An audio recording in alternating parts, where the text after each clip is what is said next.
Hey guys, welcome to the stream for July the 13th.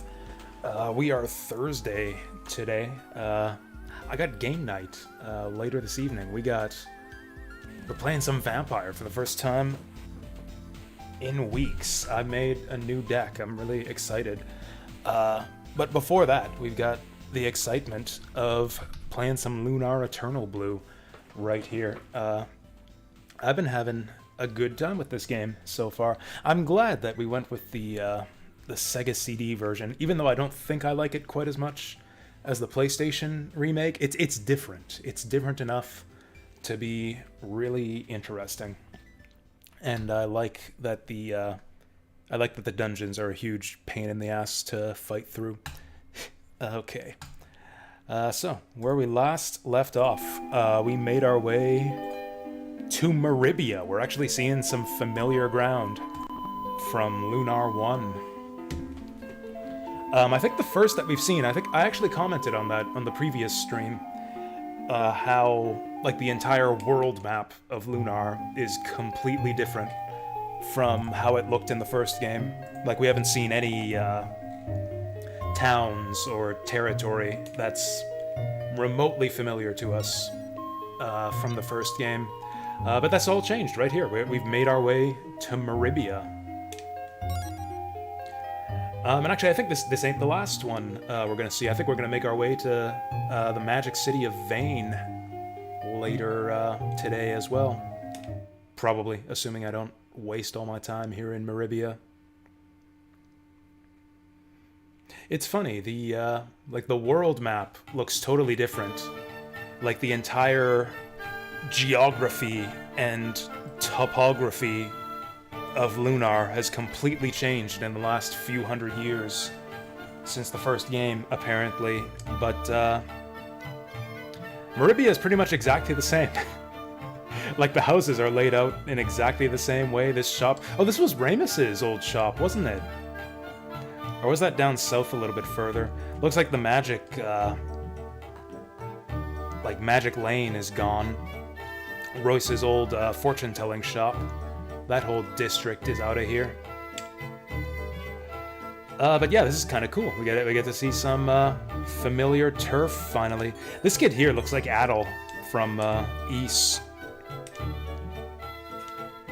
Oh, of course we're gonna head to the Meribia's famous sewers.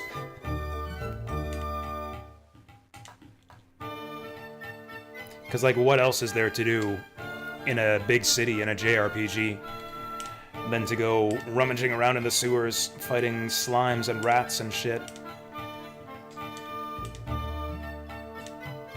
I think that's the first thing you do in Trails in the Sky as well. That's the first thing you do in Final Fantasy XII. That's like the fourth thing you do in Xenogears.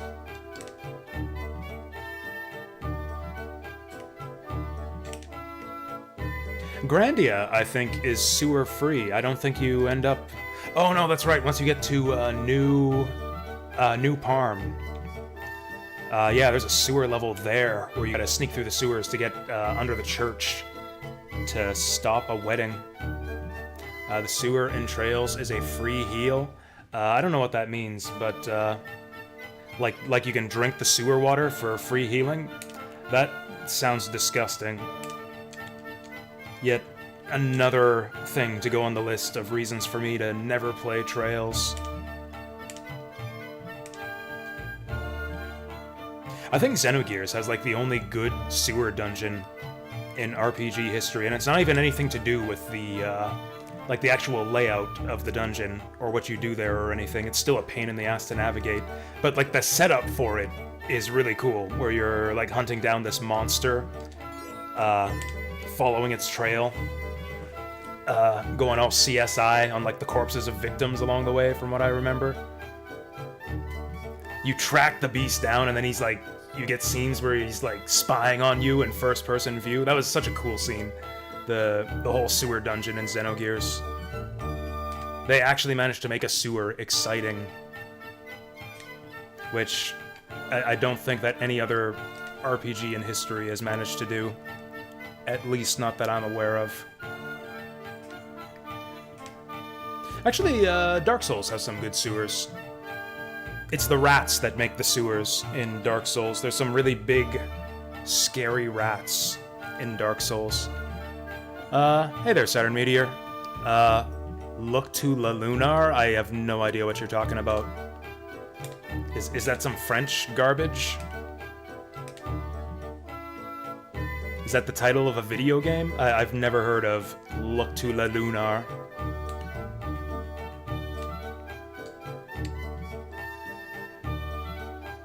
This is totally where Ramus's shop used to be. Yeah, it's got the same layout and everything. Not quite. The balconies don't go for quite as far. What the fuck? How is Ramus still alive?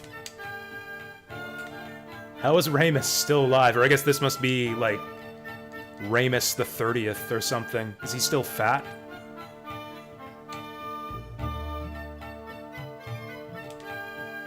Hello, Hick. How dare you call me a Hick? Who are you calling Hick, girl?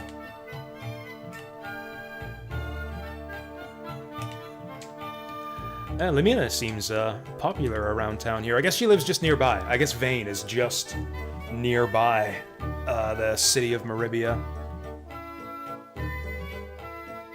It's just like a short walk south. Why is this guy telling me about his bathroom problems? I'm trying to buy stuff from this guy's shop.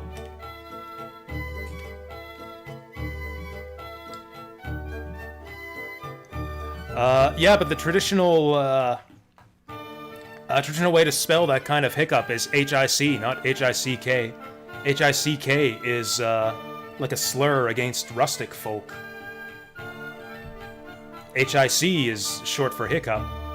Maybe he's too drunk. Maybe he's too drunk to spell it right. He's, like, drunk texting, hick into his, dialogue box. No, there's two races of white people. There's like it's like elves. There's like high white, and then there's like wood white. Oh shit, it's actually Ramus. It's actually Ramus. He's just immortal or something. Then of course you got your dark whites. Okay, that's enough of that. That's enough of that.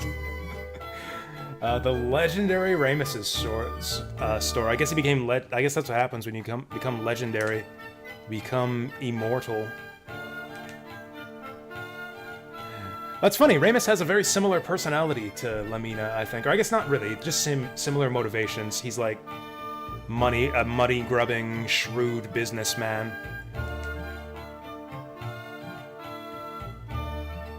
Oh, dang. Even on the moon, there's a depression right now. Let's get a file for Chapter 11, which apparently exists even on the moon. Lamina's teacher? What? Oh, I get it. So she wanted to get into, like, the money-making game, so she takes investment advice from Ramus. There's genomes and K-gnomes.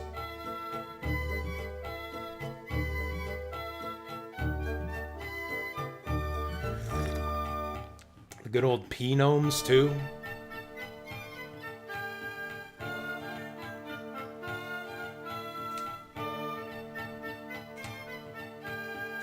Has he done wonders with this place? It seems like it's slightly smaller than it was in the first game. Also, none of the shopkeepers will sell anything to me. Okay, I guess we'll have to find a real shop. I actually love that detail that Lamina kind of learned her business sense from Ramus. It's like, I don't know, the crossing of bloodlines or something. Like, Mia had nothing to do with Ramus in the first game. Like, she just did not give a shit about him. Actually, nobody did. Pretty much only Alex and Luna gave a damn about Ramus at all. What are we talking about? Fan of Arcade finding him. No, this icon clue by then. Okay. Oh, I get it. I don't think I get it, but yeah, I get it.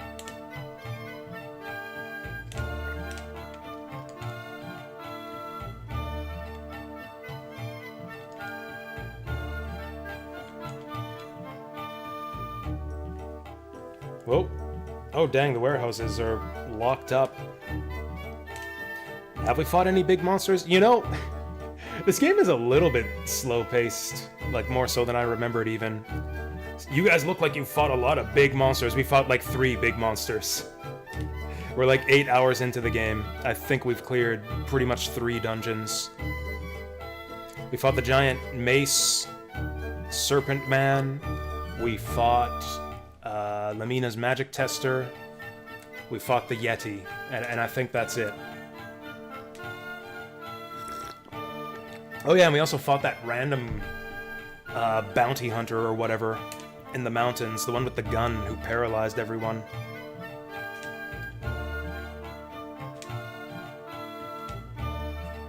What is with all the little kids in the sewers in this town? All the little kids going on about the sewers. I guess that's the place where they, like, hang out and do drugs and have premarital sex and all that.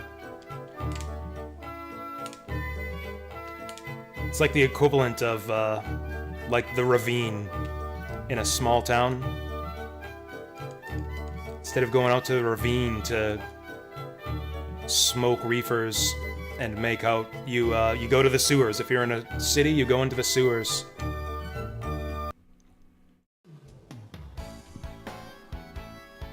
There's one of these in every town. Master Lun is a powerful man, but there's a Dragon Master. This might be the first we've heard of the Dragon Master from anyone.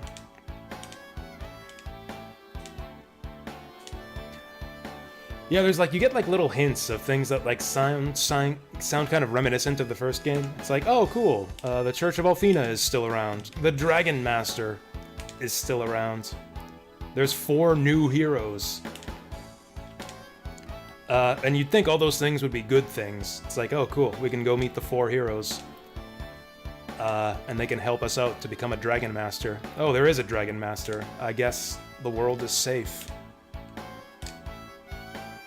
And then the more you play this game, the more you realize that all of those things have gone to shit. This guy put his hick at the front, like he's identifying himself as the hick at the start of his text box.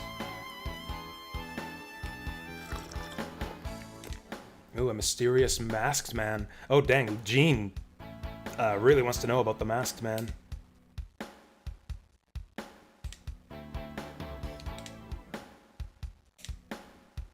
She wants that masked man. Ooh, mega opportunity.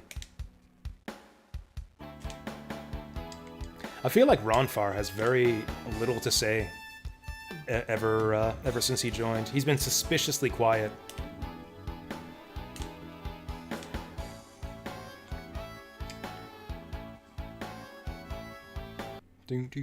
That was the lamest bar we've found yet. 0 bunny girls, not even any waitresses.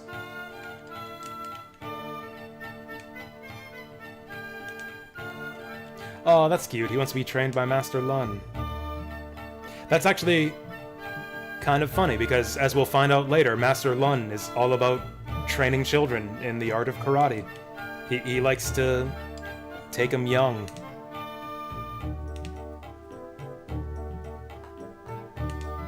Yep, that sounds like Leo.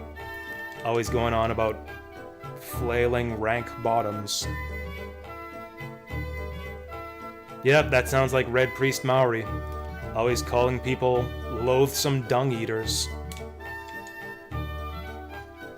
Doesn't sound right. That's what the... No, it's accurate. You'll find out later. You'll find out later, it's accurate.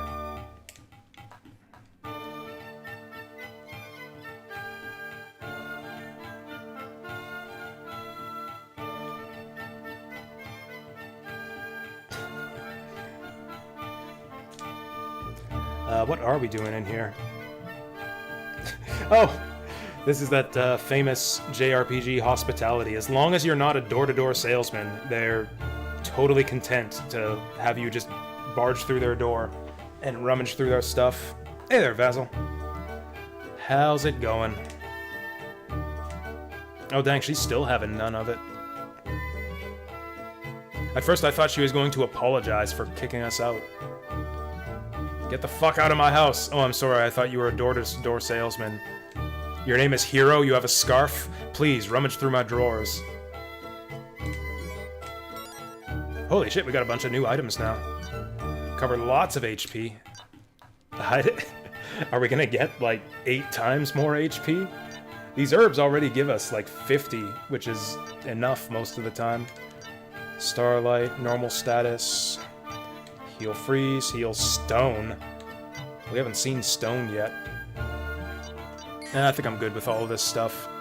It's going. That's good. It's good that it's going good.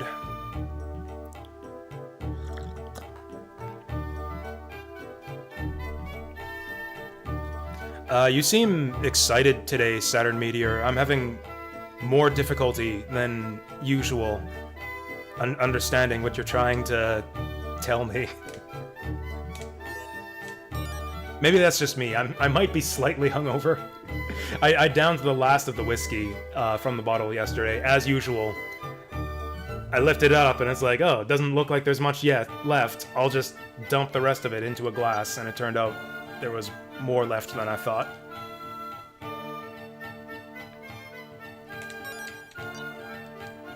Oh, shit. Ronfar loses attack power, but gets 2 attacks. I'm gonna do it. That seems like a good deal. I think we got the glass fan already. Yep. Oh, here we go. New staff for Lemmy. She gains even more wisdom. I'll take that. Oh, are you kidding me? Right after I buy the hammer for Ronfar, you give him a bow? You know what? I think I'm fine for him to go melee. He's still got tons of hit points. He's like the tankiest motherfucker in the party.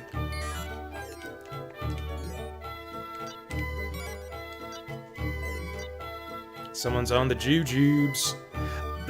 Don't want to guess. What don't I want to guess? I literally can't understand what you're saying.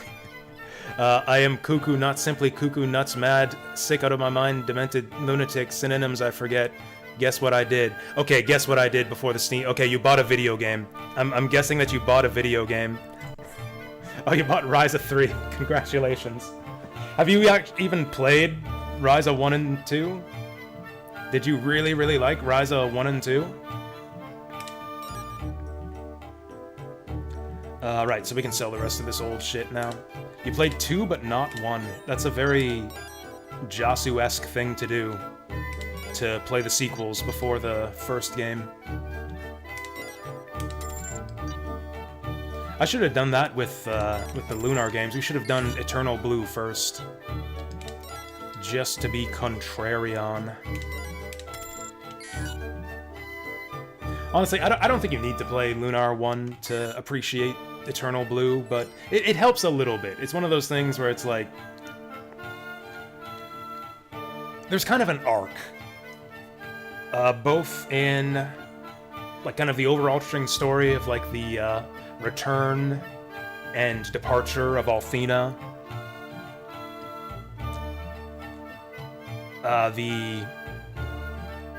The way the land kind of sinks into corruption and makes way for the rise of Zophar after she leaves. Like, there's kind of a narrative arc between the two games that's, like, kind of underpinning everything.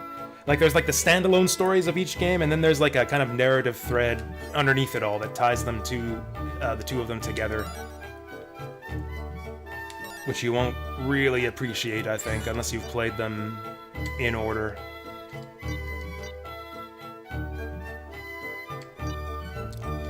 Why are magic rings so fucking expensive? Seriously? 15,000 to increase my range? Forget that. I'm guessing we'll come back to this town later on, when we got more money to afford all that. Sweet. Plus agility? Plus defense? Heck yeah. Oh. Lamina's not graceful enough for this dress. Oh, she gets the judgment robe. Ooh. +3 transfer. the fuck is transfer?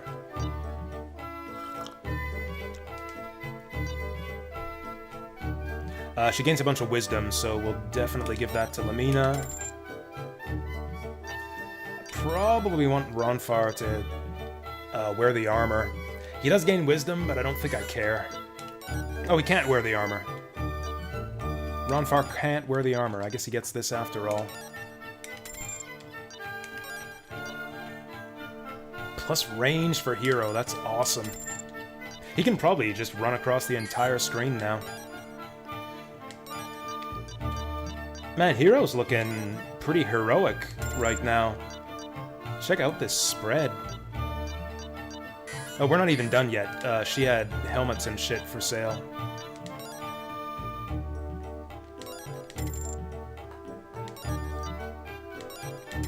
But no headgear for the ladies. Oh, and Vasil, you forgot to go to the liquor store. That's a shame. I actually branched out a little bit today. I mean, I still got whiskey again, but I got a different brand. It was a strange day at the liquor store. I picked up a 4-pack of Sapporo, and I got a bottle of Jameson. So, I guess we'll see how that goes. It's a little bit more expensive than the stuff I normally get, but, I don't know. Tired of drinking crap. I thought I'd try something different.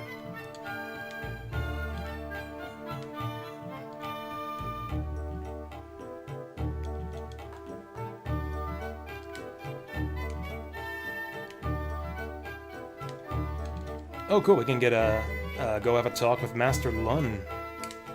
Expand our minds. Learn some Blue Dragon Karate. I can't remember if they mentioned Jean's connection to Master Lun. He was her karate master, but I don't know if they've actually mentioned that. Do I like Irish whiskey? I haven't tried much of it before.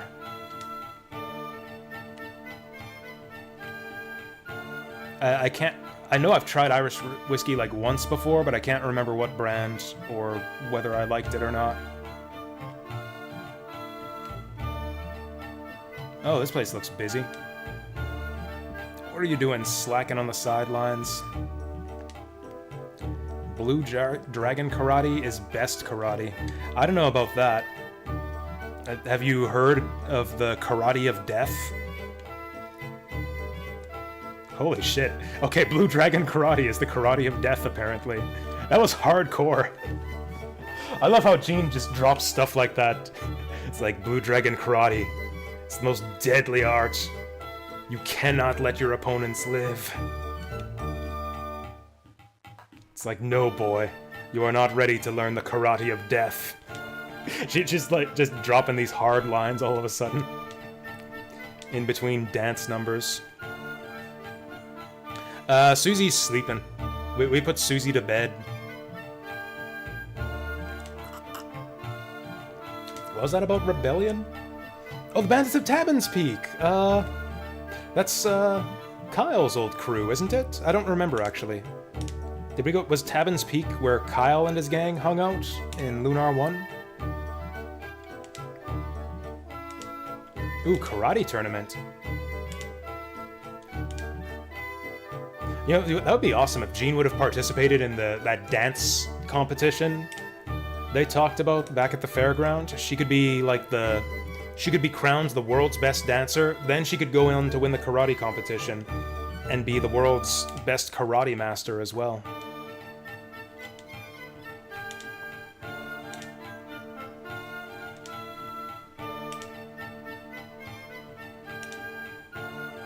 Yeah, Lun just likes to beat the crap out of people. Who doesn't?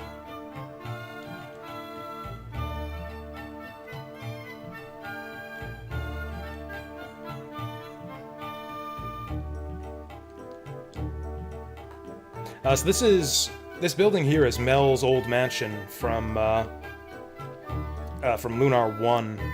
It did have like a big, I guess you'd just call it a dojo. A fighting room, a gymnasium. It had a big gymnasium in it. Here, Lum seems to have just converted the whole building into one big gymnasium slash dojo.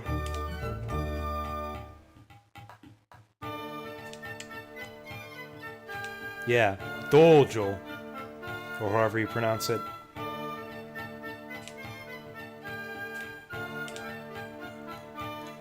Have they actually named all the 4 heroes in this game yet? I know I tried to remember who they were, but I don't know if any NPC has actually listed them all for us. We've met Leo, we've now met Lum.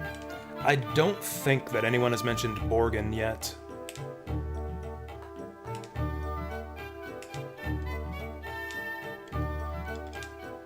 This game's a little bit... formulaic's the wrong word. There's like kind of a pattern to the flow of the story in this game, where basically each party member has like a foil, a counterparty in the 4 evil heroes.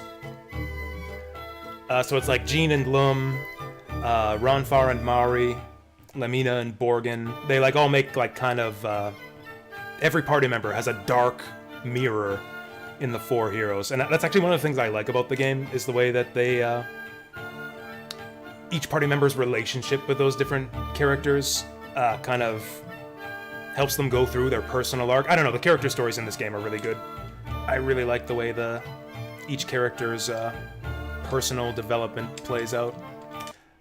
So here's Blue Dragon Master Lum. He gets an anime scene. Welcome to my dojo. I am Blue Karate Master Lun. I forgot that Many is... consider me foremost of Althena's heroes. I am flattered by their generosity, but I am merely a humble disciple who has much to learn from the goddess. I sense you also come seeking that knowledge. Wow, this man's laugh is as empty as his soul. I forgot that his voice sounded like that. I gotta say, he does have a lot less Chinaman in his accent than I remembered. Oh, so she doesn't know Master Lun. Interesting. She is fluid in the way of the Blue Dragon. She's gone beyond fluent. She's fluid. She was also taught the black karate of death. Maybe I'm misremembering the story here. I thought that she trained at Lum's dojo. Maybe that's a plot change for the PS1 version? Or maybe I'm just misremembering. I had thought that she had trained under Lum after she ran away from the death karate school. Black karate of death? Assassination? Oh yeah, like never heard of it. He's just like whistling in the wind here. Never heard of such a thing. Do do do do do.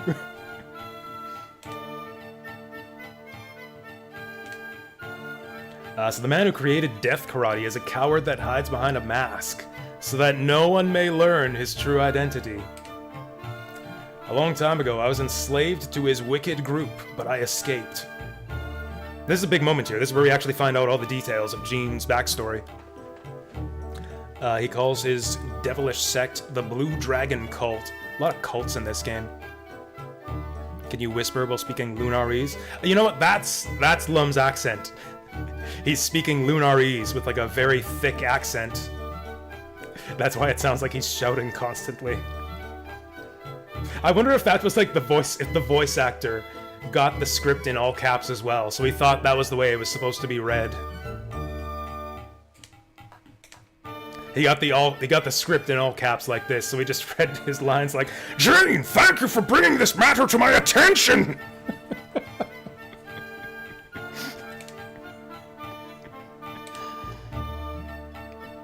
Yeah, I'm definitely gonna do something about that masked man. If it's the last thing I do, Lum's gonna track him down. Now this is interesting because he says that the Dragon Cult is near Tabin's Peak. We heard that there's a group of bandits over there. So he's telling us that the bandits are associated with this this Black Death dragon karate. So he wants to send us over there to clean them out. Once we uncover their hideout, he'll lead an attack on it. You seem... He's here to bring justice, lay down the law. We have no reason to suspect this man. We will do all that he requests of us. Did that say Reign of Terror? I might have missed it. I don't think I saw Reign of Terror. Gene, you don't dress like sexist much, dude.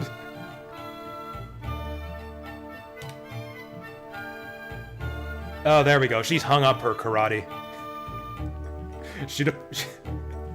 What was that line from Mike Tyson? She put her fists away for no more destruction anymore.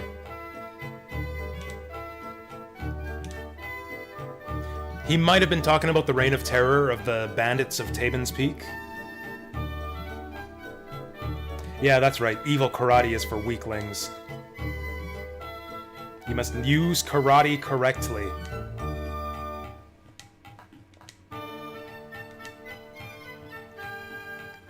I am pumped. Yeah, train under Lum, Gene. I want our dancer to promote to karate master. Oh, the spelling. Yeah, you're right. A lot of people have difficulty with the word rain in different contexts. Reign of Terror isn't one that they mess up that often. It's usually Take the Reins that people fuck up. That one drives me crazy. Drives me crazy when people say Take the Reins with a G.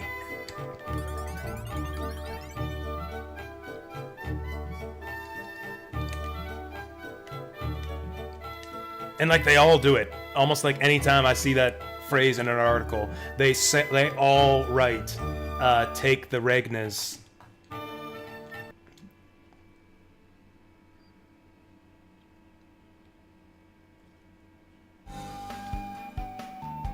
And like I get how they get it wrong. Like they think that the phrase means like take ownership, take rulership, take reign over something, but that's not what it means. It's a horsing metaphor. It means like take the reins, like take the reins of a horse and start steering it.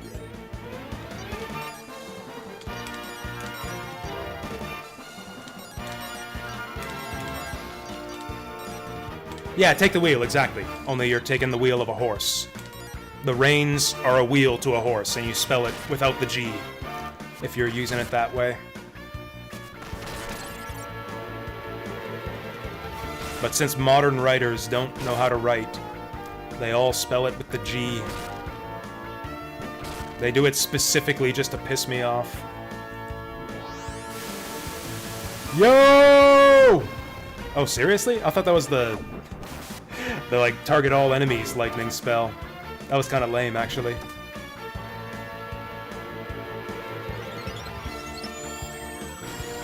Oh, that's Lamina's new spell. I forgot that we gave her the lightning rod. Right, that was Lucia's spell. I was confused for a second. I thought that was Lucy casting for us.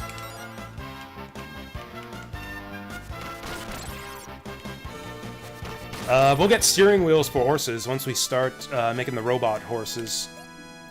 Once we're all riding cyber horses across the roads. Like, I think it's the second last boss in Agility 4 for Gene, who doesn't need the agility. Alien Soldier. You know that, like, Wolfman riding the robot horse at the end of Alien Soldier? That's what the future is going to be like. Is this Tabin's Peak?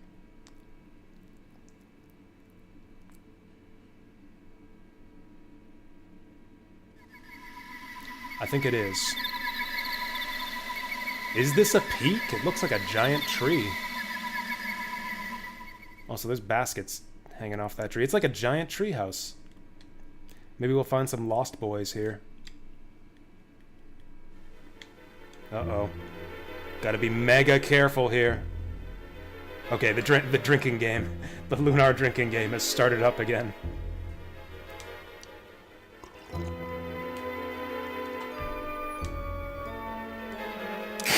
That's funny. That's funny. Well, she said, just following the lady's orders. Keep your hands on your valuables. Ronfar immediately grabs his balls. That's funny. Oh no, how will we ever get past this?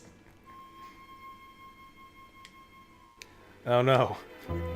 The JRPG party's one weakness. A couple logs and a cardboard box across the road. There's no way we could ever pass this. Well, I'll be a monkey's uncle-in-law. It's Wait, the who's that? image of you, Ruby. Who's that? It's white. Hey, I thought you were supposed to be one of a kind. I thought I was. Hey, you over there! Wait up! Are you deaf or something? I said wait! What's Ruby and that white cat doing in the bushes? I know he's in here somewhere. Hello? It's playing the good music Gotcha, you too. little twerp. Hey! Oh, put me down this instant! Who do you think you are? Oh, he gets an entry cutscene. Whoa. My name is Null. What are you doing on my property? No! I don't welcome trespassers. So you'd better have a good story. That Null's going through puberty now. You know, that's funny. That's probably about right, actually. Because he was like a little white dragon in the first game. So like 300 years later, he's probably like a dragon teenager now. So yeah, Null's got a human form for some reason. But yeah, he's here now. I think he's just about the only returning character from the first game. Or I guess him and Galleon. And one other character, kind of, that we'll meet later on.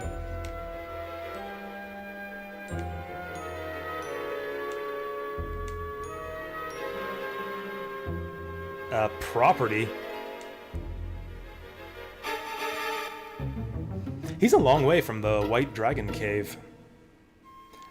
Dude, Ruby's not wearing shoes.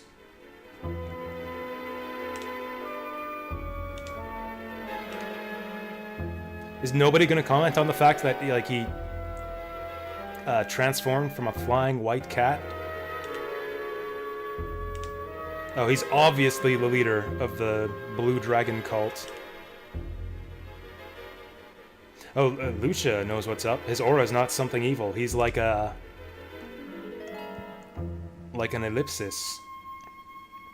Gang up on me and tell me what a nice guy he is. He's nothing but a punk. Where's Dirty Harry when you need him? As much as I hate the reference, that's kind of a funny line. Okay. I'm feeling lucky. Let's go after him.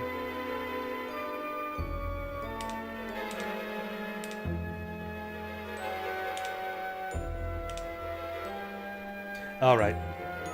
Oh, hey. Free statue. Do we really think he's gonna let us up the elevator? No, of course not. Is it the same Null? Yes! I mean, he's a dragon. Yeah, so he's still alive. I wasn't joking. Like, that's pretty much what it is. Null was like a baby white dragon in the first game, and now he's a teenage white dragon. Like, I think his human form is pretty much accurate to his age in dragon years.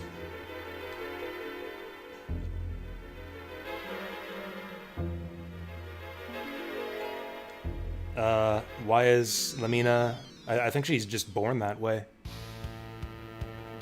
Hey! Encore presentation! She's also... Susie's changed her name to Dream Leech now. Wow, the old mansion gang's all here. Do you suppose she's still weak to the sleep?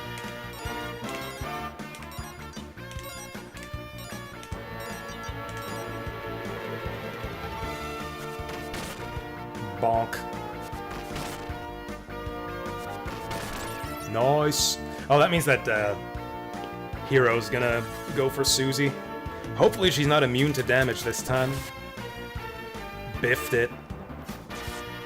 Okay, she's not invincible this time. Ronfar's not even gonna get his spell off. Oh, that thunder sucks.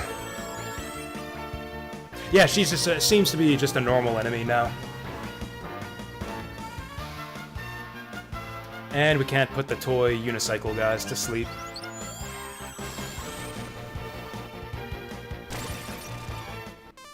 Wicked. Oh, fuck. We get almost 900 magic XP for that easy fight.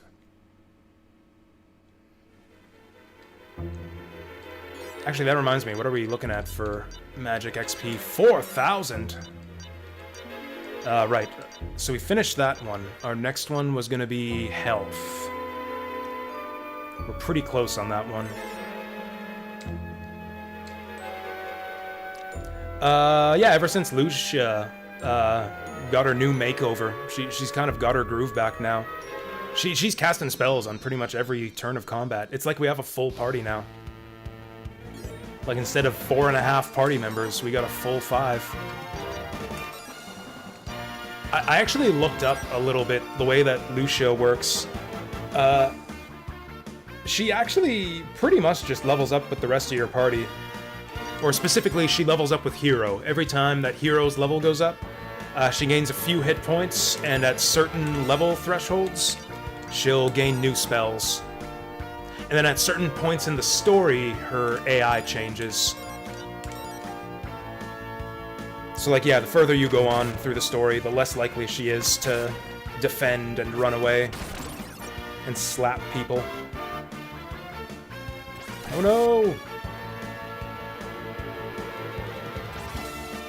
Oof. This is actually not too bad at all.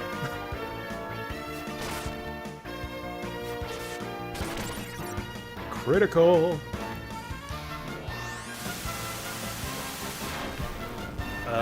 Okay, Thunderstaff is garbage, and Lamina has lots of MP. I think I'm just gonna have her cast, like, Icicle every turn.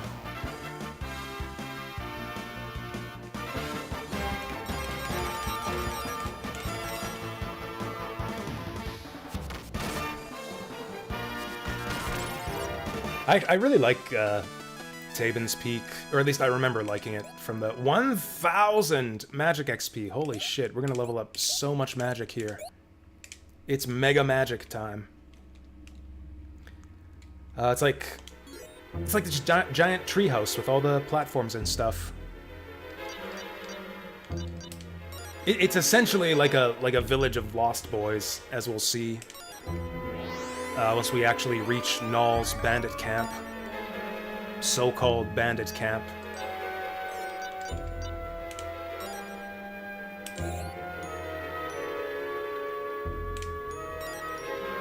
Okay, so we need to get to level 13 to get his new spell. Ooh, red arrow, yellow arrow. I'm gonna follow the non-arrow. There we go, that's the sign we want to follow.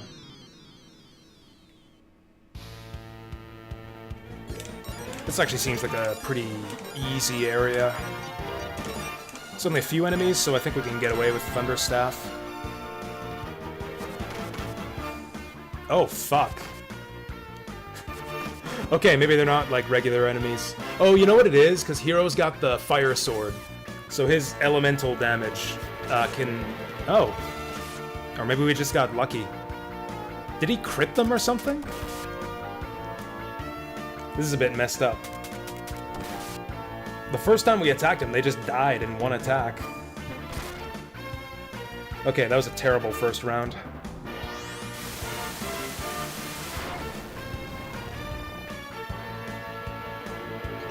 Okay, Lucia, please fix things for us. Good job. Oh, fuck, he's still alive. Okay, let's go... Or maybe it was Ronfar. Maybe Ronfar's mace does, like, holy damage or something.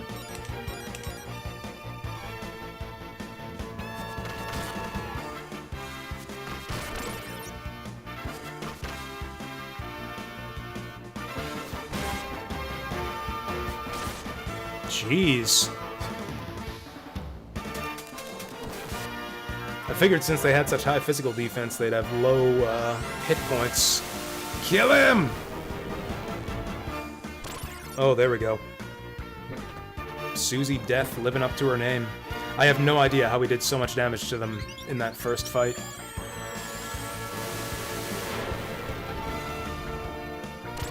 Also, I don't know why the lightning did so much more damage that time.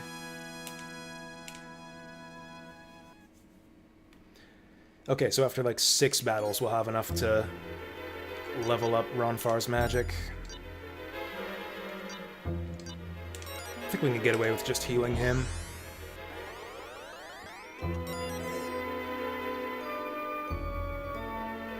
Ah, here we go. And maybe there was treasure back there.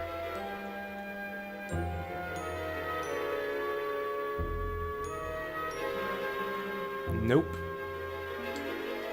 What about that red arrow? I'm gonna follow the red arrow, even though it's probably gonna take us in the wrong direction. Oh boy. Okay, let's try some wind damage. Let's try all the magic.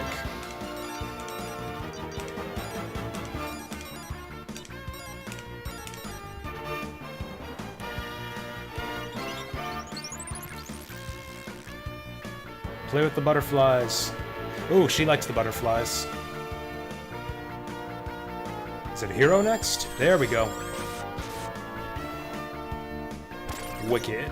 Okay, so we gotta use magic on new Susie. Flame on.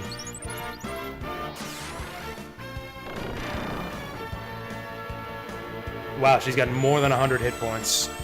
Well, this will be a waste. I wish Ronfar had some kind of, like, offensive magic. Oh, she doesn't have the snooze animation! She just freezes like a regular enemy. What a waste. I guess that's fair, because the other ones have the special animation, because it's like a special fight.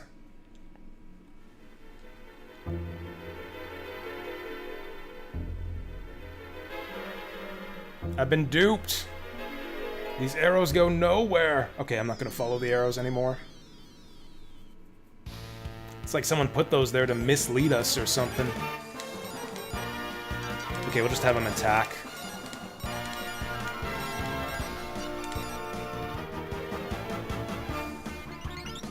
You know, they don't seem to have the straw attack anymore. We've only seen them slap. Yep. The arrows deceived my eyes. Uh-oh. I can't believe she survived that. We're about to waste Lemina's fireball. Come on, Ronfar. Nice.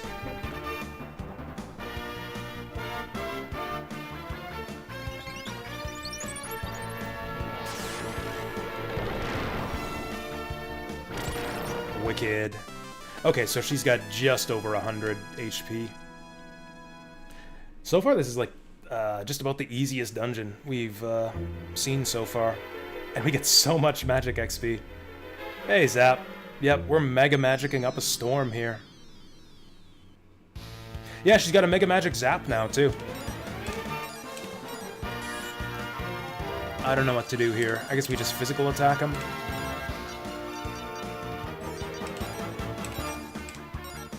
Oh, you know what? I know what we do. I know what we do.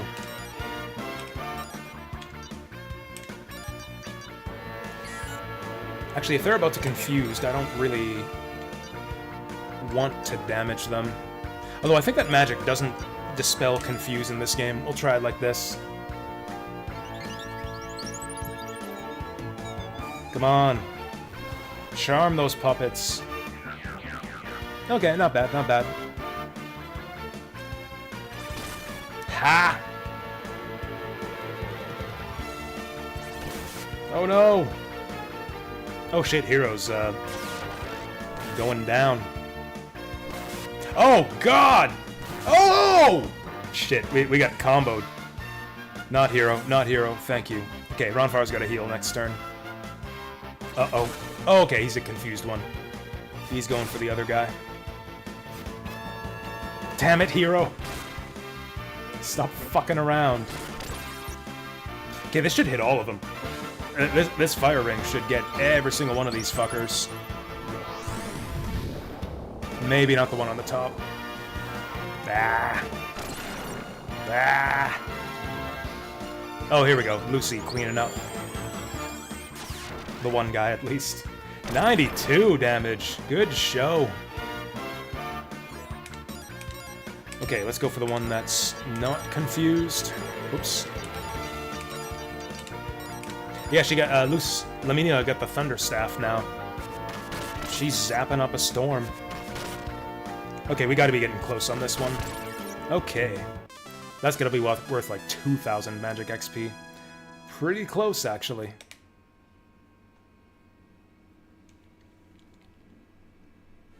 Look at this, we spent barely any time in Meribia, and we're back to dungeoning already.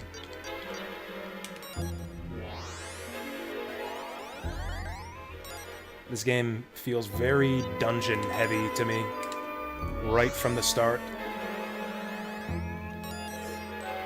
Whoa. Also, we're back to the old crappy dungeon music that they use for like 3/4 of the dungeons in this game.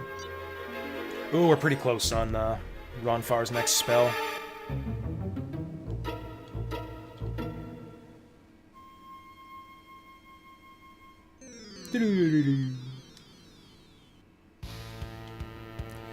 Ooh, 3 of them this time. Well, okay. Time to magic up a storm.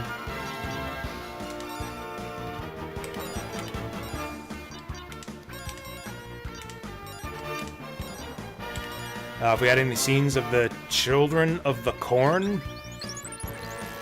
I don't think so. I don't remember what that is, but I don't think so. We met Null.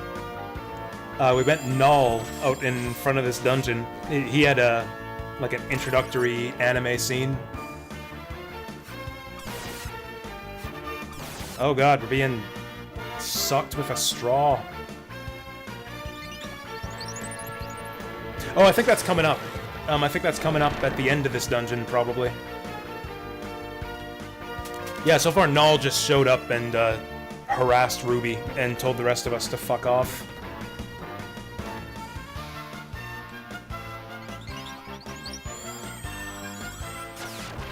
Killer. Oh, she's still up. Okay, Jean's got tons of MP. The rest of them can just attack.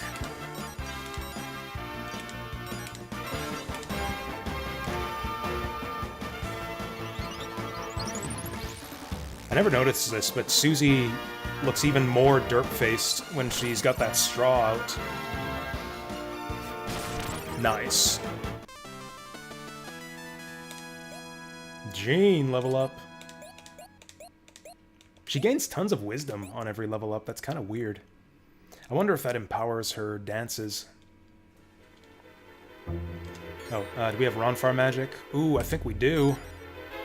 Ah, we're 400 short. One more battle. Okay, so I kind of want to not follow the arrows, but there's nowhere else to go.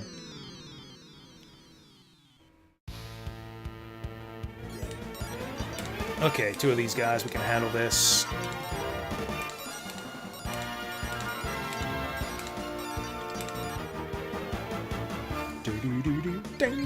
Hey, Hero's only 2 levels behind now. Lamina stepping into the lead somehow. I have no idea how that happened. I don't understand how Lamina out-leveled Ronfar. Jean's caught up now, too. Her and Hero were both like 3 or 4 levels behind Ronfar.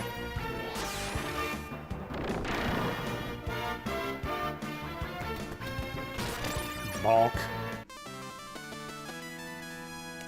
There we go, 500 will do it. I'm hoping that Ronfar gets some kind of revival spell. That's crazy that we've gone this far into the game with no way to revive our party in combat. Alright. Health level 13. Light Litany! Okay, that's probably the one. That's probably the one. Steals HP. Oh yeah, Jessica had something like that in Lunar 1, didn't she? It kinda sucked. Okay, don't follow the arrows. I got tricked. We do want to follow the arrows this time. I guess he has his magic damage spell now.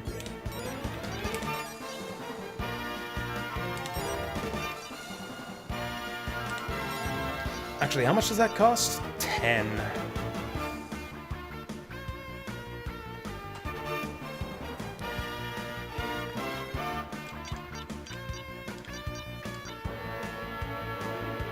Maybe we'll start leveling up the dice next. No, I kind of want to get heroes next big attack. Let's split the damage here. Wait, what did I do with Ronfar? There we go. There we go. Lamina can deal with Susie.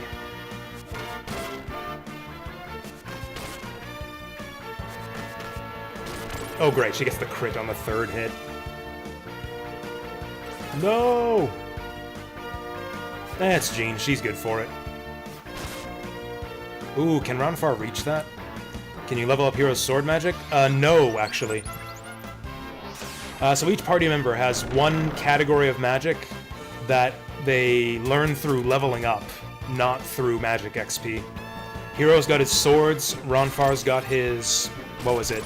Sleep? Soul? Whatever they call it. And Lamina's got her ghost magic or whatever.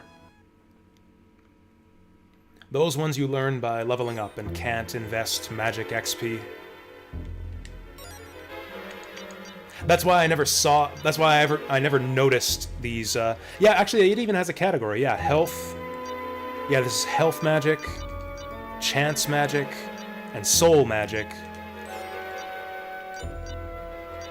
Lamina's got ice, flame, and mystic magic. But mystic and soul don't show up on the magic XP screen. That's how I was able... that's how I missed those spells even existing. Because they don't show up on this screen here. And you have to scroll down the menu to see them, which I didn't know you could do. So yeah, that's the reason that I never knew these spells existed till I looked them up on game FAQs. Yes, Poe Sword...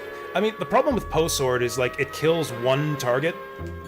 And against most random enemies at this point in the game, Hero can already do that with his basic attack. Or at least come pretty close.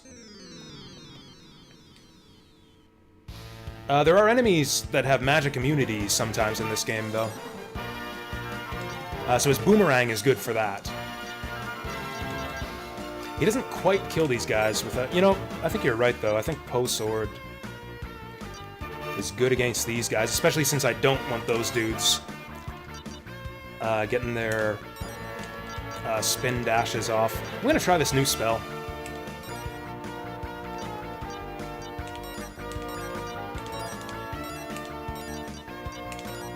Maybe ghosts are weak to holy magic.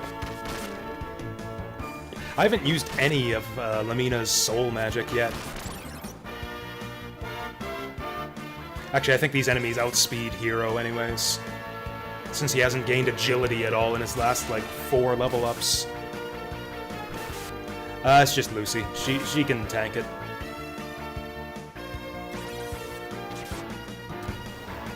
Killer. Alright, let's see what this does. That's pretty fucking good. That's pretty fucking good. He just one-shotted her. That's actually really good for 10 MP.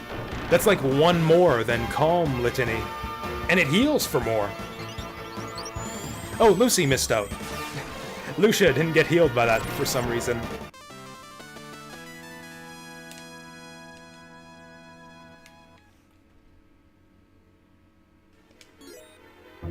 That was bizarre. Yeah, that healed everybody but Lucia. Maybe she doesn't count as part of the party for that spell? But she does for Calm Litany. That's weird.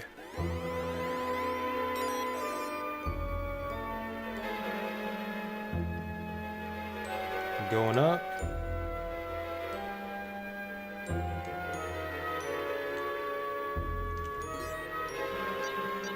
$2,000 magic XP. Okay, we are well beyond the point in the game where the XP cost to save matters at all.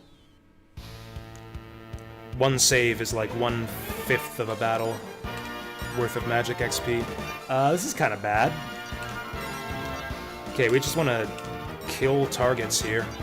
Light Litany is going to be good for that.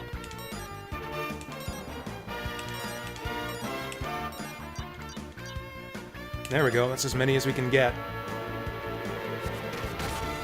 That was awesome that we learned that Light Litany just in time for a dungeon where you can actually use it to one-shot an enemy. Oof. Jean taking all the hits here. Oh, there we go. Lemmy's helping out.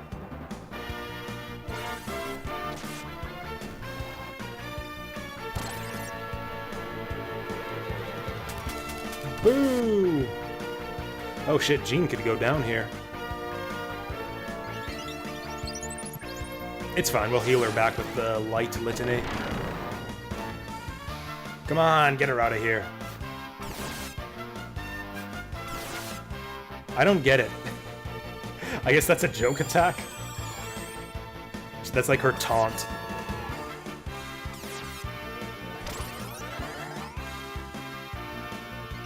That time it did heal her. That didn't heal for much.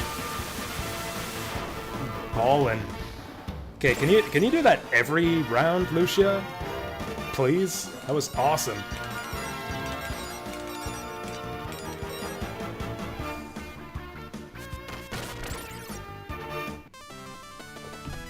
Yeah, the other problem with Hero's Pose Sword is that he's way too slow to actually kill an enemy before they get their attack off.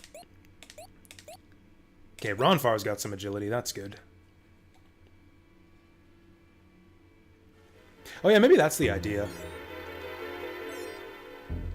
Also, I think it distributes the healing among your party members. So like...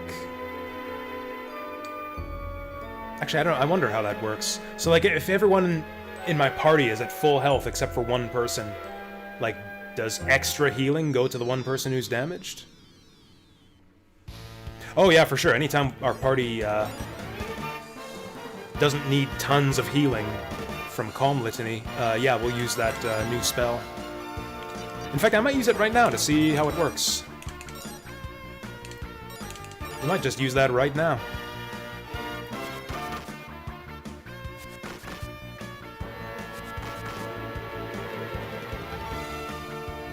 Oh, here we go. Okay, so we're doing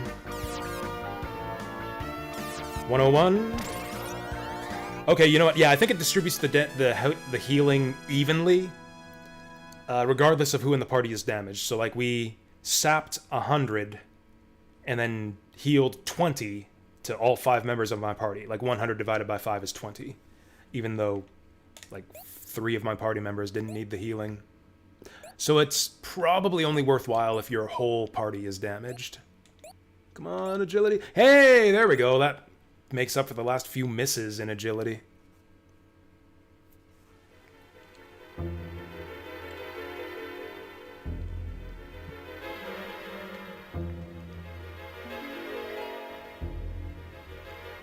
Yeah, that's weird because other attacks let you... Like, no other attack in the game is limited in damage to, like, how much HP the enemy has. I guess that makes sense. That would be, like, a balancing factor for Light Litany. Can't use it on an enemy that's almost dead to get, like, a full heal. Actually, I don't need, like, 5,000 to level magic anymore. Or do I? Unless I want to level up, dancing or fire again. Could go for ice. I'd kind of like Hero to learn a new wind magic thing, though. It's gonna take him a while. Do I dare level up dice? I think I'm just gonna forsake the dice for the rest of the game. Done with dice. Seeing a suspicious lack of treasure in this dungeon. How come the enemy groups got so easy all of a sudden? Oh, I should have had Jean go for the other one. Ah, well.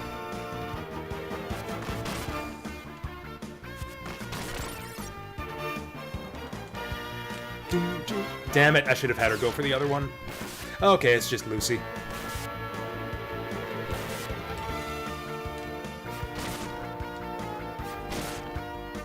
That hero can't quite one-round him.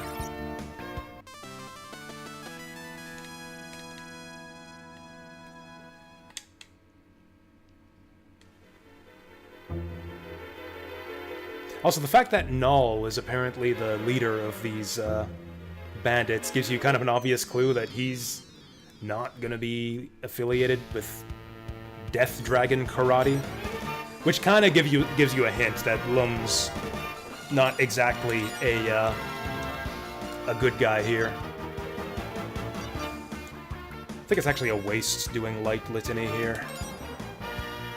Yeah, Ronfar has less MP than Lamina. I'm gonna have Lamina do the magic here.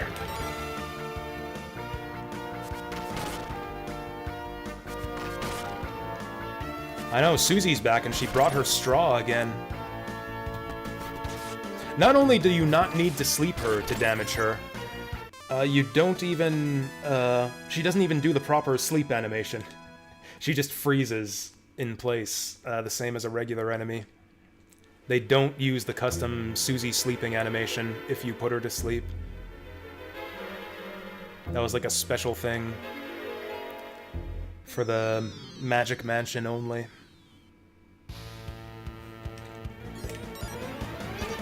I mean, it kind of makes sense, since the whole sleeping thing in the mansion was sort of a, sort of like a special, like, puzzle fight. So it kind of makes sense that they would do, like, some custom coding for that.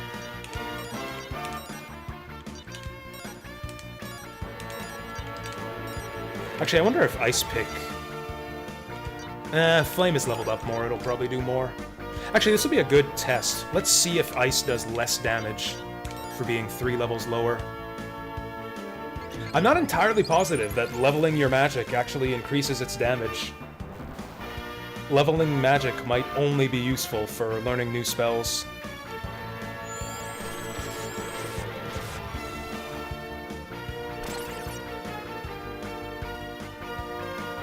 Here goes. This is gonna do nobody any good here.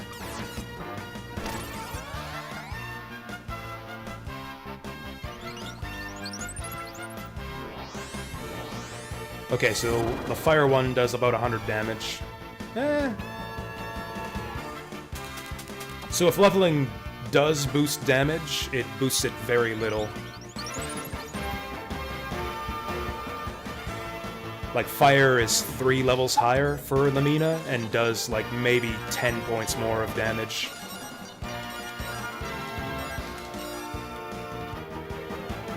Also, Lamina's got access to thunder magic suddenly with her new staff. I don't think anyone in this game casts thunder magic.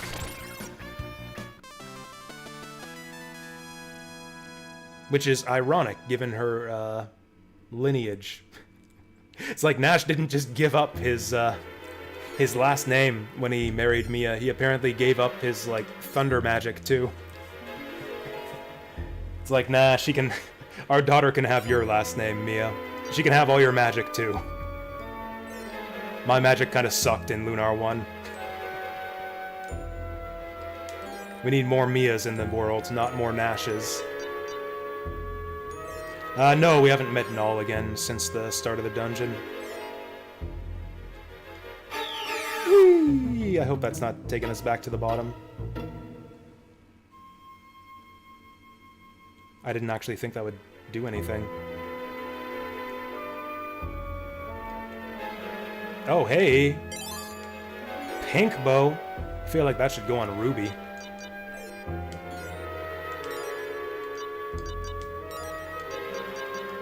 Probably goes on Jean. Kinda wish they would just tell us who it goes on. Let's do Lamina, because she needs the defense more than Jean does.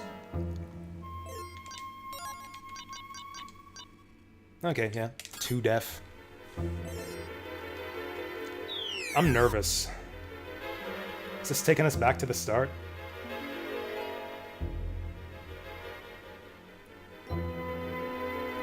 I guess if it does... Oh, not liking the look of this. Not liking the... Yeah, it took us back down like 2 floors.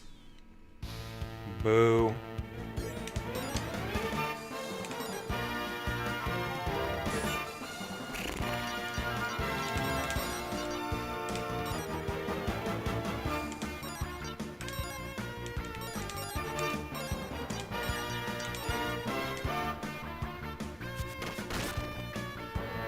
I mean, I don't know.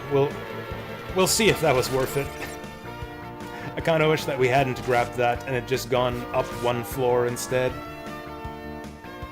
Also, I said it was, what, anti-freeze or something? That's always good. Status effects are kind of awful in this game.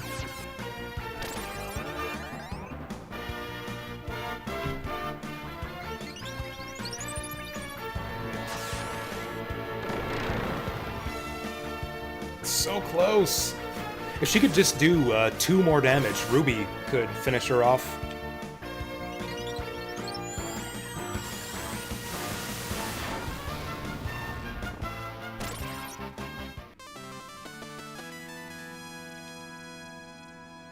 Another new 4X this morning called the drum roll. Running short of magic. We might have to have Ronfar stop spamming light litany. Revival recolonization. Don't know how I feel about that title, but is it cool?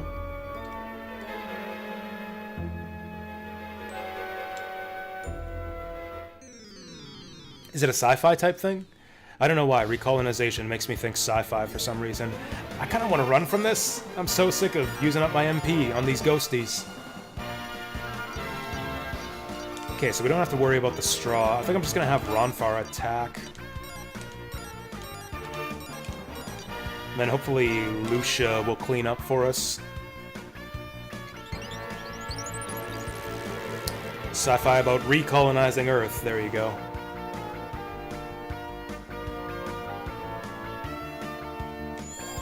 I do like the premise of, like, colonizing and building upon a sort of hostile environment. That's what I like about Age of Wonders so much, is the way you have to kind of, like, tame the wilderness to spread your empire and gather resources and stuff. Oh yeah, there was a new dev blog out today for Age of Wonders 4. They went over all the changes they're going to make for the next patch. I don't know if you read it, Basil. They're completely changing the way that Magic Victory works. Instead of building 3 structures, it's now like a control point type thing, where you need to control a certain number of golden ancient wonders. So you now need to clear out tier 3 ancient wonders to win the Magic Victory. Which I actually really like that change, because it turns Magic Victory into... It changes it so it's not like a turtle victory condition anymore.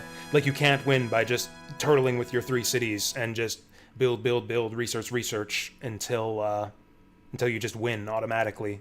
You just win by default by getting enough research and building the buildings. You actually have to spread out and go looking for ancient wonders and beat your opponents to them too. Because then if they claim those before you, you have to kick them off. Agility for Lamina, that was huge.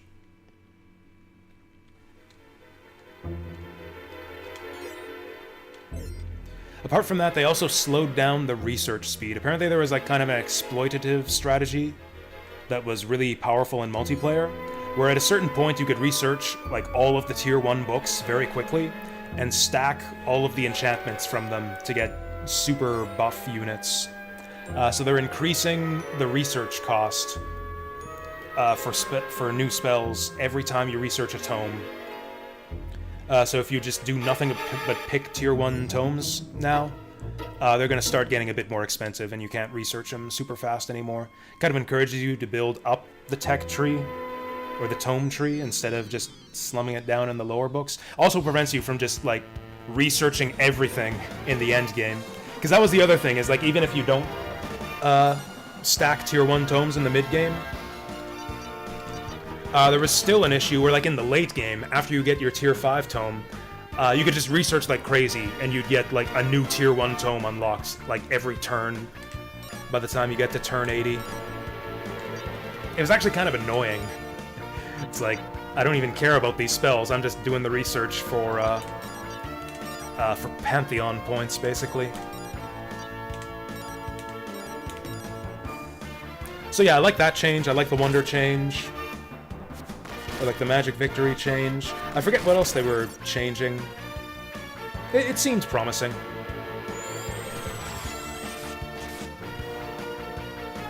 Apparently the other big thing they're targeting in the next patch is diplomacy and the AI, which is another big thing I think needs improvement. So I'm kind of waiting to see what they have on that front. But today's dev blog only covered the research and magic victory. Oh yeah, I didn't really know what was up with the whole range changes. Apparently a lot of people said that they like nerfed archers into the ground, but I didn't really understand that. They still seemed really good the last time I played. Or maybe it was that they were too good and they need to nerf them? I can't remember. I can't remember what people's beef was with archers.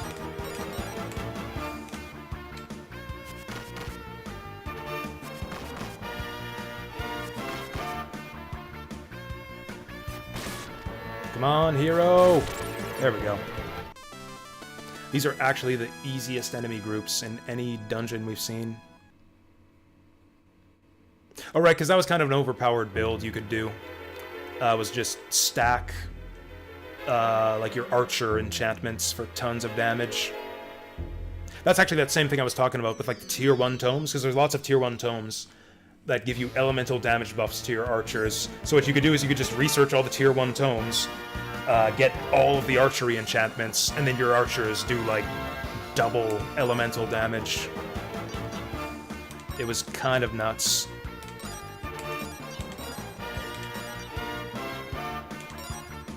These guys aren't very dangerous. I'm just gonna lowball these guys. Let's get a drink. My coffee's done.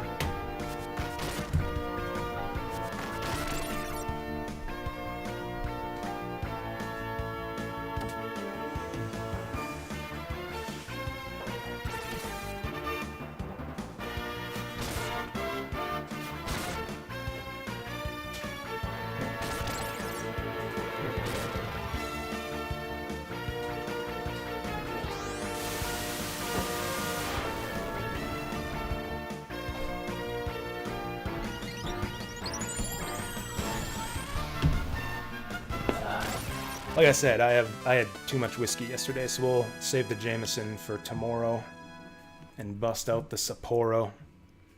Kind of done with Age of Wonders 4? I mean, I don't want to be done with it. I am done with it at the moment, but like I'm hoping they improve it. Like I'll go back to it once they fix the stuff that I want fixed. Oh yeah, I get what you mean with Planetfall though. Like I don't think Age of Wonders 4 is ever gonna have the good stuff that Planetfall has. It's kind of a fairly different style of game. Honestly, I'm kind of anxious to try Age of Wonders 3 again, because it's been a long time since I played some Age of Wonders 3.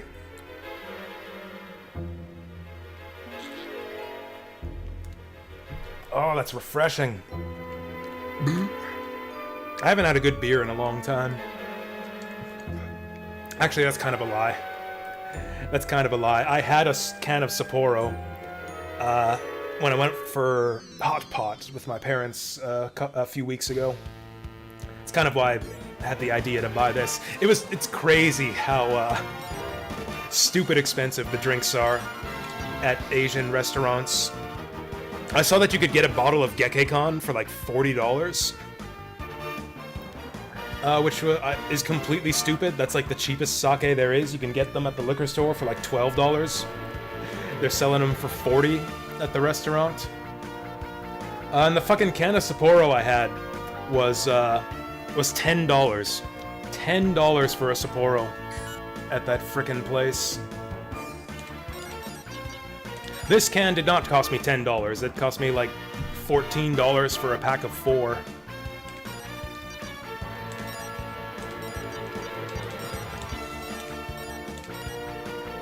I like beer. I do like beer. I don't drink it a lot because it's kind of inefficient for what I drink it for. Like, if you want to get drunk, beer is the worst way to do it. Just like the most unhealthy, the most expensive. I mean, not the most expensive, but it's not very cost effective if you want to get drunk.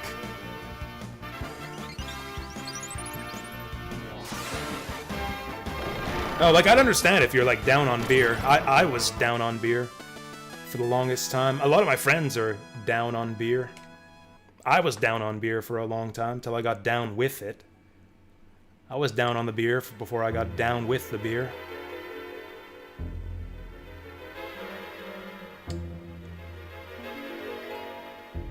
Yeah, I generally don't buy beer either. I got this Sapporo specifically just because I was curious about the price compared to the restaurant, and because it was pretty good when I had it at the restaurant. Yeah, I also prefer, whiskey and gin are my two go-to drinks.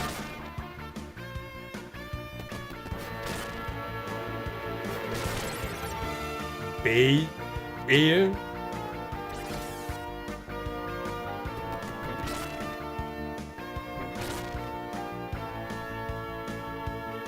This flame was a waste.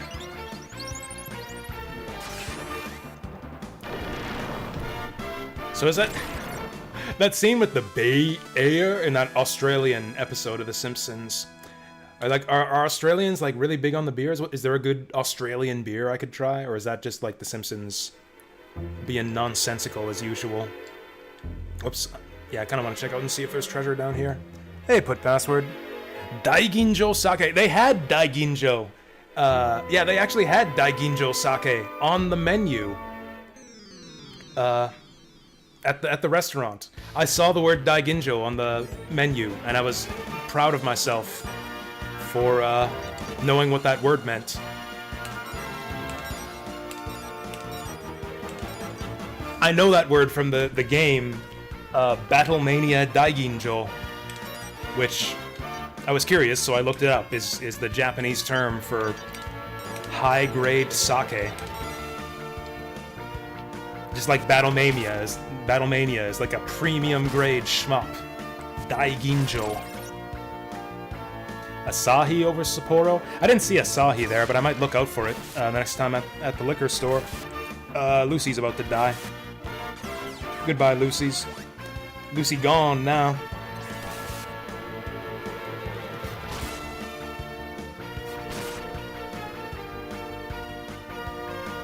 God, I think the Daiginjo sake.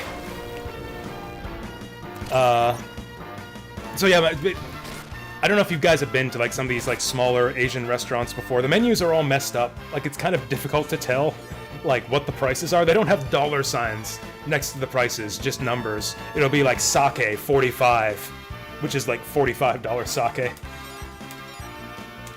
My dad was gonna order that, or my dad or my mom wanted to try the sake. So they assumed it was $45 for a bottle. They said, oh, we'll get a bottle of the Daiginjo sake. And there's like, Daiginjo sake, very expensive. And then I explained to him, it's like, yeah, that $45 is for like a small glass, not for the bottle. The bottle is this number over here, which was like $250. We're getting so much magic XP, holy shit, and levels! Oh, if we want to grind, this is the place to do it. Probably end up doing it anyways, just because I'm gonna get lost here. Oh yeah, Calm Litany is 7 MP. I thought it was 9 for some reason. Yeah, the Calm Litany is a lot more efficient for healing. Oh. 9,000. There's one.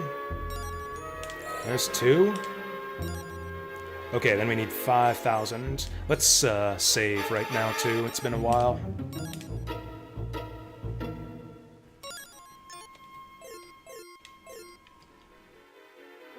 I've lost track of where we were going. A dead end. Tea-infused chocolate beer. That sounds like 3 things that, yeah, sound like they go awfully together. It's like chocolate beer, tea beer, tea chocolate, tea chocolate beer. Yeah. I don't know. I wouldn't buy that if I saw it, but that's just me.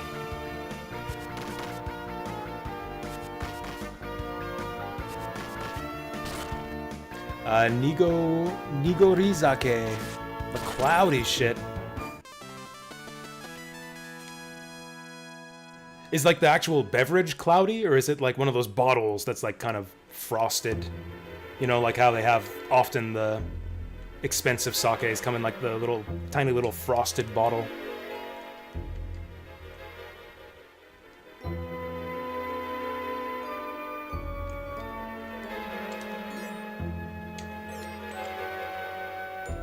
Apparently I must have some kind of, I don't know what to call it, weird palate for tastes. It's like sometimes people often bring like different types of snacks to D&D on Fridays.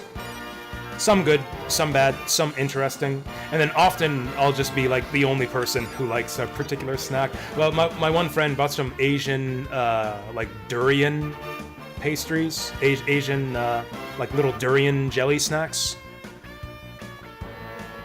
It's hard to describe. It's like flaky, kind of sugary pastry, I think it was, with like jelly durian in the center.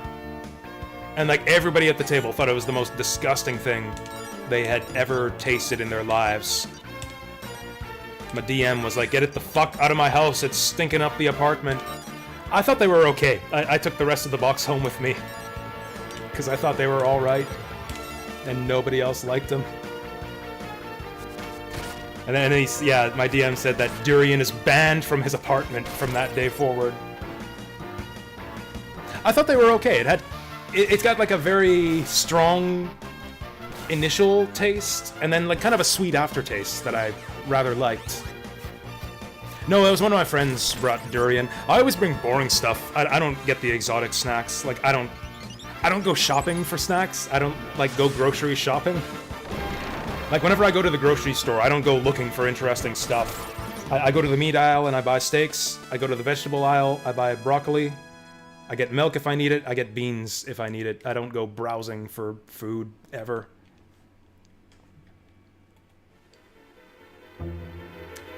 Once again, I've lost track of what we were doing. I guess we were going this way.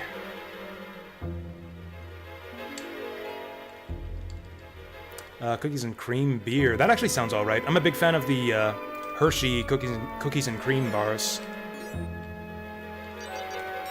Oh yeah, we got a bunch of herb.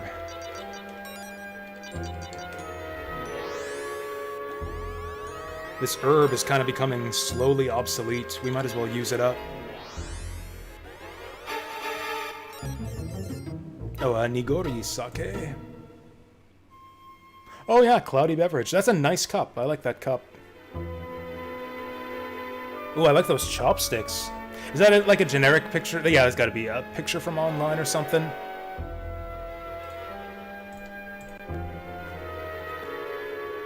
If that's a picture of like your cup and chopsticks, you've got exquisite taste.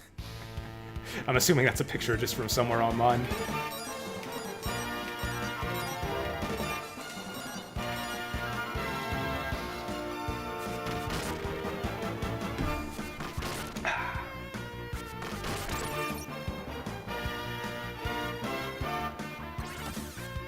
Okay, just off Wikipedia. Yeah, that's a like very representative looking picture of cloudy sake.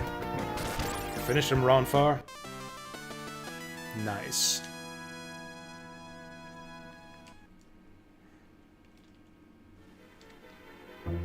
My dad's always buying like weird novelty beers and stuff from the liquor store. I mean, he's retired now, so what the fuck else is he gonna do with his time? I mean, what better way to spend your time when you don't have anything else to do?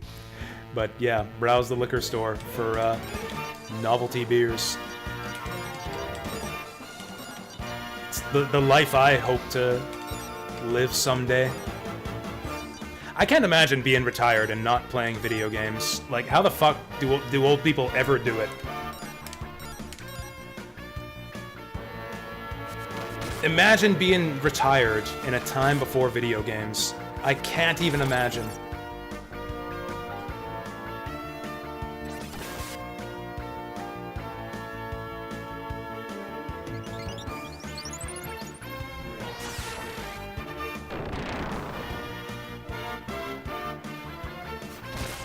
What if we get arthritis? Just play turn-based games, like 4X and shit.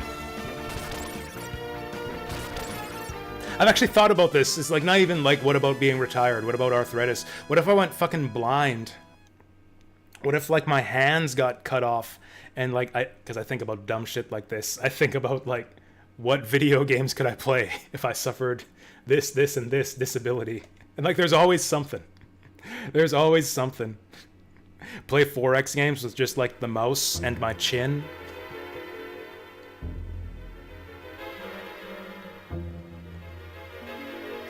I do not trust that sock. And then again, what else are we gonna do? I don't see anything else around here.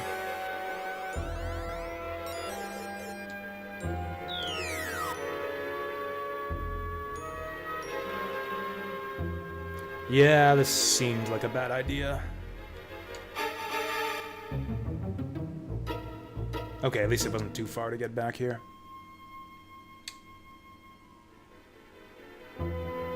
Oh yeah, my dad's never taken an interest in video games at all.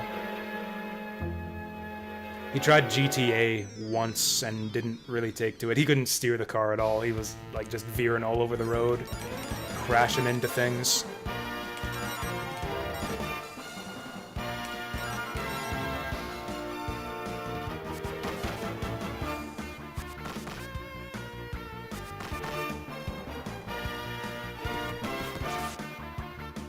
Might be easier now that I've gotten him into board games. Maybe he'd take into like some simple PC strategy games. Now that he's gotten a bit of a taste for board games.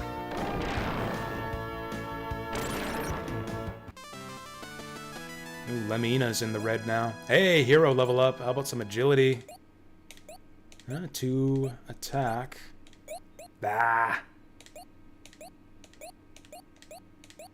Oh, okay, agility for Ronfar. That's seems like agility is like all or nothing in this game. Either you get 4 or you get 0.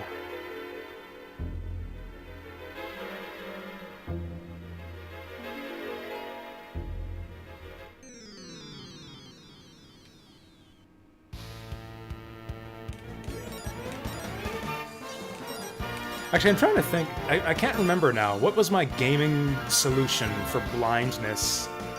I actually can't remember what my like strategy was gonna be if I ever became a blind gamer.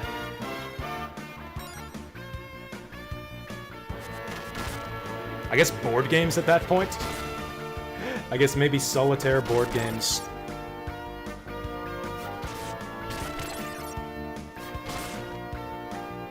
I think you could do most turn-based games with like text-to-speech. That shit's getting better, actually. You could do, like play old JRPGs. That'd be tough, though. You couldn't see where you're going. Although, shit, if Twitch plays Pokemon can do it. If Twitch can beat Pokemon, I'm sure I could do it blind.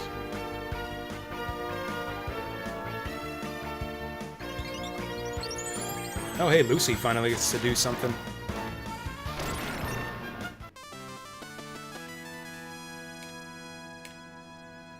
Have we got our 5,000 for Hero's Wind yet? Oh, we do! Alright, what's he gonna get? Hero's Wind is level 13. He's got Rushing Breeze. That's gonna be an all-target, right?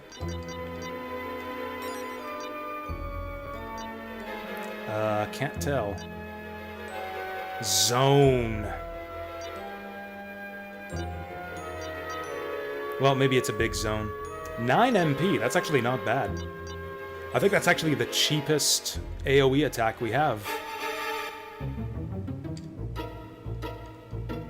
I'll try it out in the next fight if we get a good group for it.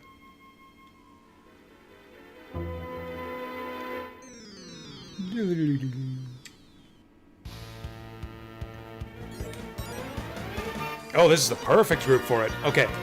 Rushing Breeze. The problem is he's so slow.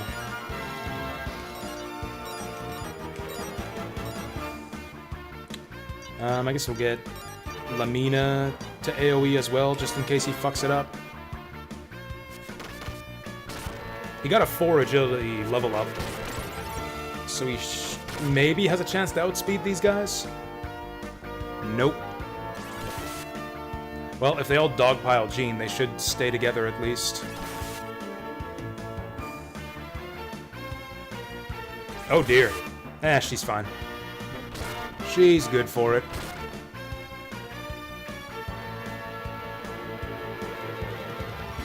Damn it. Okay, so he's gonna miss out.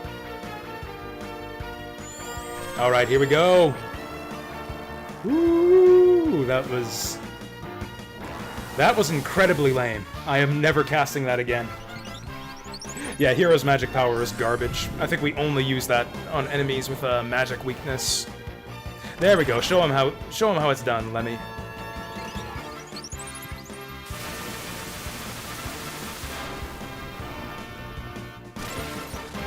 Summoning Salt's old documentary about the Punch-Out speedrunning.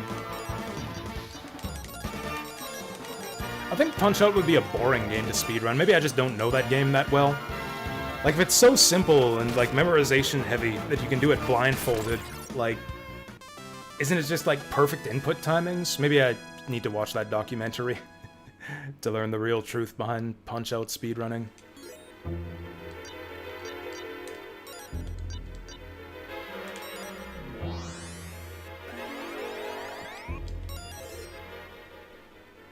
Oh yeah, so what magic are we gonna focus on next? Okay, don't go down there. Oh yeah, that'd be cool. Yeah.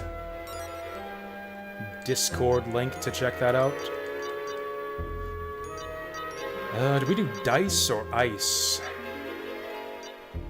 Or do we work on one of the 7,000s? Like, it's more than 7,000 to go... Actually, I don't really know. I have no idea when we're going to learn our next spell. I know level 13 is the threshold to learn your third spell. I have no idea when the fourth one's going to come. I could invest in dance to find out. I'm going to do that. We're going to give all of our magic XP to Jean again.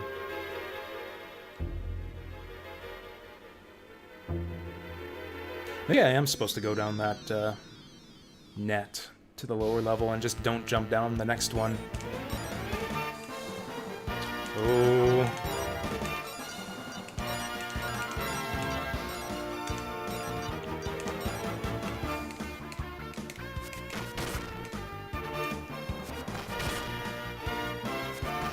I guess a lot of the tech behind speedrunning is really fun to hear about. That's what makes, like, GDQ such a good show. Especially if you get a good presenter to explain all the stuff. Ooh. Man, Jean's had it rough in this dungeon. If she gets pummeled by that ghost, she's going down. Oh, here we go. Lemmy's gonna save her.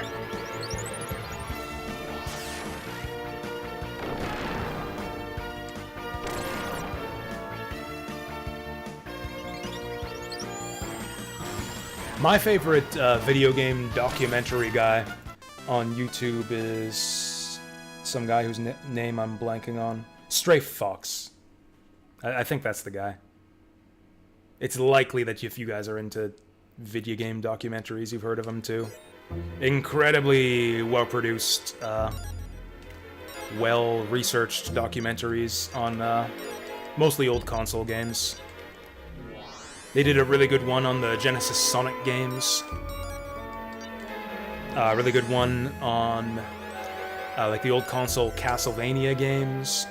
Yeah, lots of really one on Echo the Dolphin that I really liked. Yeah, lots of great stuff on Strafe Fox's channel.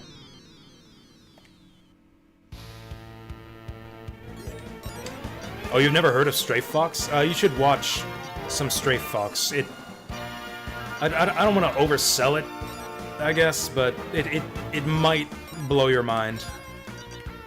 It might just blow your mind.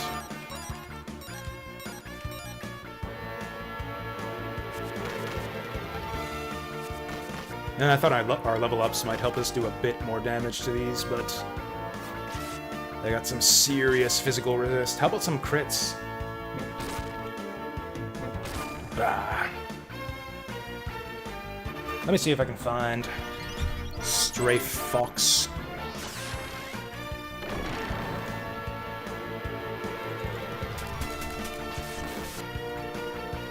Nobody knows Strafe Fox. I'm surprised. I think of Stray Fox as being, like, super famous. But I guess they're not. Their videos only have, like 40,000 views. Here we go. I thought the Castlevania one was excellent.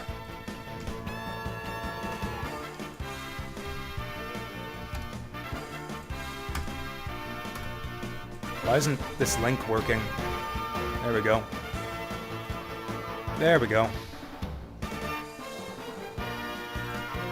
Yeah, by all means, stop watching the stream immediately and go watch that. It'll be a better use of your time.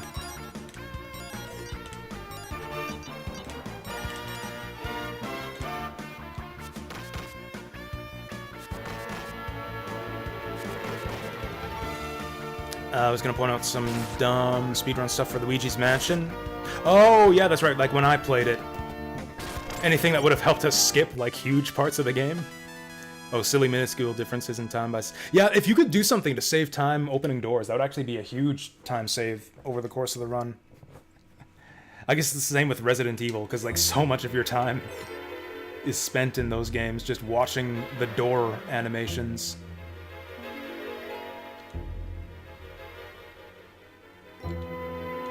Did we go up or down here?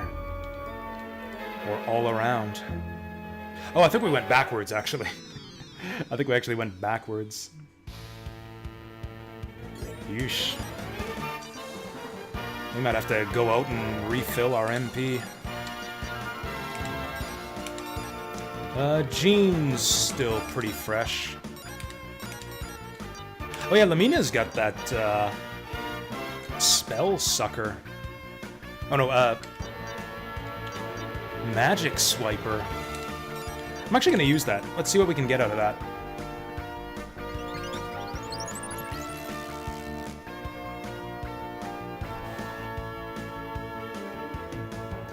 Fool for beer. Oh, misremembered names. Asahi is hit or miss. Normally gets Sapporo or Kirin. Yeah, I really like this Sapporo, actually. It's one of the better beers I've had. Reminds me of the 016 Prairie Gold that I used to get a lot. It's like a seasonal beer. Actually, I don't even know if they make it anymore. I haven't seen original 16 Gold in a long time. Okay. I guess we need to find an enemy that actually casts spells if we want to use the MP suck.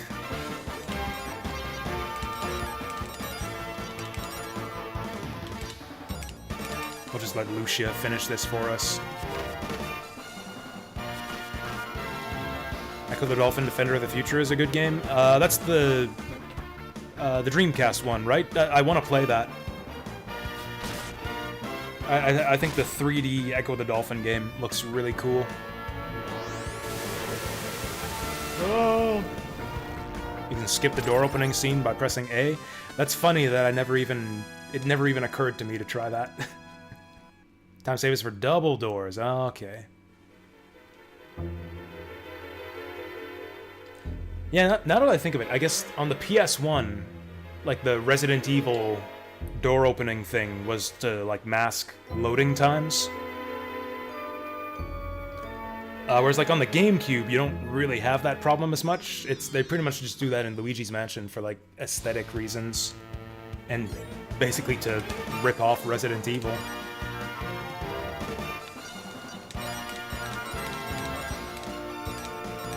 Excuse me.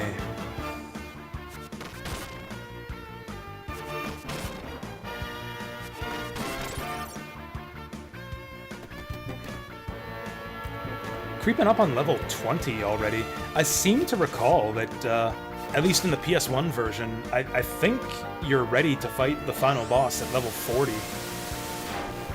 Pretty sure you have about a level 40 party for the final boss. Same as in Lunar, the Silver Star. Maybe it was 50. Maybe it was more like 50. We can kind of gauge our progress through the game by our current level. Okay, so bottom left is the exit to the previous floor. I cannot find an exit somewhere else. We haven't actually been playing that long. Like, maybe 11 or 12 hours? I played, like 8 hours on the previous stream, and 3 or 4 the stream before that, so we're only just barely over 10 hours in.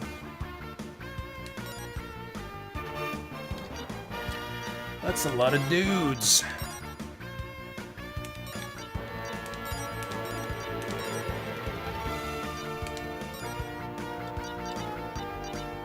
Yeah, with these dungeons, it sure feels like longer.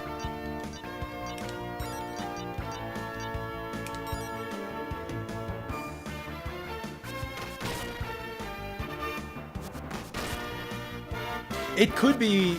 No, because I'm not relying on the... I was going to say, it could be one of those game clock issues, like with Last Revelation. But I'm not using the game clock to estimate my time. I'm going based on the length of the streams. Lucy hanging on by a thread. Hopefully none of the ghosts target her. Even the straw suck would finish her off.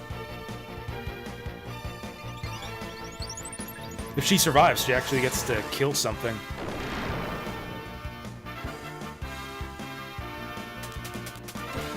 That animation is so cute.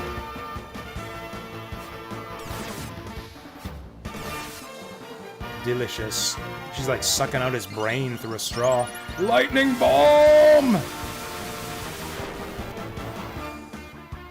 That's the kind of performance you get out of Lucia when she's on 1 hit point.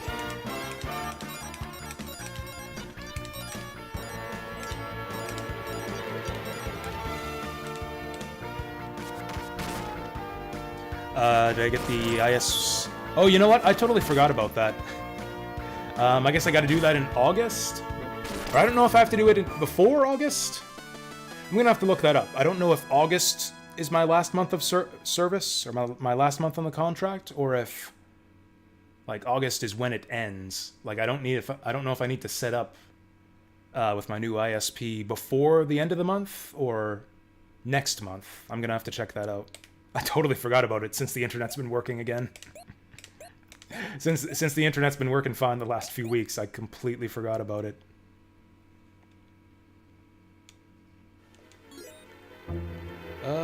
We could use a top-up now. I hope there's no boss at the end of this dungeon.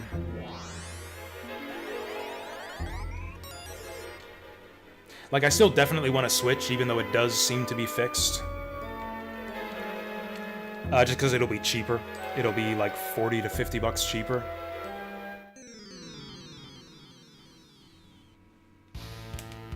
Which is going to be a huge load off month to month.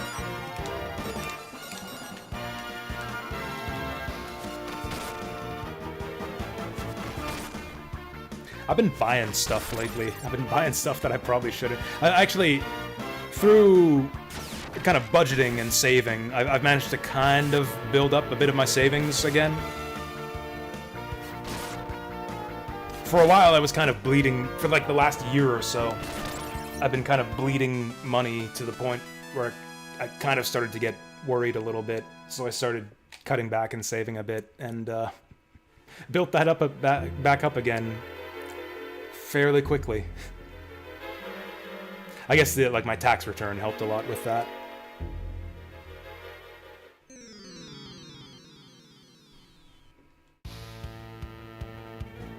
And then so now that I'm like kind of feeling secure again, I've bought a bunch of stuff this month. I got a new board game, even though I don't really play board games anymore.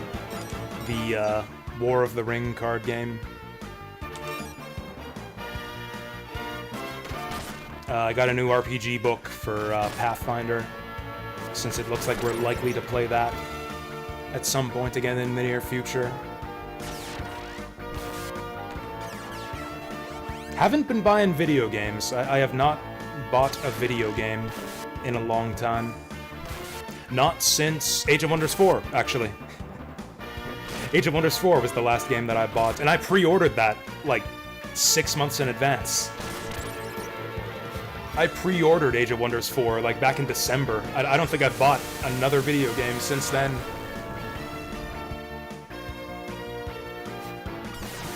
Oh shit, Lucy's gone. She's not gonna finish off this ghost for us. Kind of running dry on resources here.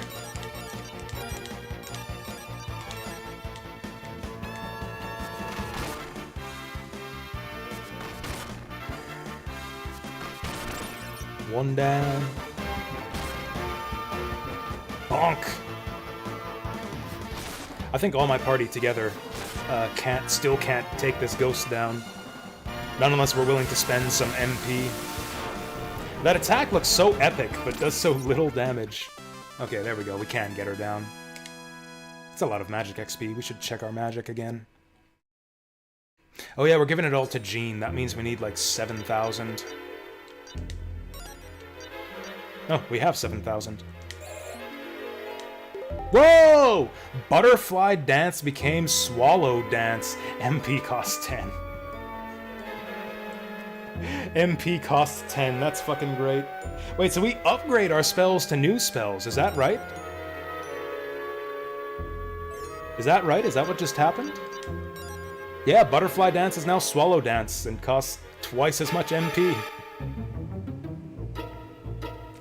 I don't know how I feel about that. I hope the new Swallow Dance is really, really good. It had better be to justify the cost. Who's got all my herb? Heroes hoarding all the herb.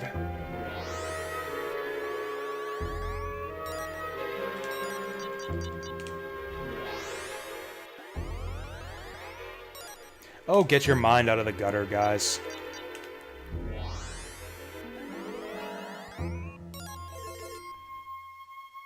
Jean would never do that. We cast Swallow Dance in combat and it's like literally her blowing the enemy. That'd be really funny. It would also get me banned off Twitch probably, but it would also be really funny. I feel like we're getting close to the end here. Oh yeah, Hero's got MP to spare. Let's do this. Oh yeah, let's check out the new Swallow Dance. I'm gonna try it.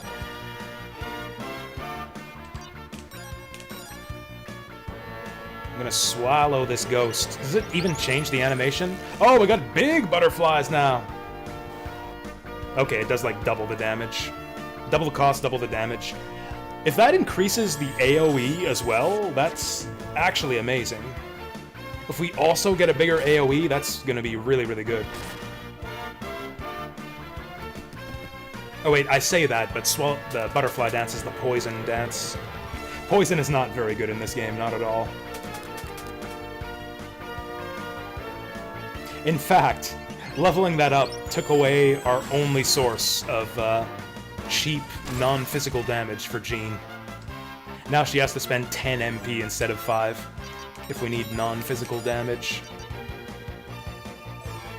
That said, I haven't been using her dances at all in this dungeon, so she can afford it. Yeah, her cheapest spells are 10 now.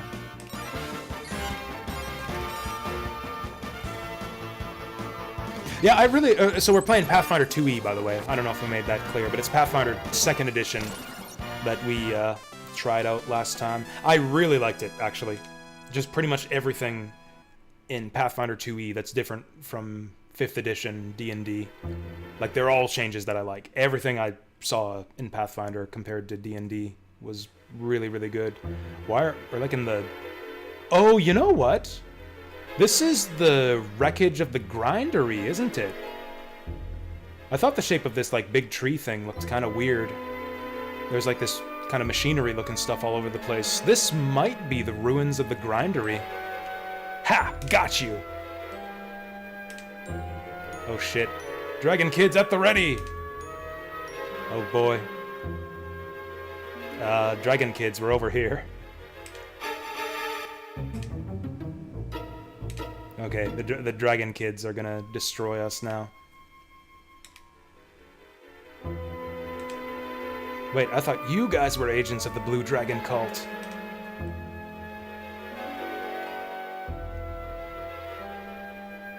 Oh yeah, you know what? Tabin was the guy who built the grindery in Lunar 1, wasn't he? I forgot about that. He was such a minor character. He shows up in like one scene. Yeah, Tabin was the guy who invented the grindery. This is the wreckage of the grindery. There's your lore tie-in to the first game right there. I wish I hadn't stood my party all the way over there. This scene looks kind of silly now. Whoa there, Pumpkin Pants. Who's he calling Pumpkin Pants? Literally, who was he talking to? I wasn't paying attention.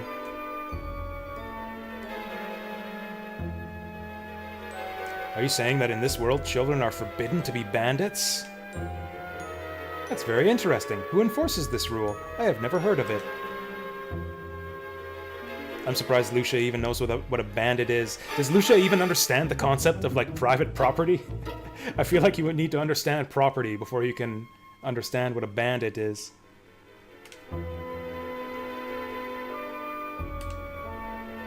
Yes, get with the program! Yes, I would like to join this program very much. Okay, this is my favorite Lucia is a space alien scene in the whole game. Lamina is Pumpkin Pants. She doesn't even wear pants. None of the girls in this party wear pants.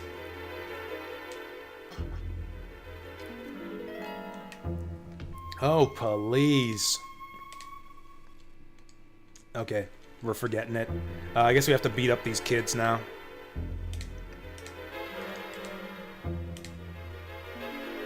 Oh, Null's a cruel master. Oh, Ruby's gonna bully this kid. Oh no, he knows the death karate.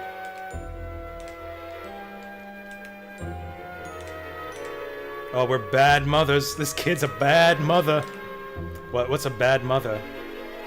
Whose mother are you? I did not realize that children this young could be mothers. They should have had Lucia say something like that. Cut you like cheese by tying your underwear in knots. Man, Victor Ireland knows how to talk some shit. I don't even know that Victor Ireland was necessarily like the lead writer on this game or anything. I just think of him when I think of shitty working designs humor. I'll actually have to look into like the writing credits for these games. I don't actually know who writes this crap. Wimp.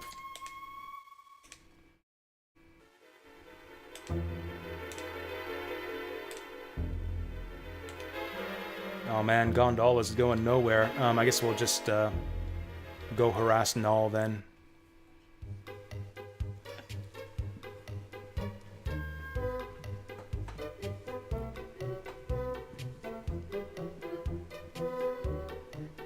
Love it. I love this so much, even if it's the inferior Sega CD version. I love this song. Oh, these are like refugees or something from the Blue Dragon cult. The Blue Dragon cult is evil. They teach children to be killers. That's new information, actually. So this is what the Blue Dragon cult is all about. They kidnap children and train them in the ways of Black Death Karate. And Jean is the only one who has ever escaped. Isn't that fucking hardcore? Jean has such a cool backstory. I love Jean's story arc. And then she's running away from the Death Karate life and wants to put that whole chapter of her life behind her. But enough about me.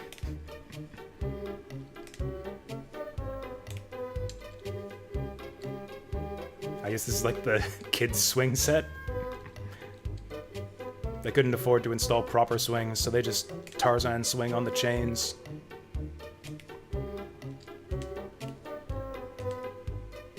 I love the PS1 version of this song so much. It's my favorite piece of music in any Lunar game.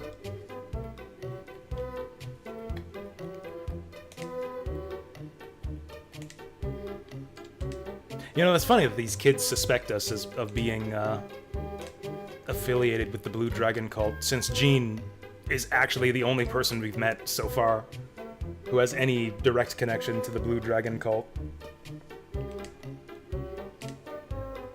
Like, they're actually not that far off. Jean is one of their star pupils.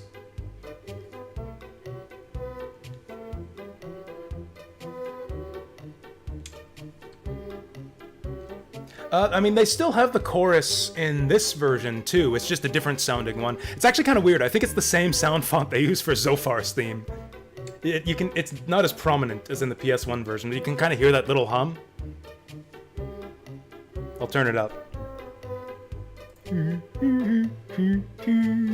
That's me. It's kind of quiet in the background there.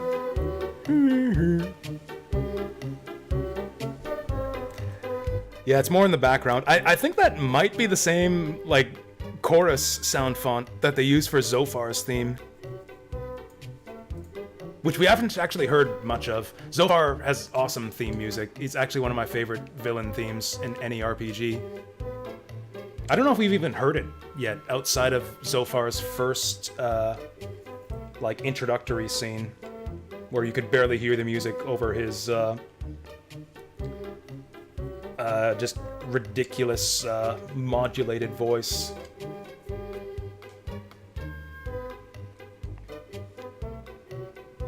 It's the one that goes, ho ho ho ho ho ho ho ho ho ho ho ho ho.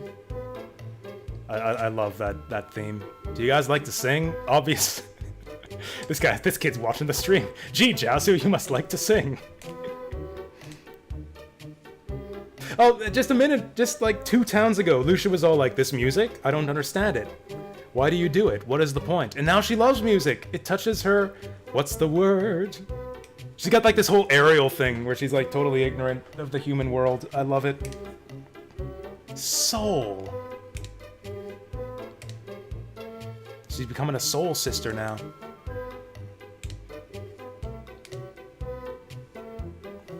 Honestly, Lucia's character development is kind of the heart and soul of this game, I think.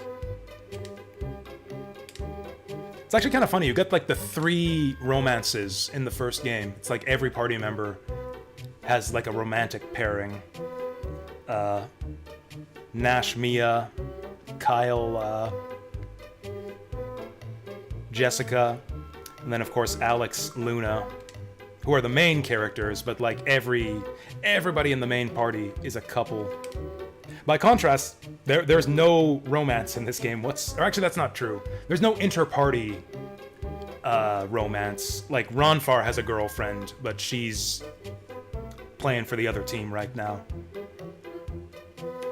But by which I mean she's working for Zophar. She's not a lesbian or anything. Maybe she is. Maybe that's part of being inducted into the cult of Zophar. I don't know. The game doesn't get into it. But other than that, like the only romantic relationship in this game at all is Hiro and Lucia. Which I think helps their relationship come across a lot more strongly. Like it's not kind of diluted by the like other party members or anything. It's like all the focus is on them, especially in the end. Man, the epilogue of this game is so good. The ending of this game is so good. I can't wait. Maybe I can wait. We got a lot of other fun stuff along the way.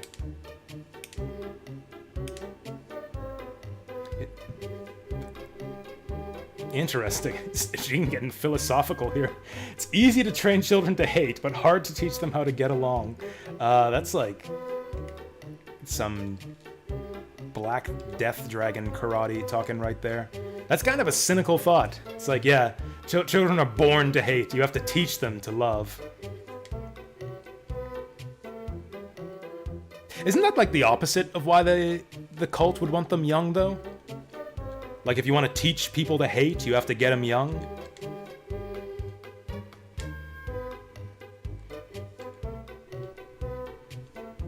Or I guess the idea is that you get them before they're socialized. I guess I could see it going both ways. This stairway here looks kind of like a face, doesn't it? There's like the 2 eyes above. I'm like walking into a robot mouth here. Did I watch any more Ranma? Nah, I was kind of done with it. I feel like I get Ranma by now. I kind of don't have anime in my schedule these days anymore. I've been watching a lot more Twitch and YouTube. I still haven't finished Key the Metal Idol. I started watching that like probably close to a year ago, and I'm only like halfway through. That's like a 14 episode series. Who is he talking to? Oh, he's talking over like the intercom or something. I totally forgot about... Like, I remember this part of the game, but I forgot that he lived in the wreckage of the grindery. That's so cool. I remembered them living in like a giant tree house, but I forgot that the tree was actually the grindery. Oh, he's talking to us. He is talking to us.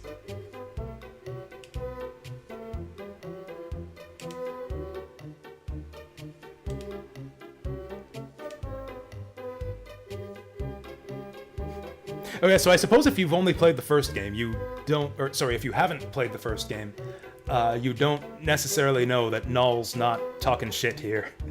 Like, we saw him grow into an adult, like a full-size dragon at the end of Lunar 1. He's extremely powerful. Oh, is he gonna go he gonna go beast mode and fight us now? Oh, return the kidnapped children and he will spare us. That's right, we're Null's prisoners. He's gonna eat us if we don't listen to him. Oh, shit. How about no? There's no way Lucia's gonna agree to this. She has an important mission.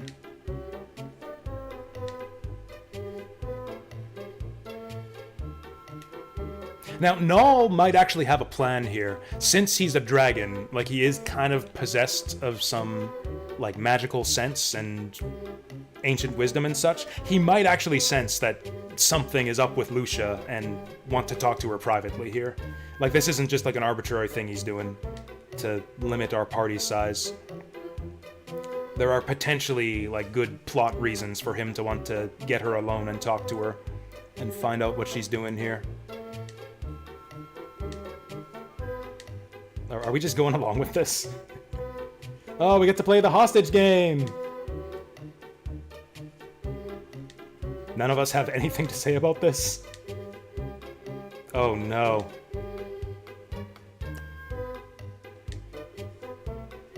Yeah, I'm surprised she's going along with this. She's like all about, like, I got a mission, no time to waste.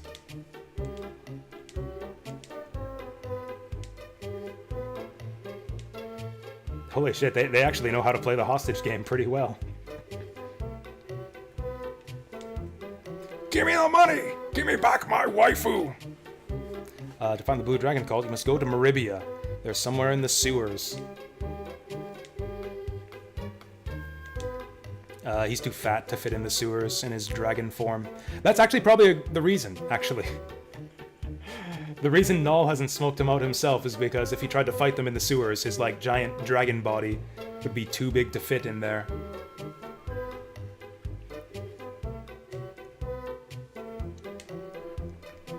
So Lums sent us on a quest to find the bandit hideout.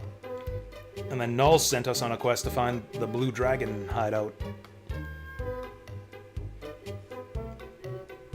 Waiting for the anime Fairy Tail 100 Years quest. That's like part of the Fairy Tail franchise, right? Isn't that one of those like giant anime series that's like hundreds of episodes long, like One Piece or something?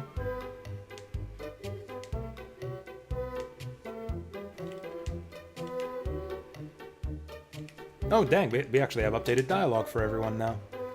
I was not actually expecting this.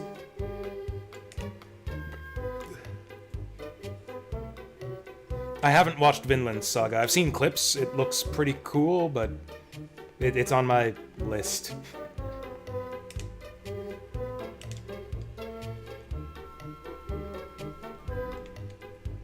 Okay, yeah, continuation of Fairy Tail.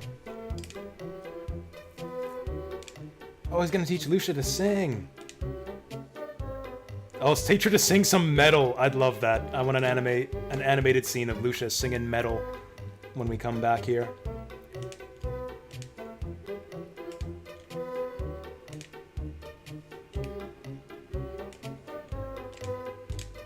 This is kind of weird and dumb that nobody in the party has anything to say about this situation. It's like, oh shit, these children have us kept captive. We can't beat up these children and just run off, otherwise, like, they'll call Child Protective Services on us or something. This is gross. Kid is a walking hormone. Fucking Victor Ireland is a walking hormone. Making it dirty. Jeez.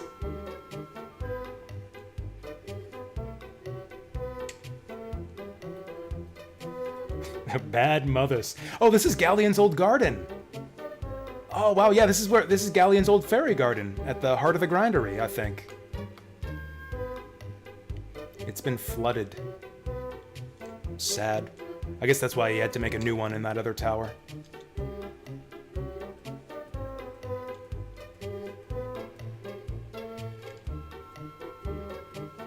Mixed thoughts on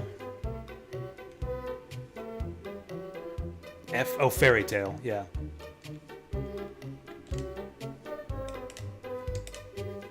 Yeah, I don't know, I just don't think I'll ever get into like a giant anime series ever again. Dragon Ball, Inuyasha, Ranma.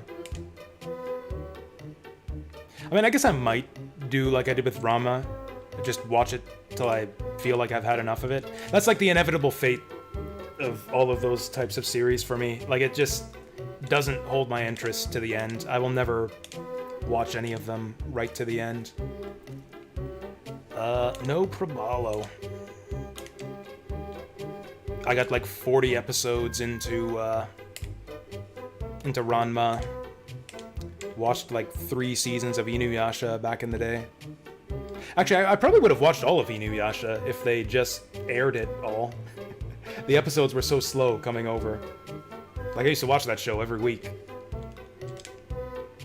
If they actually showed all the episodes, I'd probably have watched them all. We just funnin'.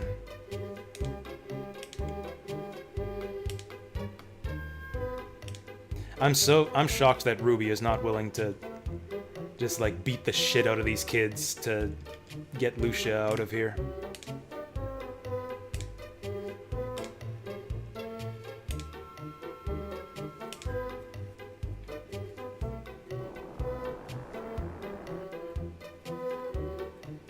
Yeah, we talked about Inuyasha and long anime before. Actually, another series that I saw, a kind of big tentpole anime series that I watched a while back and really liked and didn't watch very much of, was Rurouni Kenshin. I was on a big, what's the word? Jidaigeki, is that the term? Kind of like samurai period pieces.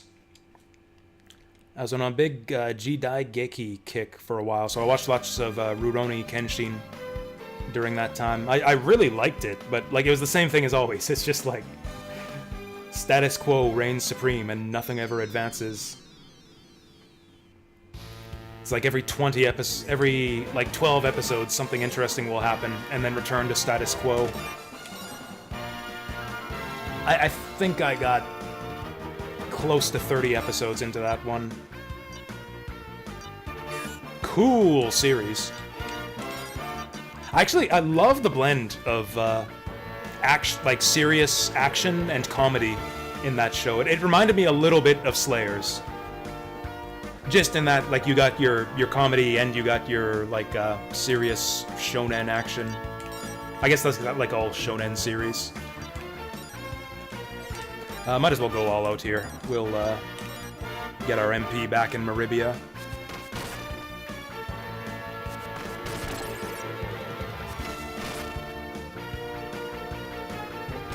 I did watch Samurai Champloo back in the day. That was actually around the time that I got into Cowboy Bebop, because I was like the same people who did that show, right? And I remember a lot of people saying, it's like, oh, there was like 2 factions on the internet at the time. Some people would say, hey, if you like Cowboy Bebop, watch Samurai Champloo. It's the same guys. Somewhat similar style, but samurai hip-hop instead of cowboy jazz. And then there were other people who were like, it's not that good. If you go in expecting Bebop again, you'll be disappointed. And I guess I kind of went in not knowing what to expect, and I quite liked it. I quite liked Samurai Champloo. Oh yeah, yeah. I watched Maison Ikoku. Knowing that the show comes to an end really helped me like get all the way through that one. Also, they actually advanced the status quo. Like watching like the first 20 episodes of that series is different than watching like a random episode in the 40s. Like the relationships between the characters actually advance. Godai's like situation in life is different in the early, mid, and late parts of that series.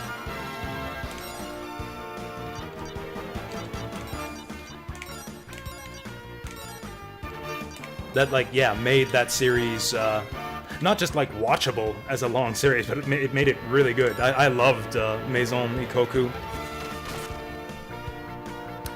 I read the Orange Road manga, Saturn Meteor, and I really disliked it. I don't know, I didn't get it, if that makes any sense. The concept seemed weird. It's like you got... it's like the kid, he's got this one girlfriend who's kind of like tomboy looking, and he's also got his girlfriend's hot looking, like super babe friend who's like good at everything and super, what's the word? Precocious? I don't know. She's, seems like an adult, and she's like super beautiful and talented in a bunch of different ways, and is way out of his league. And then on top of that, he has psychic powers for some reason. I don't know. That series was like all over the place. I didn't get the concept. Like, I don't get what like the sales pitch is for that game, other than what's the girl's name? Is it Madoka or something? Is like super hot, and there's great artwork of her. That's like the only thing to recommend that series, I think. Also, the anime has good music.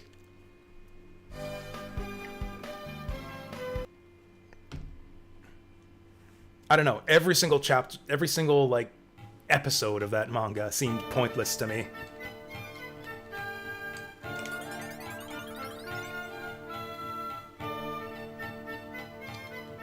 I don't know, none of the humor landed for me, none of the stories seemed all that interesting. Like, it was just all about the artwork.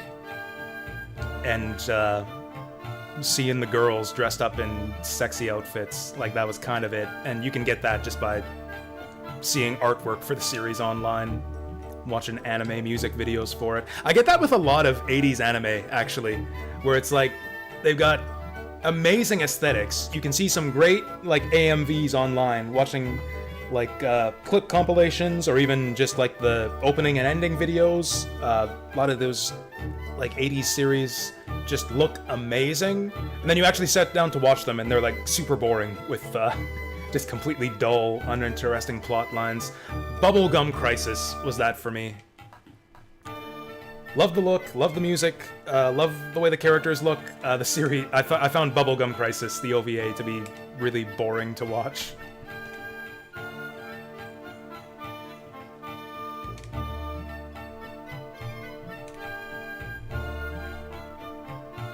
Entrance over the wall, and it goes deep within the Meribian sewers. Oh yeah, that's right, yeah, the passage to the sewers was in Ramus's shop in Lunar 1. Yeah, he's just telling us all the way that we went to the... Remember that time you went to the sewers in Lunar 1? We're doing that again. There were 2 treasure chests down there that we missed in the first game, too. Money isn't worth risking your life for? That doesn't sound like Ramus. Can't remember if we hit the statue when we came into town or not.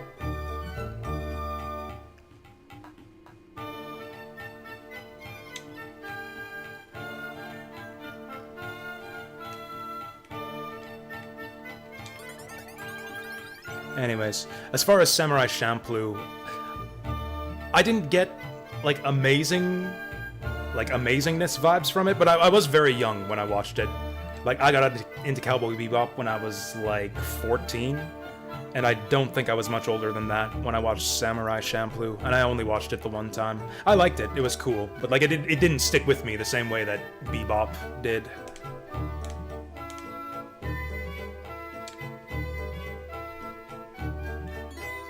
I guess it's been a while since we saved. Oh, I don't have a ton of magic XP, but, you know, Not gonna stop me from saving. Yeah, 13 hours, 41 minutes. That actually seems about accurate. I think I have streamed this game for about that long.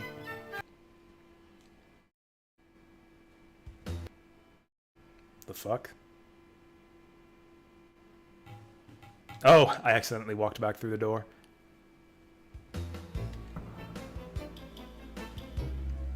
Wow, these sewers look so much more foreboding on the Sega CD. The colors are so much darker. I love these darker colors on the Sega CD. I'm gonna have to play Lunar 1 on Sega CD.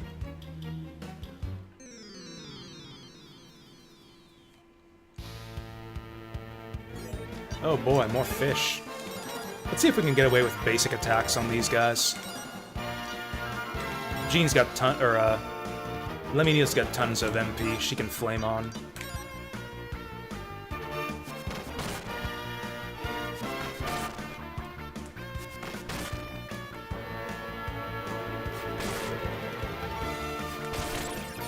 Okay, those are some tanky fish. 2 full attacks from Jean and Hero. Yeah, we're gonna want to bust out some moves on these fish.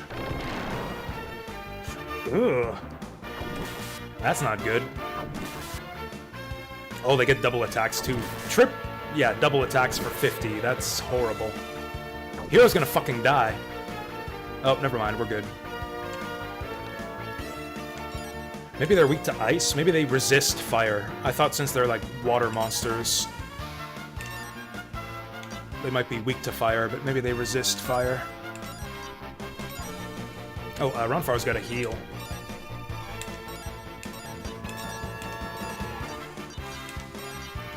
Alright, we're still experimenting on these guys.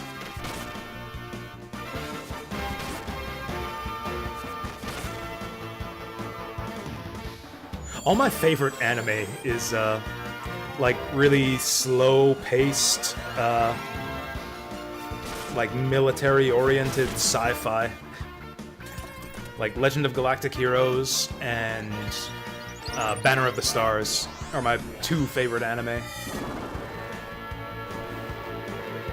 There we go, they're weak to ice. They're super weak to ice.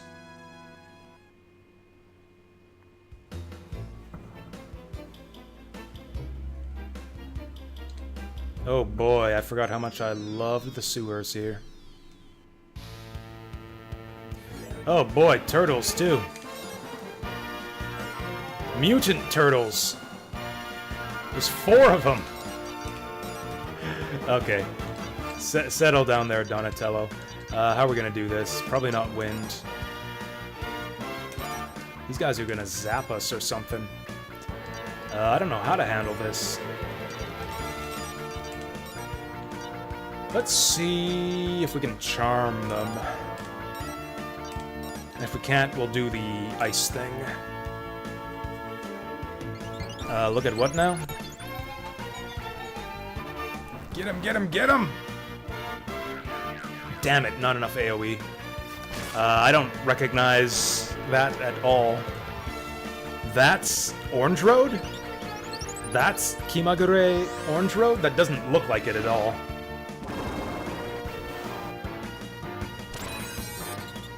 Looks like some garbage. That's Madoka? Yeah, that looks like some garbage. Shin Kimagure Orange Road? More like shit Kimagure Orange Road. Oh great, they paralyze us.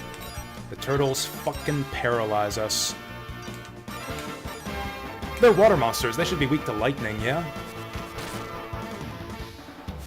I guess the trend of shitty remakes, isn't just for video games. It's been going on in anime for a long time, too. That was the thing, like, I feel like it was, like, back in the... yeah, exactly. Got him! Ha! Okay, they're not weak to lightning. There was a trend, I want to say it was in, like, the late 90s, or probably more early 2000s, of, like, remaking old anime in, like, a newer style, and they were all terrible. They made a new Burn Up. I forget what it was called. There was like a newer version of Burn Up that really sucked. They made a new Dirty Pair that really sucked. Yeah, a bunch of shitty remakes of anime, I remember. And I think it was like the early 2000s. Was that from that same era? I'm gonna look this up. Shin Kimagure Orange. 1996. Is that right?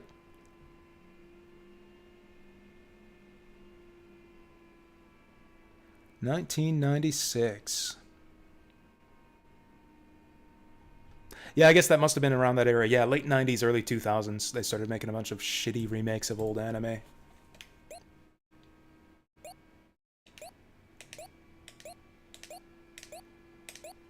Hey! 4 agility for hero. That's huge.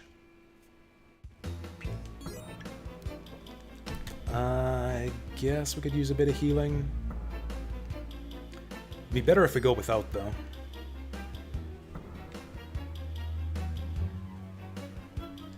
These days, instead, we get shitty live-action remakes of old anime. Live-action Cowboy Bebop, live-action Death Note. Oh boy, that's a scary-looking thing. Deadpool. I think I might just want to post-sword this fucker. Can Ronfar Jean do this? I'm gonna try it.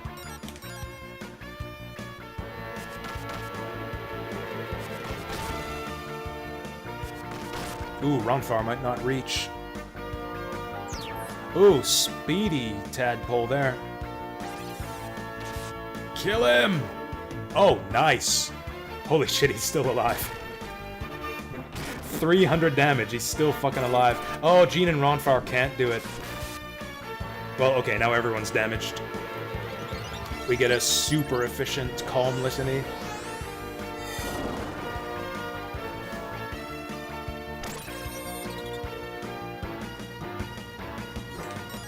Okay, this guy should be close to dead. I'm surprised Ruby didn't finish him off.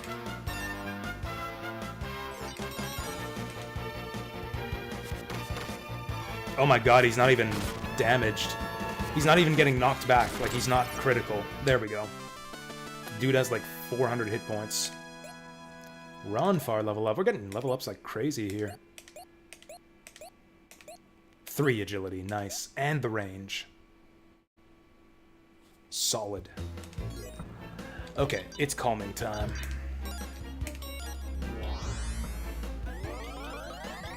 Good stuff. How are we doing for magic XP? We have a lot. Oh, so we get a new spell at 14. Or we get a spell upgrade. Interesting. Do I want that for Ronfar? We're getting 70 out of the single target health spell right now. I think that's good. Oh, we could upgrade Hero's Boomerang. That could be okay. It doesn't do very much damage right now. Or we could start leveling the dice. Enemies are weak to... Oh, we want to level up ice, actually. Because the enemies here are weak to ice. Let's level up ice. There we go.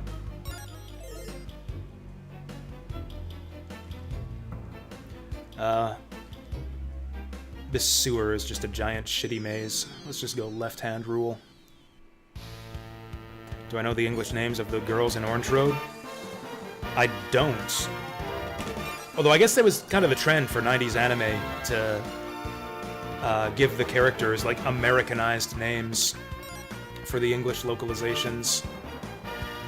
Like Usagi, like Sailor Moon, all the characters had English names. Usagi was Serena. Makoto was... Wasn't she like Lena or something? Lisa? I think Sailor Jupiter was Lisa in the North American dub.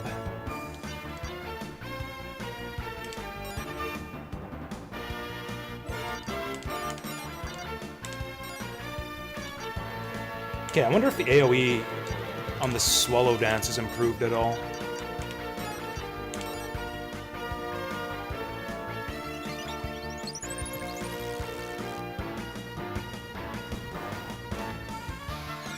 Okay, yeah, we got big AoE on that now. Not that it matters, because poison still sucks. Not bad, not bad. Alright, Lemmy, it's all you. Fuck. Fuck! Ew. Okay, at least she didn't waste the MP. At least we didn't waste our MP on that. Bunny Riviere? Who? Sailor Moon? Like Usagi? Got renamed to Bunny Riviere? That's messed up.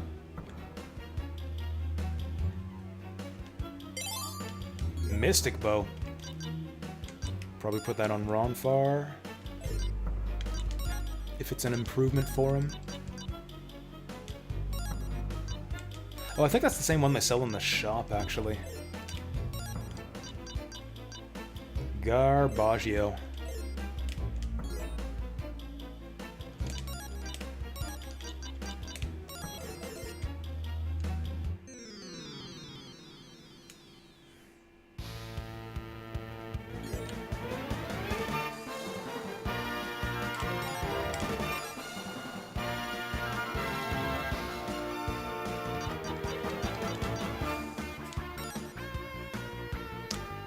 I think I'm gonna post-sword the fish, actually.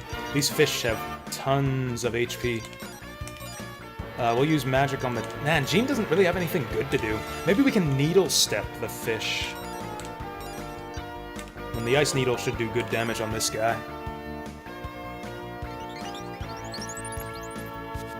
So for a few years, me and the crew of guys that I play games with every Thursday, we played a game called Legend of the Five Rings. It was like a kind of Asian fantasy style setting, like two-player dueling card game. Loosely based on like Japanese, like kind of a grab bag of like Asian cultures and mythologies, mostly Japanese. The fuck? Oh, so that guy's not weak to ice. That's fucked up. We'll get Jean... Oops. Get Jean to try to freeze that guy. I do not like whatever that guy's doing. I think I'm just gonna bonk this dude. So as being an Asian setting, a lot of the characters and like the cards in that game had Japanese-sounding names. Like the characters on the cards would have names like Hiroshi and Kaede and stuff like that. And like a lot of the people who played in the store, you know, don't know how to read Japanese names, so they would like, this is the one thing that like drove me crazy. They would call Kaede Katie. Well, one of my coworkers actually did that all the time, and it's like, I literally didn't know what he was talking about. Like he says, oh yeah, Katie has a really good effect. Really excited for Katie to come out. It's like, I don't know who that is. And I sound like an asshole for like telling him I don't know what he's talking about. It's like, oh, you mean Kaede. and then I sound like an asshole, but I literally don't know who he's talking about. It's like, yeah, Katie.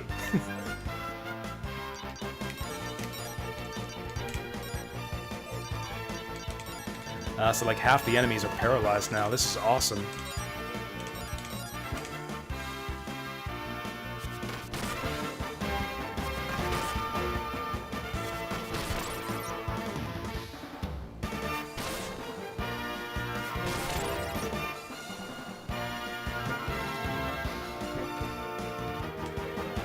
So I think we're just gonna needle step all over these fools. I forgot how good Paralyze was. Also, Jean's got even more MP now.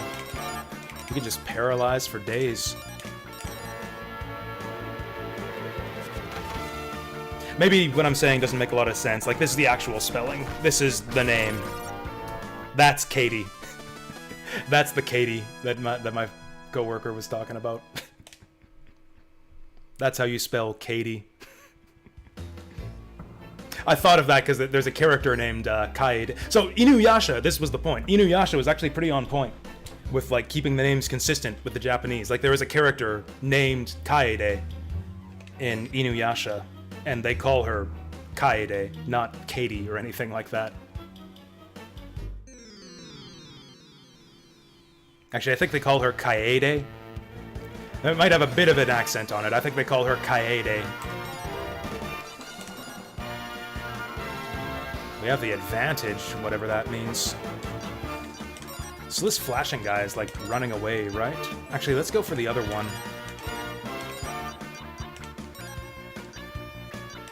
I'll get Jean to freeze this guy.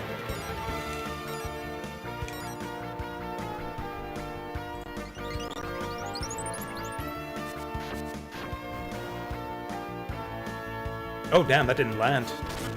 These guys might be immune to paralysis, or we just got unlucky.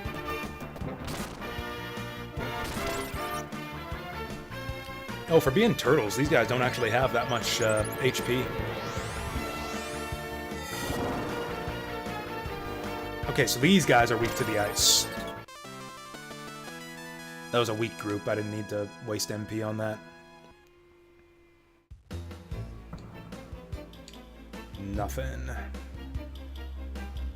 Oh, are we still going left-hand rule? I think I might have messed that up.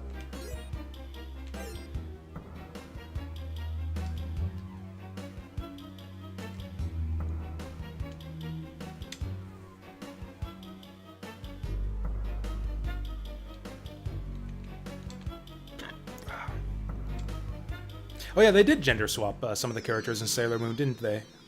Yeah, I remember. It was one of the villains in like the first season of Sailor Moon. They were like this, like, totally gay couple. And since you can't have gays in like American children's entertainment back in the 90s, they just like recast the dude with the long blonde hair and the ponytail as a woman.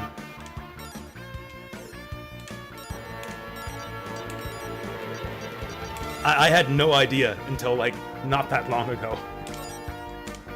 Or I guess it would have been, like, what, maybe 10 years. Like, maybe 10 years ago, I found out that that's what they did.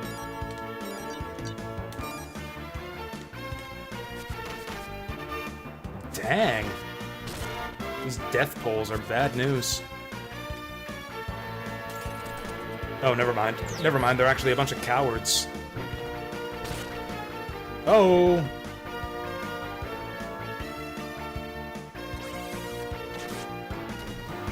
Alright, we got him. Are we over-leveled or something? We might be over-leveled. Either that or the enemies in these sewers are a bunch of cowards.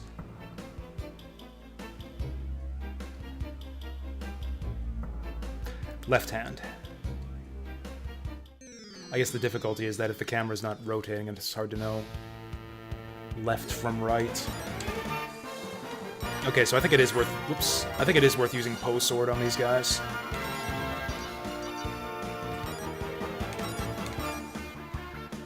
Jean and Ronfar can't kill one fish, though.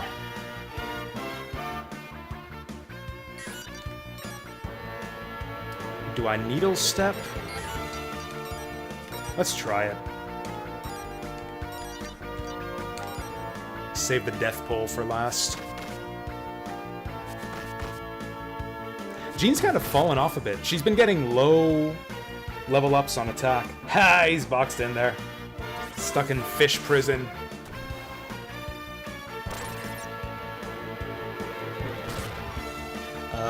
Hey Necronth, one thing you liked with the anime ported to the US is when they keep the honorifics in the dub?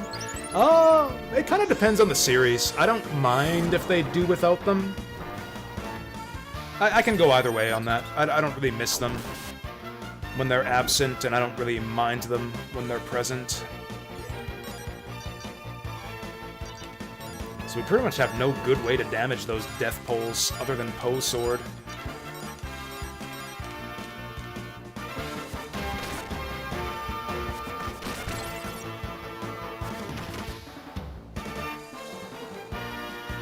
It's funny that these guys keep running away from us when we don't actually have many great ways to damage them. Finish him! Oh shit. Might have to go another round with this guy. Oh, okay, lightning is okay against him. 2,500 magic. We're probably due for another level up right now.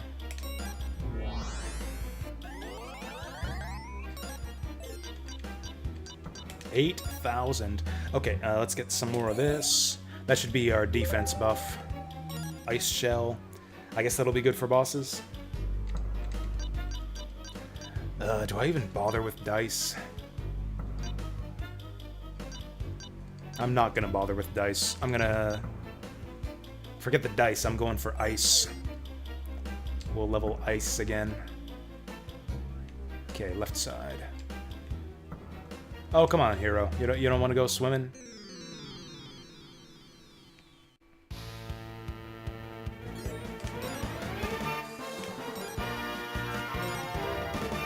So that fish is running away. That pose means that he's running.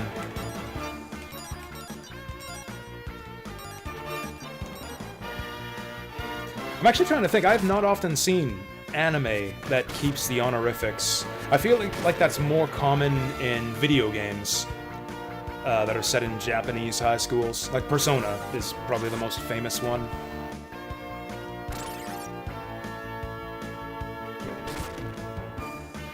Like, they don't use them in, oh shit. Okay, that's their team-up attack, not his runaway attack. They didn't use them in Inuyasha, even though it's kind of a feudal setting. They didn't use them in Rurouni Kenshin. Actually, Rurouni Kenshin was a funny one, with the translation for that. Because not only... I think I've talked about this on stream before, but whatever. Talk about it again. Kenshin had a unique way of speaking. He was like a, very formal, polite samurai-type character. He was a Gozaru character. He ended all of his sentences with De Gozaru, which is like this, kind of antiquated, very formal samurai speak. Often gets localized as, Old English talk. Cyan from Final Fantasy VI was a Gozaru character. He was like this samurai guy who had a very formal, polite way of speaking. Yeah, instead of speaking in the oldie English accent in Japanese, he was a De Gozaru character. That scene where Gao's making fun of him in the Veld, jumping around him, calling him Mr. Thou. In the Japanese version, he calls him Mr. Gozaru. He jumps around saying, Gozaru, Gozaru, Gozaru!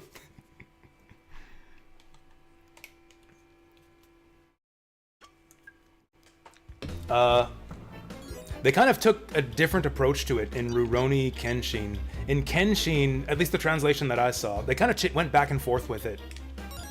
One of the things that I saw they did is they actually translated it literally. Which, it as a phrase, I think De Gozaru doesn't even literally really mean anything. It's just a declarative, yes it is, or that it is. And that's how they translated it in the Rurouni Kenshin subtitles in the version that I saw. They actually translated Gozaru as that it is. So Kenshin would just end all of his sentences with yes it is or that it is, and it sounded kind of dumb.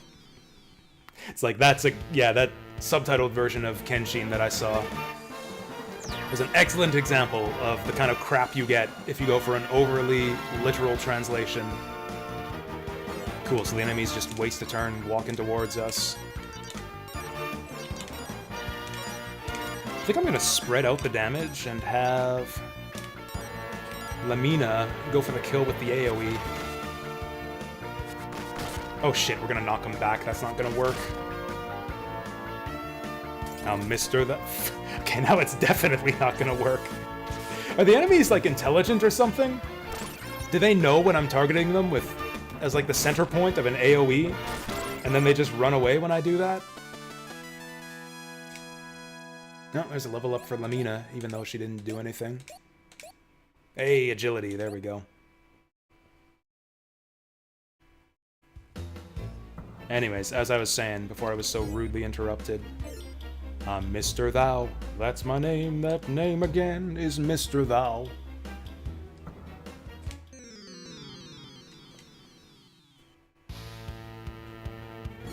If Final Fantasy VI were translated by Working Designs, that's what they would have had Gao say during that scene.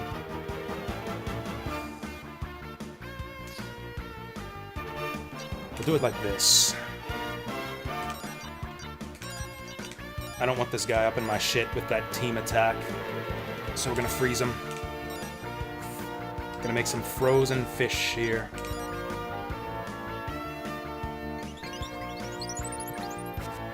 Oh, and then another example of a way that I've seen Gozaru localized. So Disgaea, I think it was Disgaea 2, had like a whole samurai like side area and like a bunch of side characters, kind of like similar to Gordon and his crew in Disgaea 1. You have like the whole like Flash Gordon thing, that Flash Gordon parody stuff going on the side. Disgaea 2 has like a samurai parody.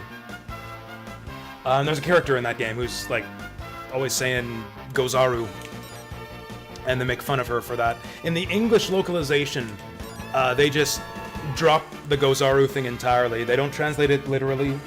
They don't translate it literally like Kenshin. They don't translate it as like a oldie, like medieval accent, like Final Fantasy VI. They just replace it with a nonsense word. Instead of saying Gozaru, she says Zam all the time. She just ends her sentences with Zam, and people make fun of her for that. It's like, why are you saying Zam all the time? That's just nonsense. And it is, because they didn't know what to do with Gozaru, so they just made up some nonsense.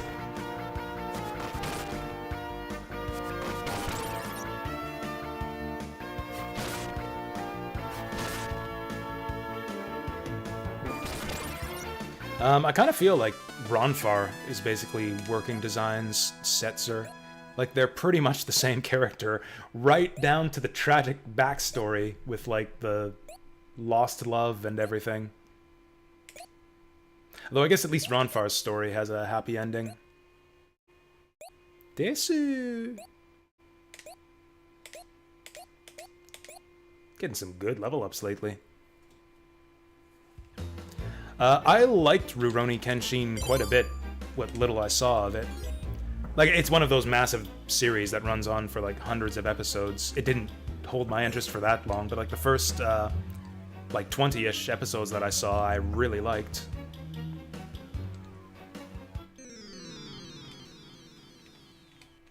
It is a little bit darker, actually, than your average, shonen show, I thought. I thought it did a good job kind of skirting that edge between, like, light-hearted comedy and, like, serious, bloody violence.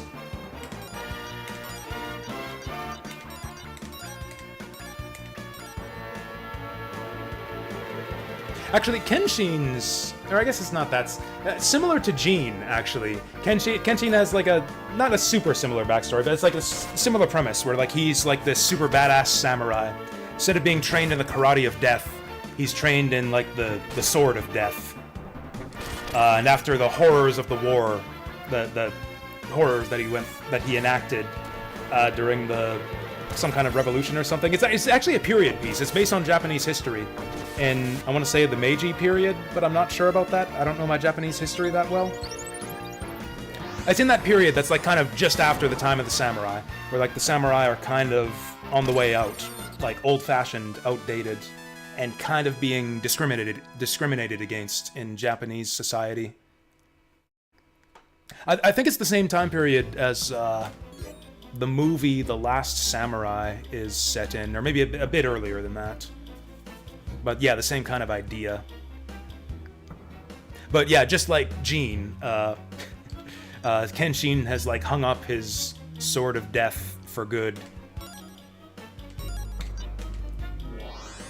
So he famously, that's, like, kind of one of his signature features, is that he has a reverse blade katana, where it's, like, it's blunt on the one side and, like, an edge on the reverse side. So it's like when he flips his sword backwards, so that, like, the backwards side with the edge is pointed out, that's when you know he means business. But yeah, he's otherwise committed to non-violence and... I guess not really pacifism or non-violence, just, like, no killing. He's not down for killing anymore, just like Jean. Except when he gets super serious. That's when the serious gets bloody. He reverts to Battle Sai mode. Oh, hello. Oh, hey, we found it. We found the black dragon hideout. Dun dun dun. That mask! It's the one that... Well, Gene. Have you taken to associating with trash like this? Who on a could regular this be? basis? I'm disappointed in you. After all, You know were what? my best and brightest student.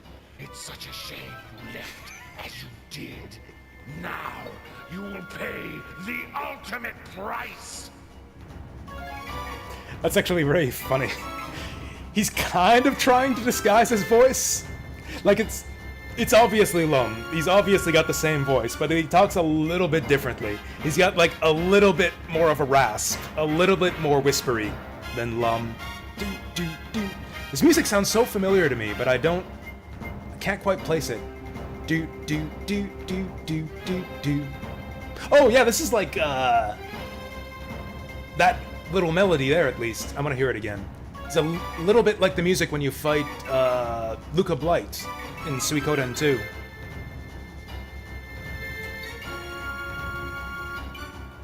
How dare you train me in do do do do do.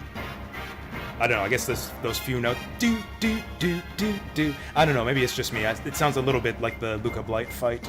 Do do do do do do do.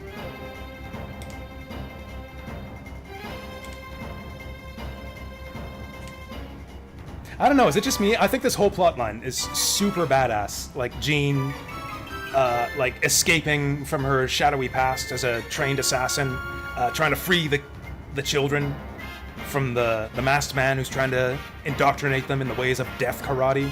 I think this whole plotline is just so cool. That's a fucked up mask. That's kind of funny looking. I can't remember what it looked like in the PS1 version, but I don't think it looked this goofy.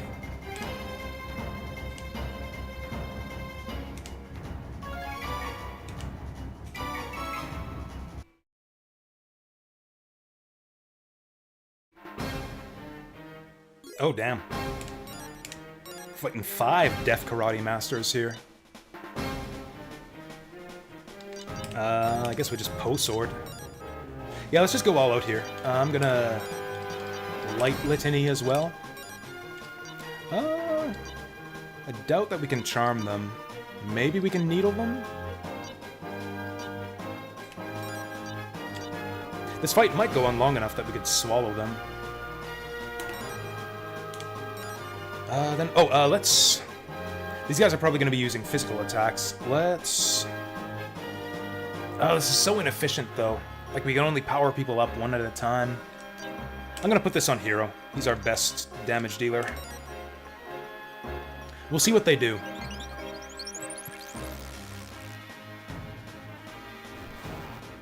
Not bad. Oh, not bad.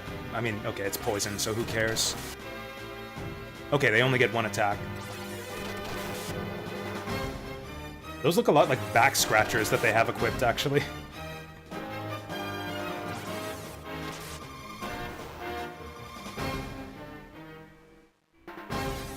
The back scratcher is the weapon of death. We desperately need healing. I should not have done Light Litany. These guys are fast, too. This is gonna be tough. That's pretty bad.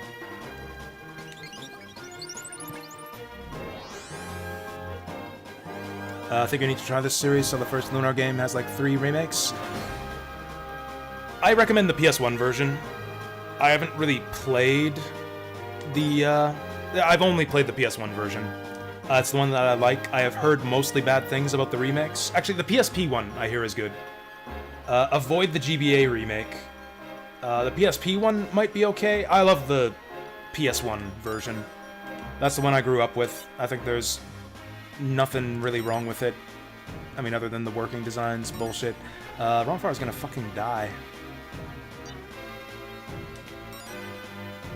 Can I defend him? I've never tried this before. I'm gonna see what happens if I defend Ronfar.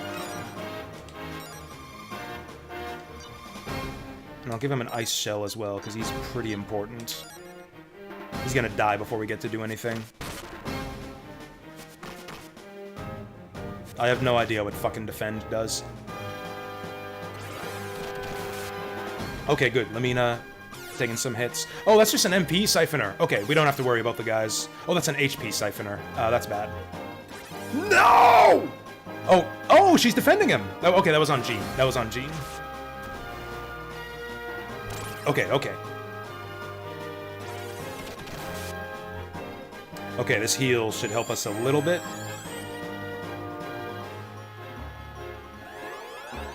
Okay, that's pretty good. Everyone's doing fine except for Ronfar. And he's shelled up, so we should be a little bit good now. 18 defense, heck yeah. Oh, that's decent poison damage. Alright. Maybe we bump him back with the Squall? Nah, Posword's doing crazy damage. Let's get this guy away from our front line. I'm just gonna Calm Litany, since he goes after them. I doubt they can be confused. Honestly, I think we get more overall damage with her basic attack.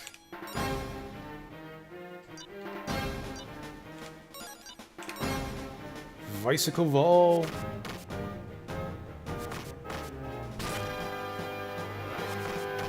Has anyone here played any of the other Lunar remakes? I know someone told me that the PS1 version, or the PSP version was good.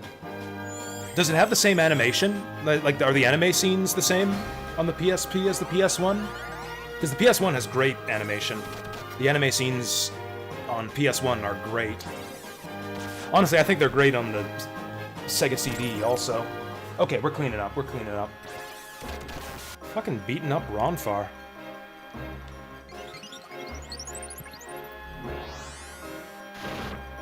PSP version has very nice sprite work. I actually really like the look of the PSP version. Oh damn, Poison ticking him down. I think I'll just have Ronfar defend, actually.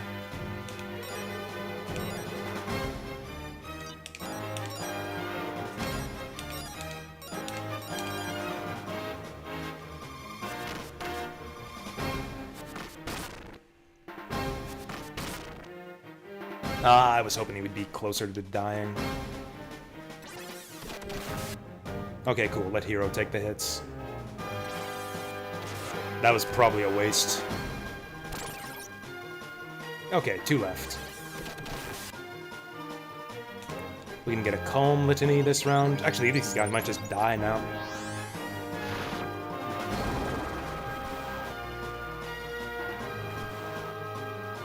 Holy shit, Poison, like, takes up more and more each round that it lasts. That's actually amazing for boss fights. I might have to give Poison more of a shot from now on.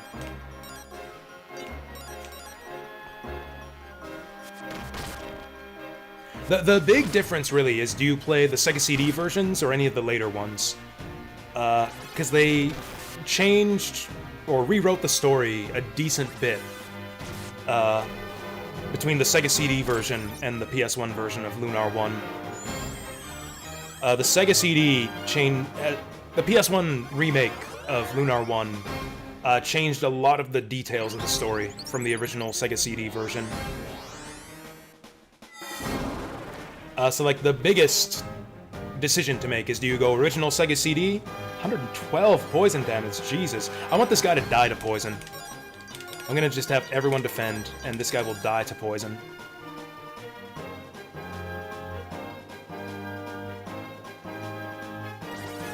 And then I think every subsequent version after the PS1 used the same story as the PS1 version. Lamau. Okay, poison is good. Poison is actually great for boss fights, if they can be poisoned.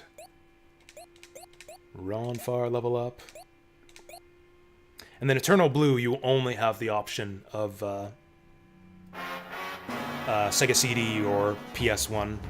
Or Saturn, I guess, but the Saturn and PS1 versions are basically the same.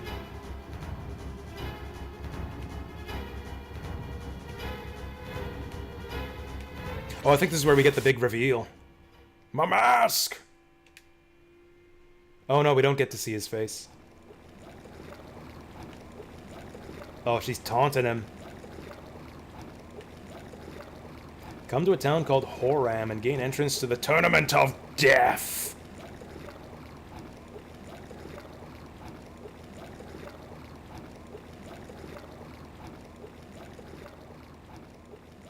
You know, if it weren't for that stupid voice clip at the start of the Masked Man's introduction, it might not be completely obvious that the Masked Man was Lum. Alright, this is Jean's mask now. That voice sounded kind of familiar. I should ask Lun about it. I keep calling him Lum, like he's the Urusei Yatsura girl or something. His name is Lun. Yeah, we trust Lun. We better go see him right away.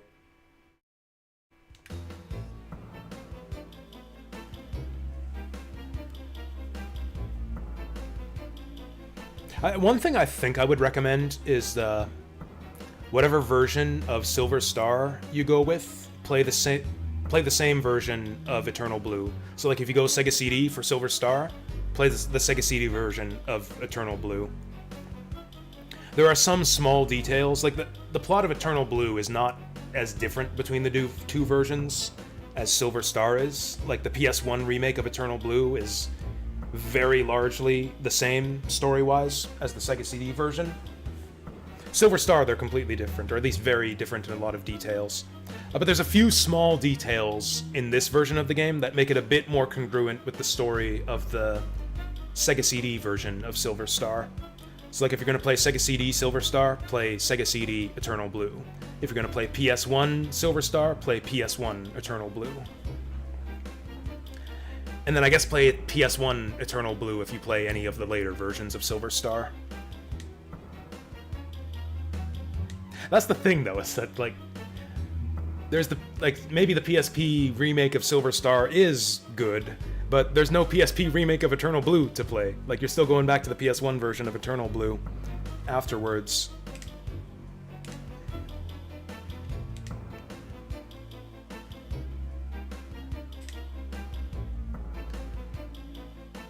So it's gonna feel like a blast from the past all of a sudden. It's like, why is the sequel so much more primitive than this PSP game that I played? It's such a weird shame that they never went back and redid Eternal Blue. Like, I get it. It's kind of funny. It kind of follows my philosophy of remakes, which is that there's not really any point in remaking a game that's awesome in the first place. Like, Silver Star, I think, is a bit more of a flawed game. And I think that's why they've remade it so many times. It's because there's some room for improvement there. Eternal Blue is an amazing game. I don't think there's much that needs improvement, even from this Sega CD version. So they never bothered remaking it. I mean, that's just my opinion, obviously. I know quite a few people prefer Silver Star over Eternal Blue, but I love Eternal Blue. I prefer it over Silver Star in, like, pretty much every way. Better gameplay, better story, better characters, and Silver Star was great in all those categories in the first place. I don't know what magic I want. Get a better boomerang? Oh yeah, we were gonna do ice. Like the ice. Ice pick became ice arrow. I think we'll do fire as well. Lamina's all about the magic. She's got MP to spare as well. So I don't really care if her MP costs go up. I guess in terms of availability, I don't know if you play through emulators or original hardware. If you're emulating, it doesn't matter. Any version of Lunar is as easy to emulate as any other. I actually don't know what's like the easiest one to get a hold of if you're playing on hardware. Like the PS1 version of both Lunar games are kind of collector's items. You probably won't get those cheaply. Oh, Duck Station. Well, there you go. Yeah. In that case, no Probalo.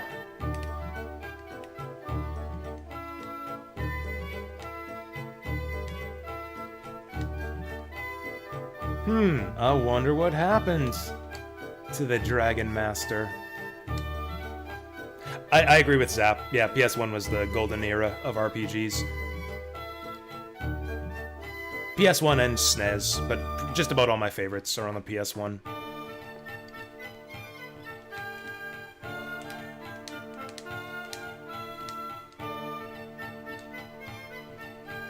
Is this the part where Lun reveals himself? I actually don't remember. So Lun's trying to develop powerful karate. Oh yeah, he's not here. He's obviously not here right now. He's mysteriously ran off. He's on a trip. He went on a boat trip. Oh, he was summoned by the goddess. Oh, you know what? He was probably about to put those kids onto the boat to take them to Pentagoulia with him. They were probably going to be, like, inducted into the cult.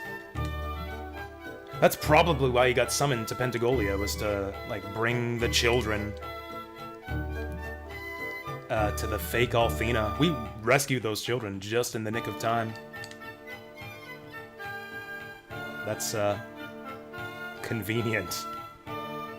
Contrived, some might even say.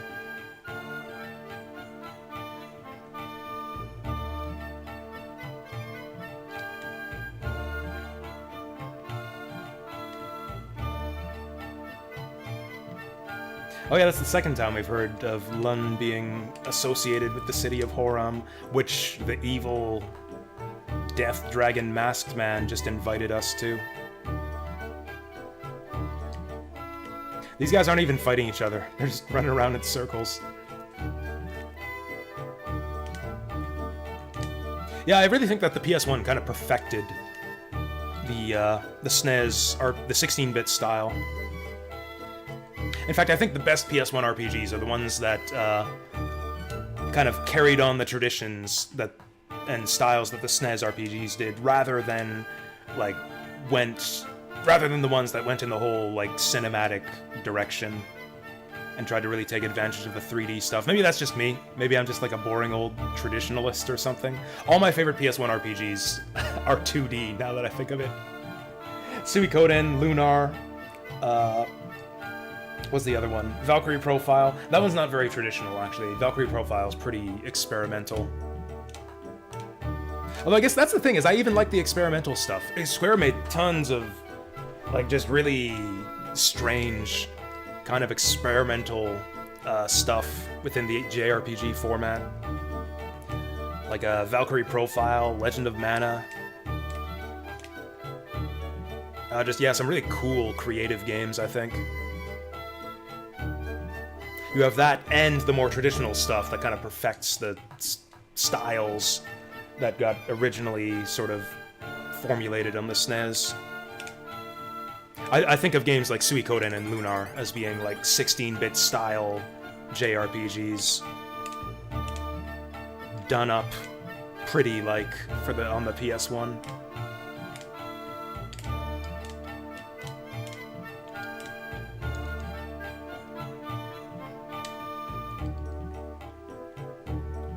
Oh yeah, Xenogears too. Xenogears is another excellent example of a like kind of out there experimental type RPG.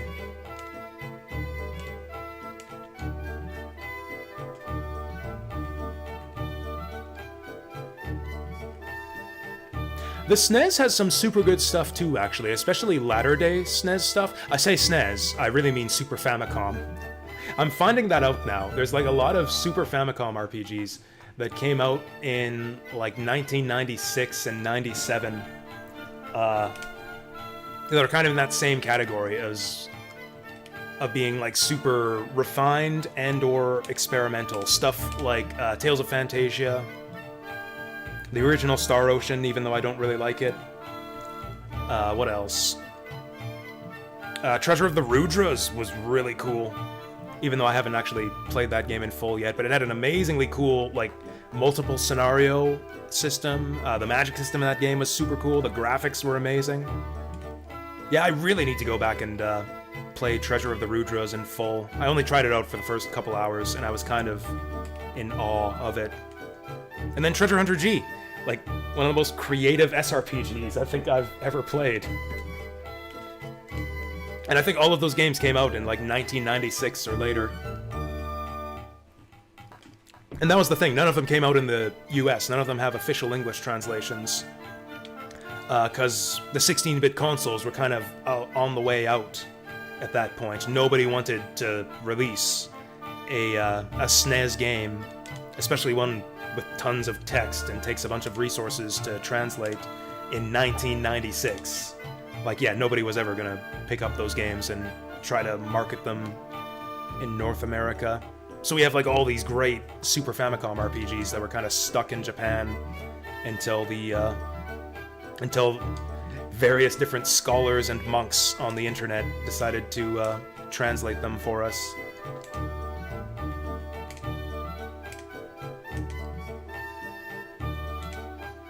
I've got some silver coins I could lend you. I've got...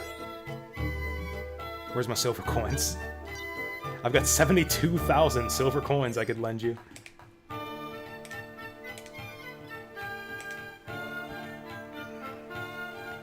It's rumored that the goddess Althena used to come here. That's interesting. Does that mean that the cat's out of the bag with regards to Luna's secret identity? Did it become generally known that Luna was actually the incarnation of the goddess? If it was, the world seems to have forgotten it now.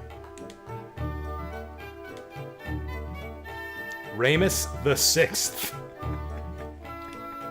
Well, there you go. So we're six generations deep from 6 generations removed from Lunar 1. That's like what? About 200 years?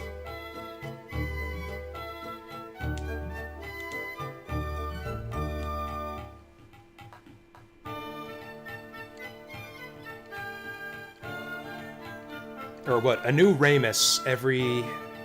If they make a new Ramus every 25 years, I guess that would be like 150 years.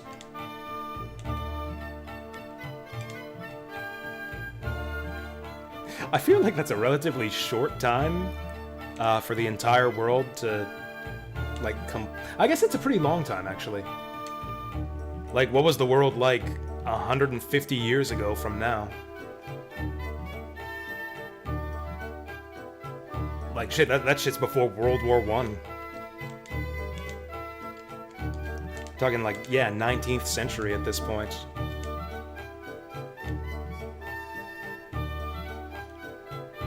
Is that enough time for the Church of Althena to fall into corruption? Yeah, it probably has. Some people, Orthodox Catholics or something, would probably say that the Catholic Church fell into corruption in about that many years.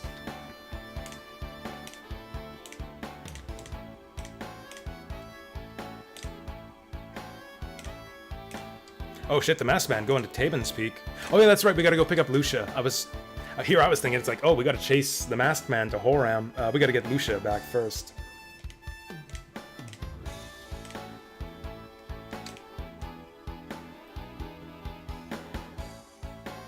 Did Luna go on to become the world's biggest pop singer? She might have. You know, she was world famous already, actually, for her singing. She was like that already at the beginning of Lunar 1.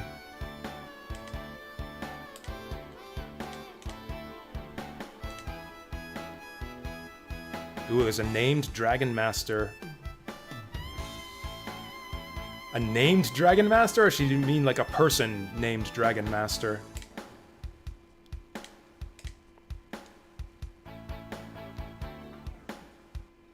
So we've met the Dragon Master already, actually. That he just didn't identify himself as such when we saw him.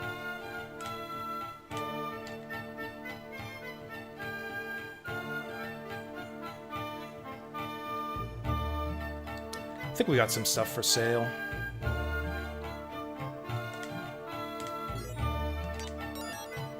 So I guess these bald elves are supposed to be beastmen, maybe?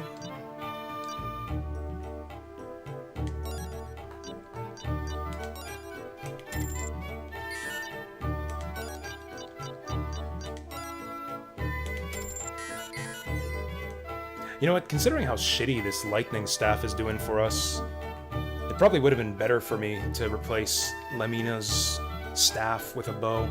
Then again, she gets wisdom for having the staff equipped. That probably buffs her magic damage. Okay, I guess we're going to go get our girl Lucia back.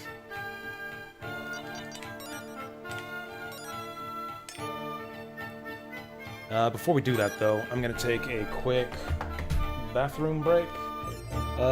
Do we want jazz? We don't need jazz. I'll be up for just a minute. Instead of jazz, we'll get world map music. Yeah. Alright, I'll be right back.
Alright, after those sewers, maybe we should think about a shower. Yeah, we can just take a dip in the ocean here during the break.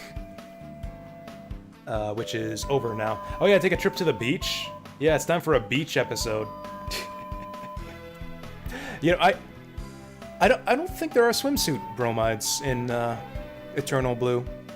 It's like the one thing that game is missing. Pretty sure we had the swimsuits in Lunar 1, but not Eternal Blue.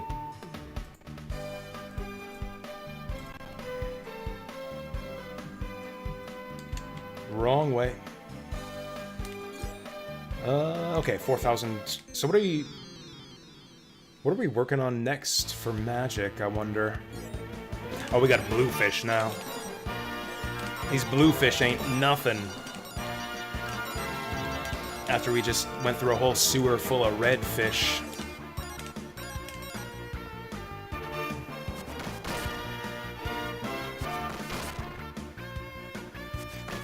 We're still doing like the same amount of damage against these guys. We've gained like 4 levels since then.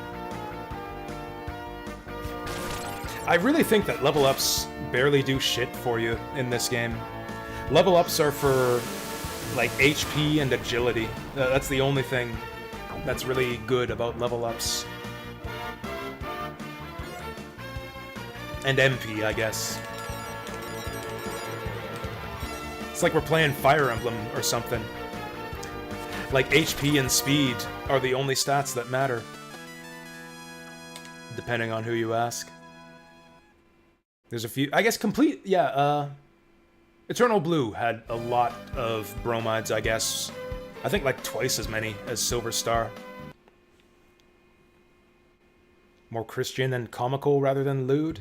Yeah, there's no, like, bathhouse in Eternal Blue, is there? You don't get to see, like, Jean and Lamina. Actually, no, Lamina has one of her naked in the bath. That's right. It's a bit more comical than sexy, though.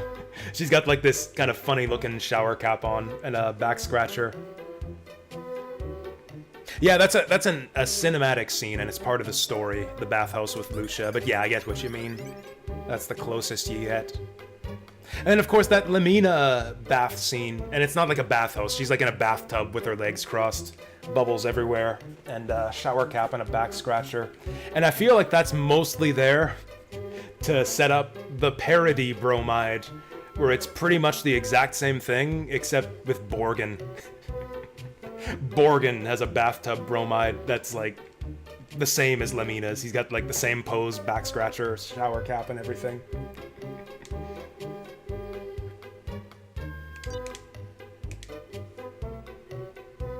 We haven't met Borgin yet in this game, have we?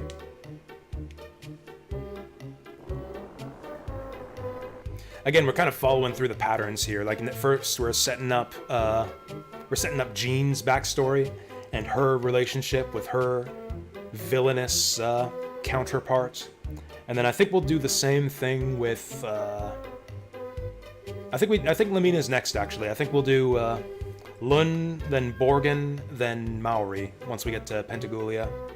I think that's how it works, and then yeah, Hero and Galleon.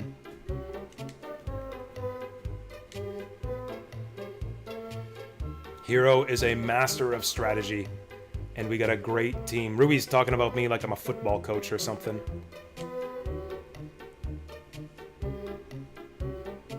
What the heck? Null's telling us, like, hey, it ain't right for a baby dragon to be going on adventures like this.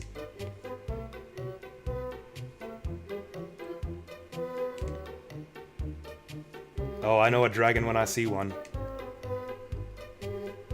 This is kind of funny that Ruby's like shocked that he's calling her a dragon. Like, she insists to everyone that she meets that she's a dragon, even though no one believes her. I think she maybe suspects at this point that Null is like one of her people. Oh, is he gonna spill the beans? Is he gonna tell us his deal? Yeah, that's what I meant too, Zap. Yeah, I think Borgin is like the Borgin bromide is a good example of like, yeah, the way they went a bit more comical with it in Eternal Blue. That's the perfect example. Anyways, hey there, Mr. H. Hey there, Deep Fry. How y'all doing today?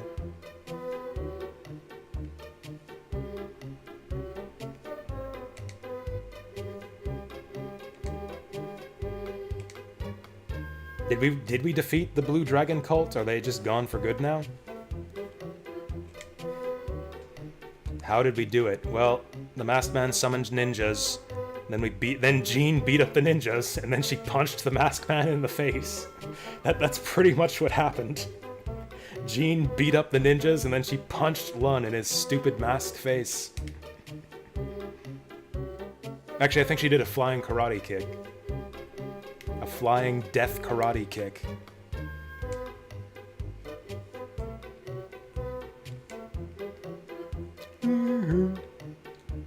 Apparently the party's just sticking around. Hey kids, let's play Pin the Cash on Lamina, okay?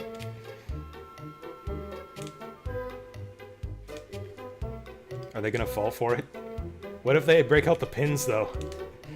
I guess she's willing to suffer for money. I'm picturing them playing this game with Lamina now. Sticking actual pins into her, and she's just like, oh, okay, bring on another! It's like the things I do for money.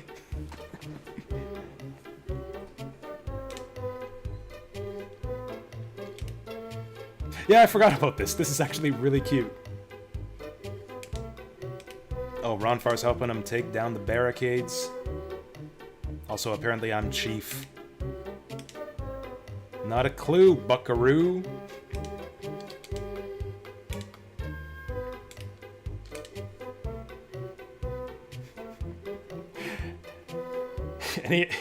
Which of you little squirts, any of you little shits want to be magicians?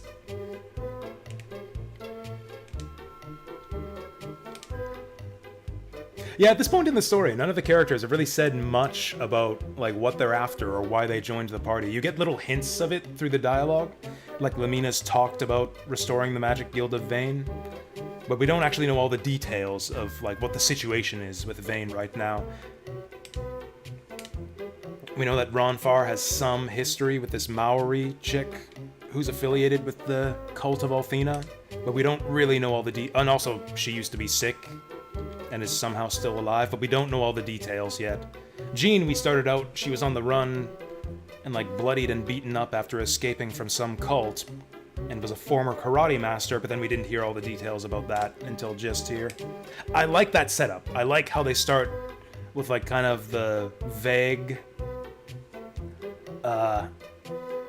like non-specific descriptions of our party members' goals and histories and stuff, and then like kind of fill you in on the details slowly over the course of the game until it's time for their stories to come to the forefront.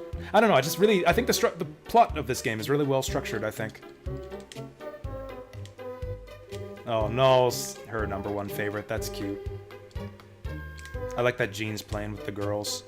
Like, they all idolize her because they know that she's the best role model for young girls. It's like, we don't want to be like Lemina, we want to be like Jean. In complete, Ronfar's cooking flakjaps in the kitchen, that's awesome. Yeah, they really elaborated, I think, on a lot of like the humor and like the flavor of the dialogue in the PS1 version. Yeah, the Sega CD seems a bit more minimalistic and straightforward with its script by comparison. Which is fine, it's still really fun, charming dialogue, accompanying a great story. But yeah, I've said this a few times, I do think I slightly prefer the PS1 version overall so far. Oh shit, Null's got some dark secrets. Can't wait to find out about him.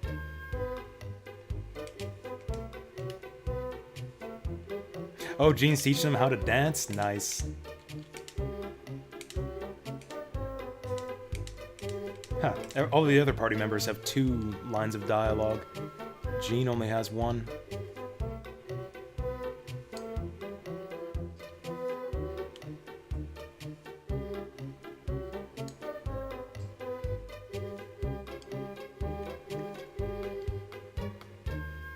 Wait, what happened to Lucia? She was supposed to be hanging out here.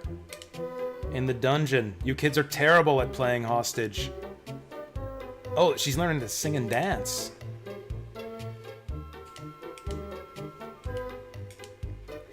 She's doing some moves that make me want to scream. Oh god, the children taught her how to twerk. It's all over. She'll be forsaken by the goddess now.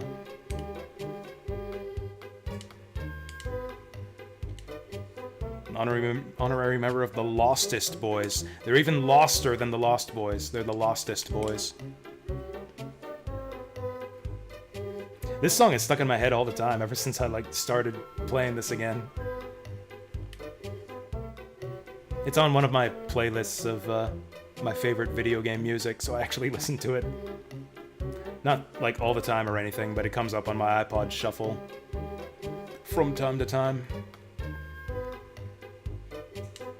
I do not like this horny child. I want to kill him. I want to just fucking slap the horny out of him. But that would probably just make it worse. Oh, Lucia's being like a mother to these kids.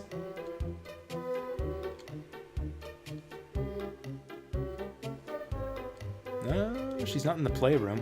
Are these training dummies? Did the kids, like, punch these things? What's he doing talking about Jean? Oh, he wants to fight the cult. Oh, he must be one of the kids that we rescued from the cult.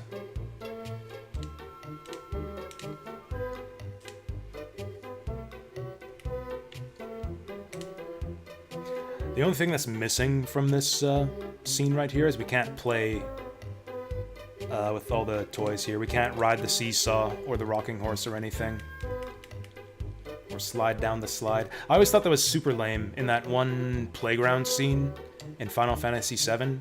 You see like this like swing set and slide and stuff. You know, the scene with Cloud and Aeris on the playground in Midgard. But you can't actually interact with any of the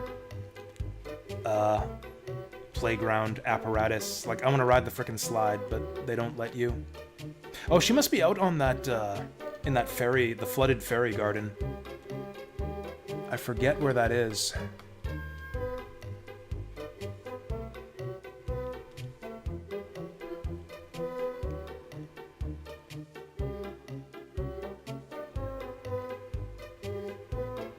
I completely forget where that is. Oh, it's here. It is. Here it is. Oh, this is it. This is the scene. Girls are so dumb. I guess we gotta get out of the spring until she's finished. She's bathing, so we're gonna leave the spring like gentlemen. I think this scene happens later on in the game. A bit later in the game on PS1. There's her clothes off there in the top right. She's singing her theme song. She's pretty good at it. Okay, she's got some work to do. Oh, are we moving? We're not moving. Who's there? Nice. Hero, what the fuck? That scene goes on for a lot longer and has a much longer animation on PS1. And again, it kind of contrasts with the bathhouse scene where she doesn't care about being seen naked. I think that bath scene was such a good addition on PS1.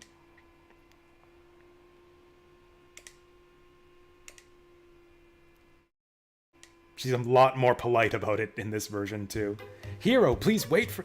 She's not like fully like awakened to her human emotions just yet. Here she's still like kind of, Hero, please wait. She's like kind of embarrassed. In the PS1 version, she freaks out. She's a lot stronger about it.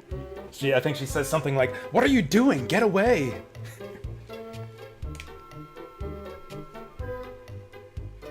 Yeah, Hero's a bit of a pervert in this version. Yeah, he needs a cold shower, or maybe a flame bath. Well, now this is awkward. Oh, Ruby's getting jealous.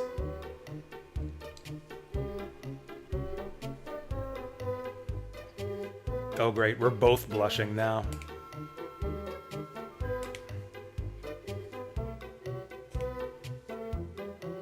Oh, he's putting mega moves on her. That's funny.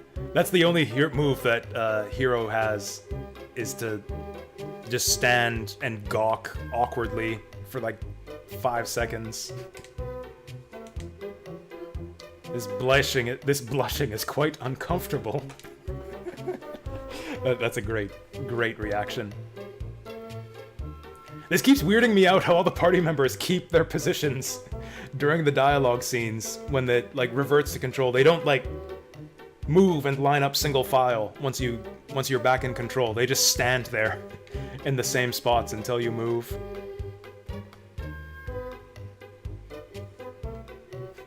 Yeah, Hero's one move that he knows. Check this out!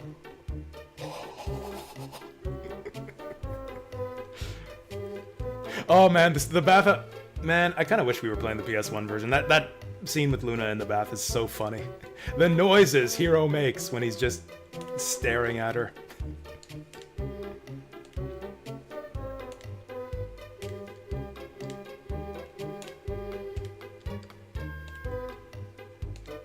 Okay, looks like they're mostly saying the same stuff. Has Null got anything new to say? Okay, that's it. I thought he was gonna drop some lore on us.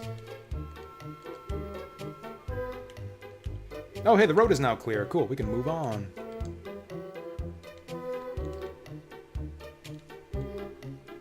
Oh, okay, he's got more stuff to say.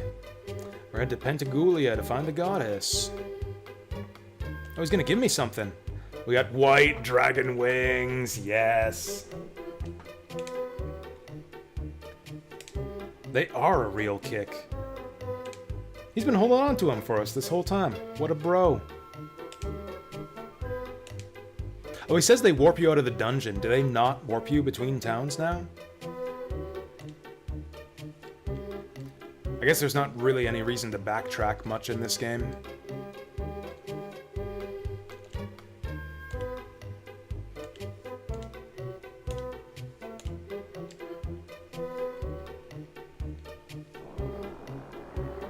So what have we done today? We cleared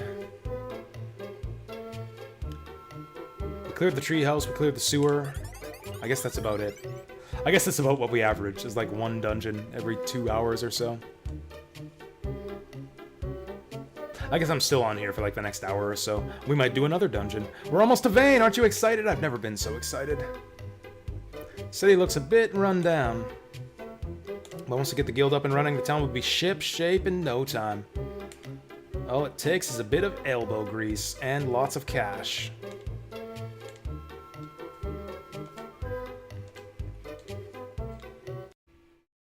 Alright, are you guys hyped to go to Vane? Vane was actually a cool town in Lunar 1. Had great music. Oh, you know what? Borgen's not in Vane. Yeah, that's right. There's 2 Vanes now. Yeah, we gotta go to Vane 2 before we meet Borgen.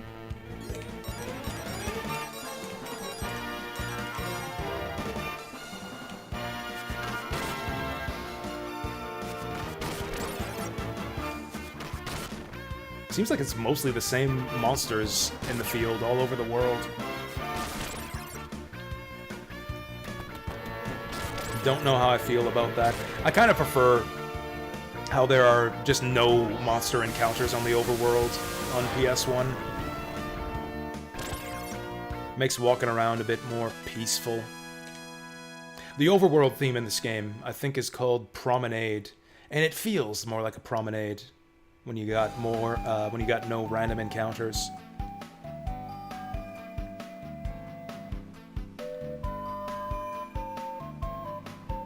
I don't think Vane was this far away in Lunar 1. Also, originally Vane was floating around the Goddess Tower. I wonder what happened to that. I think it got destroyed at the end of the first game.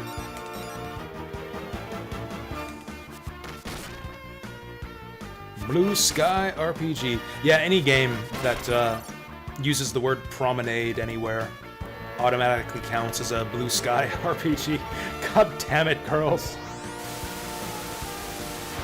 Girls are just blocking us off there. It's like, you boys sit back, we'll handle this. Alright, you'd better handle it. Whoa!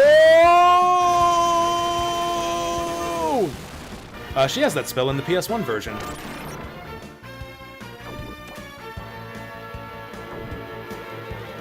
That was kind of cool. If I remember right, I think she has fewer spells in the PS1 version. She's got a lot of redundant spells here, where she has like 2 or 3 different AoE spells. 1 or 2 different single target spells. In the PS1, I think she just has a single target, an all target, and an AoE that just kind of increase in damage over the course of the game.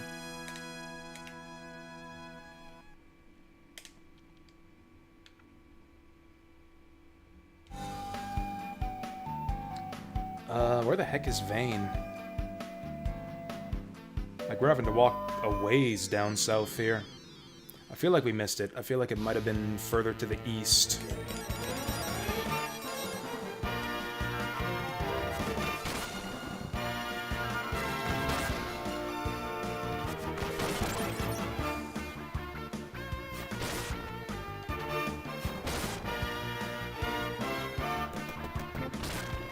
When was the last time we saw Ruby do anything? It's kind of a shame that she's just got nothing to do anymore.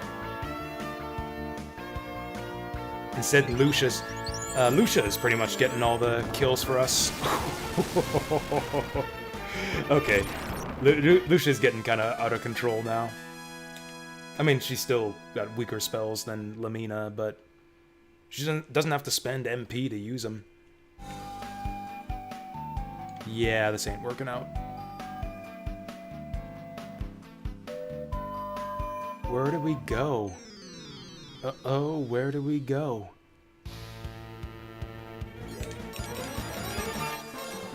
Really letting her hair down. Actually, her hair is the same, I guess, actually. Or actually, is it? I guess she's got like a headband or something now.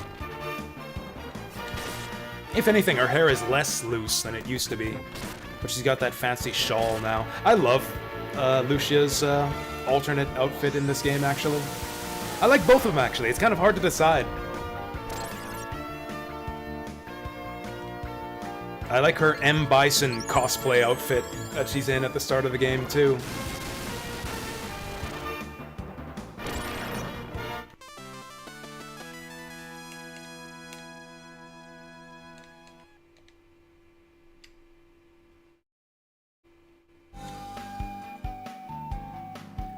Maybe it's to the east. Ah, here we go. Here we go.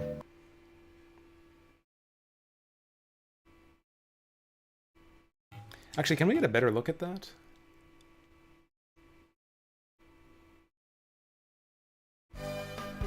Okay, so it's like really... like imprinted in the earth there. If you hadn't played the first game, like you wouldn't realize that this was originally like a floating island that had fallen to the earth. Like it's just a looks like it's just a plateau.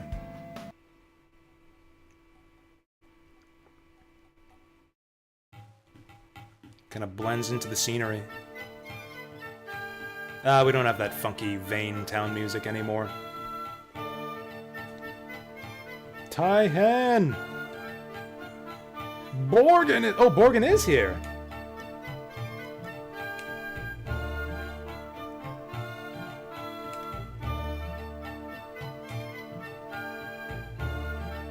Oh my god, Borgin's storming the mansion. Oh, these guys look friendly.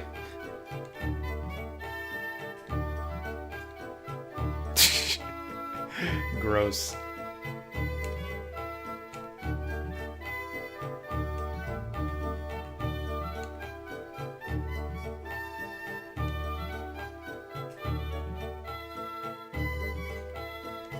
Oh, I see where this is going. I see where this is going. Surprised that she's polite enough to not just kick these guys in the balls and run past. I guess she doesn't want to make a scene. Also, she wants to show off her knowledge of the secret passages and stuff around Vane. So if you guys remember, this is the teleporter passageway that we used to get into Vane in the first game. Back when Vane was a floating island, and the teleporter was the only way to get up there.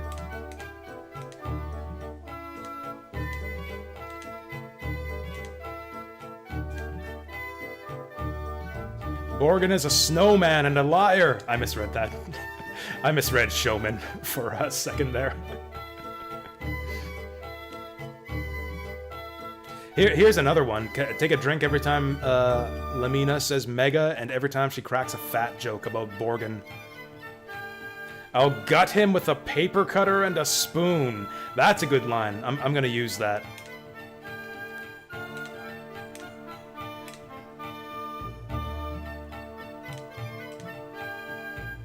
Okay, I misread that line at first too. That's funny.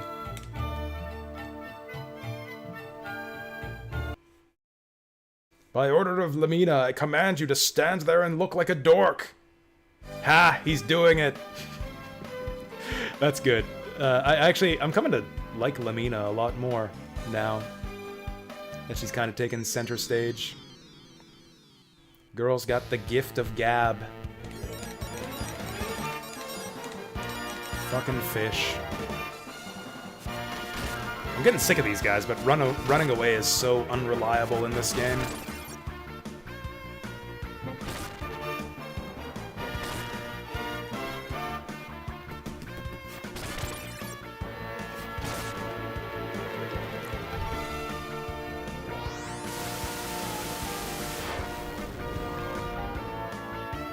Oh. Ah, here we go.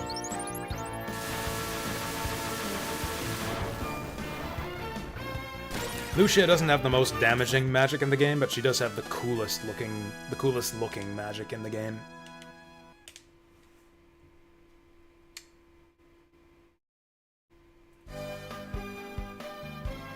We're getting like no magic XP from these fights, so I'm gonna hold off on saving for now. Yeah, remember this place? There was an old man rambling about Tootsie Pops by the teleporter in the first game, if I remember right. In the days before Galleon, Vane used to float high above the land. We saw that earlier in this game, actually. The big scene where Vane got shot out of the sky. Oh, we got the good dungeon music this time, too.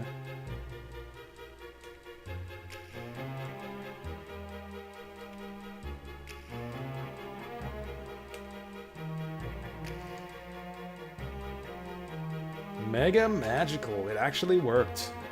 Oh, so this is actually the first time she's used this passageway. Awesome. I didn't get a chance to talk to the old man. Fuck you! Hopefully we can teleport back out. Oh, okay. Now we got the boring... Oh! This is Lunar 1 dungeon music, I think. Am I right about that? I'm pretty sure this is, throwback to Lunar 1 dungeon music.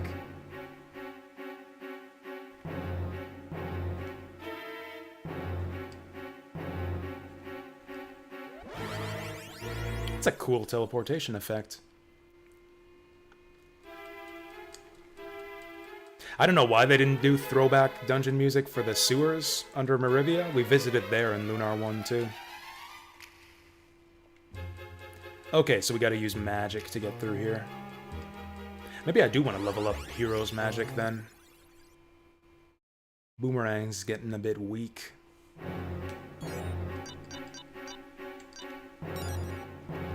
This track's got a lot more reverb to it on Sega CD. I guess that's true of Sega CD music in general compared to the PS1. Oh, come on. Don't you dare. Oh, do I have to wait for Lamina to fuck off before I can grab the treasure here? Is she gonna, like, get kidnapped or something? That actually kind of makes sense. Like, if she considers herself to be, like, the premier of the Magic Guild of Vane, then as far as she's concerned, everything in these tunnels belongs to her. What? That was unceremonious. Okay, the old man said that we want to test our magic skills here, so let's do that.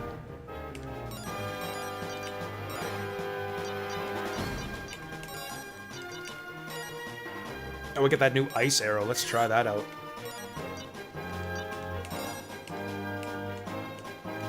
This is a freaky looking thing. Okay, we can damage him. I wish I'd have leveled up Hero's wind magic before this fight. Okay, decent damage there. Pew pew. Yeah, that's pretty bad.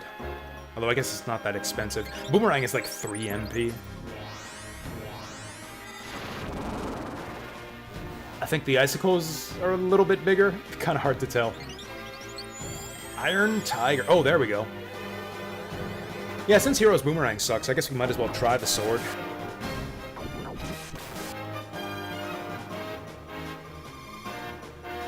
I'm confused. This is like a random encounter? Do we just have this music for random encounters in this dungeon?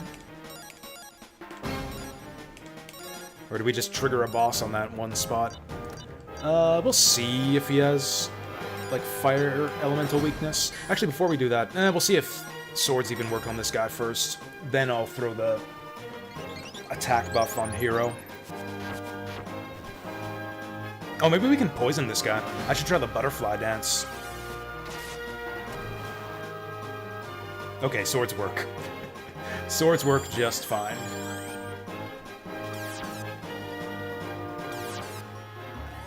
Okay, Light Litany is pretty good in this game. So we were doing like 120, 130 last time? Okay, do the ice. Do the ice. Make it rain! Oh shit. Lucy's our heavy hitter in this fight. That hit Hero? That passed through everybody but Hero. And he's the only one who got damaged. Whoops. There we go.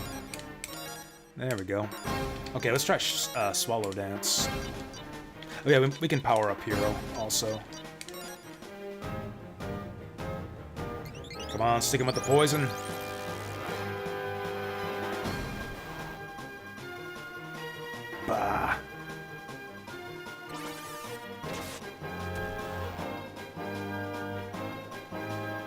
368. I'm gonna make note of that. 368. 368. I want to see how much of a buff to his damage we get. Oh, that was easy. Was that even a boss fight?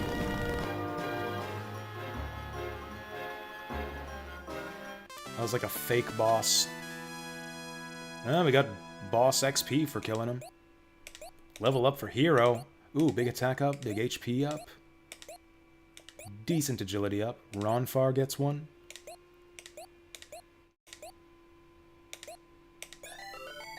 Loki magic. Okay, so we'll learn our next spells at level 24.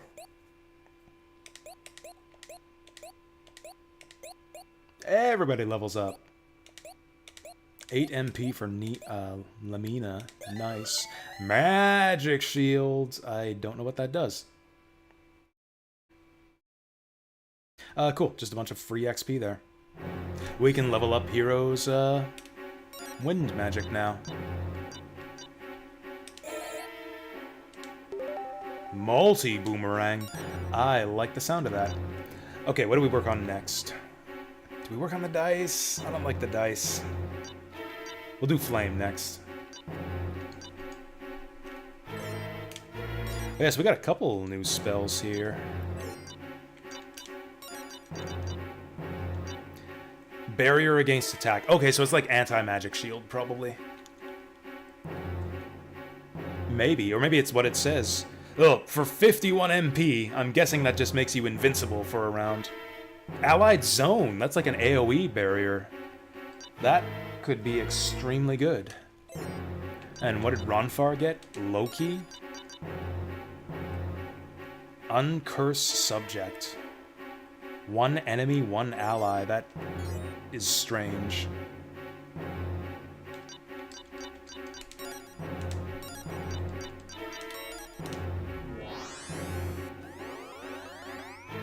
Oh, also we get tons of magic XP, so let's save. There we go.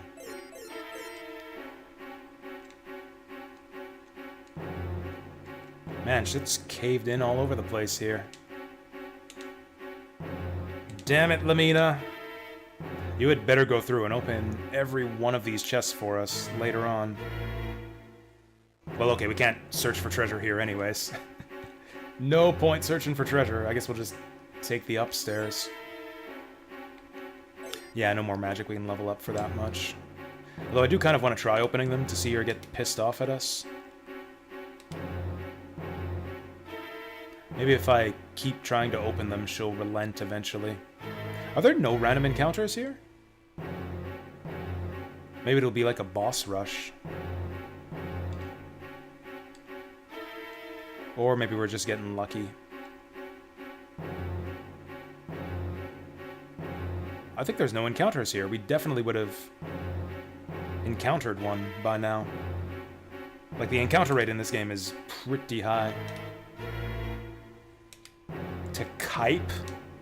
To Kype Vane's ancient treasures?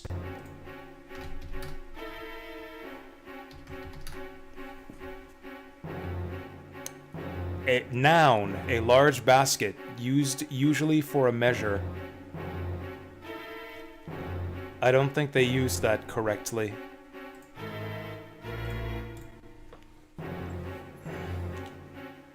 Is that slang? Americans, help me out. Oh, is this a boss rush? The fuck is going on in the tunnels below Vane? What are you doing? What are you doing with the Magic Guild of Vane, Lamina? What dark experiments are you putting all of this money towards?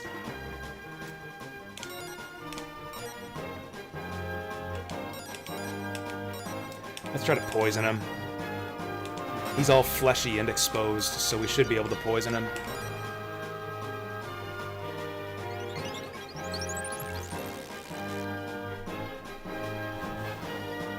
Get him! Ah. Okay, post sword hidden for 202.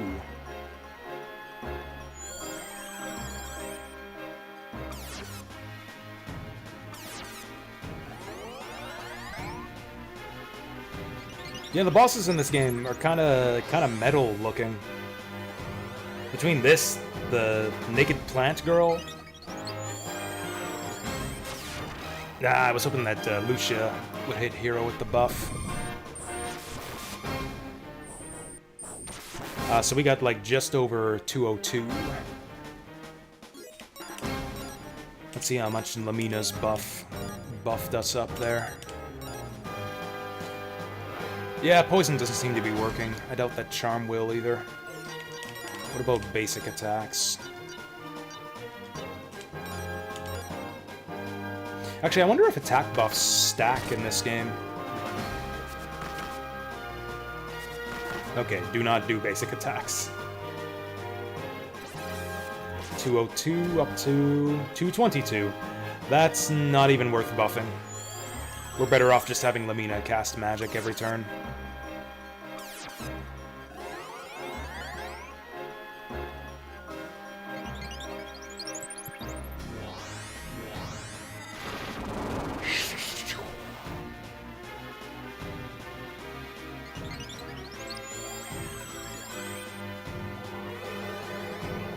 Okay, if we stack them up like that, maybe it's okay. Oh, fuck, she got stunned. Jean's been stunned. I think Ronfar can heal that? Maybe, I hope. Heals most conditions.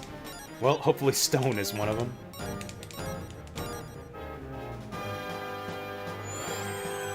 Oh, look at it. This guy's jiggling his intestines. He's gearing up for some shit. Okay, I thought he just, like, banished Lena into the netherworld for a second there.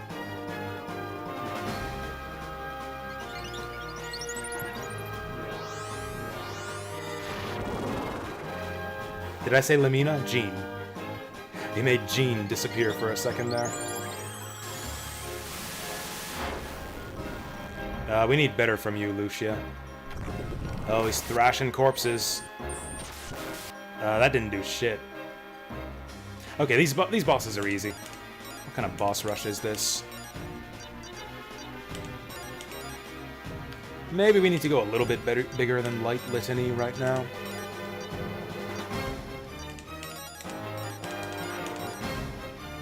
We're not doing a ton of damage to this guy.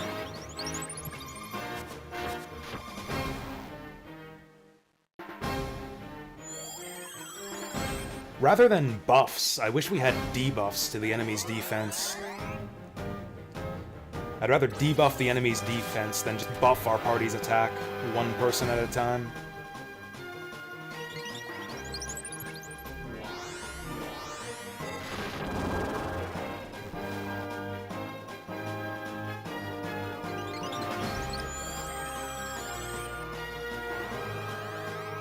I hope that buffs stack in this game. In Lunar 1, you couldn't stack buffs. Like, or I guess yeah, the reason it didn't work is because, like, the second buff would just do 0. So I guess obviously it worked there, because we gained, like, 20 attack. Well, we'll see how much that does for us.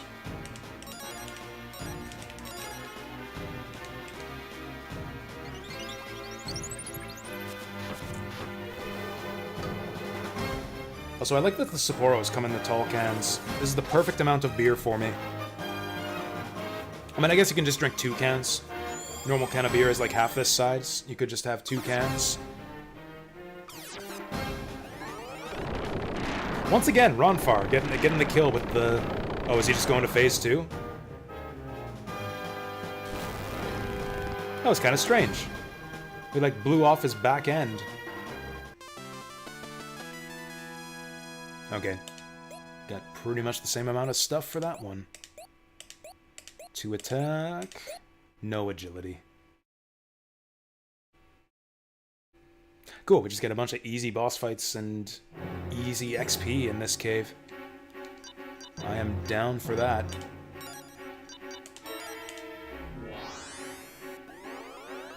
Easy magic XP, too. What do we want to level? Oh, we actually didn't get that much. I guess we do Flame? I really don't care to replace Ronfar's single target heal just yet. Yeah, I guess it's Flame.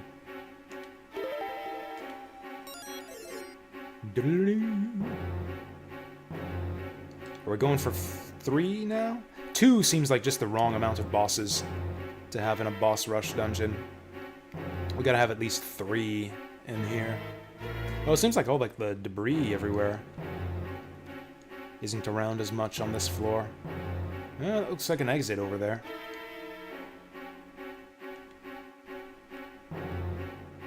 Man, I really dislike Lamina right now. And I was just starting to warm up to her, too. No third boss. Monsters in there have increased lately. You don't say.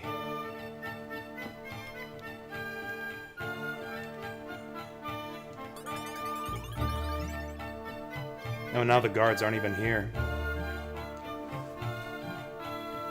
We could have went through all that trial cave shit for nothing. We could have just waited for the guards to leave. Oh, never mind. We're apparently too late. Is this the mansion? I didn't think this house looks that big from the outside.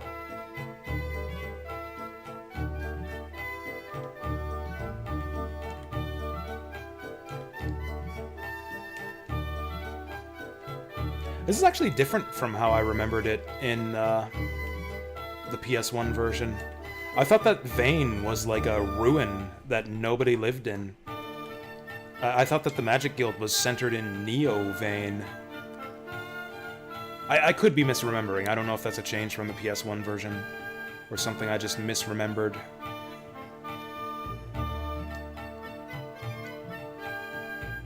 The way I remember it, the original Vane was like basically just a lonely ruin that only Lamina hung out in, which I thought was kind of sad.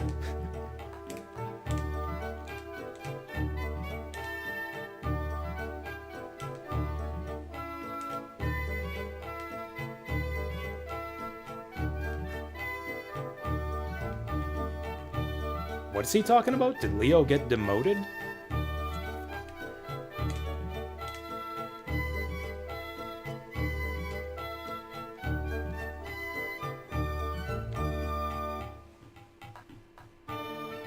Why are the houses so big here?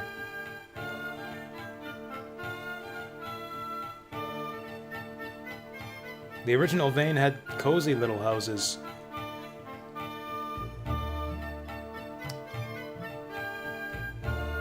Also, there's nothing in this house but giant empty hallways. Oh, brought my grandson here. I guess he made these long hallways for his grandson to run around in.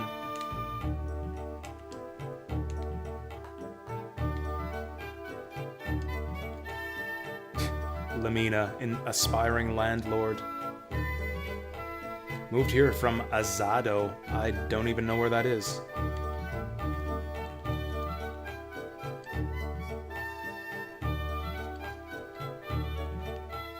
I don't remember the town of Azado in this game.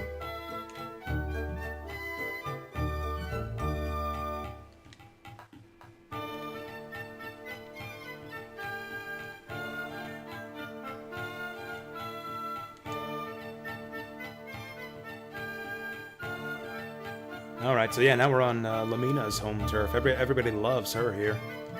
I guess she's kind of in charge. I mean, she's the junior premier of the Magic Guild. Whatever that is. I actually don't know who the senior premier of the Magic Guild is right now. Is that Borgin or Lamina's mom?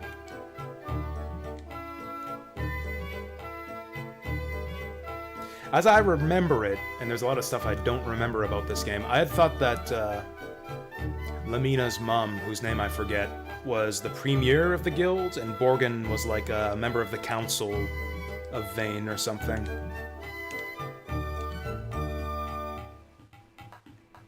Okay, we'll just pretend that none of this happened. Lamina is not a Rush fan. Ancient Festivals, Volume 1.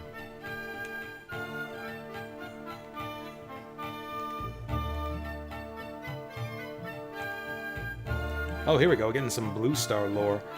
Blue star that shines in the sky above our world is our original home. Our ancestors were guided to this land from the Blue Star by the goddess Althena.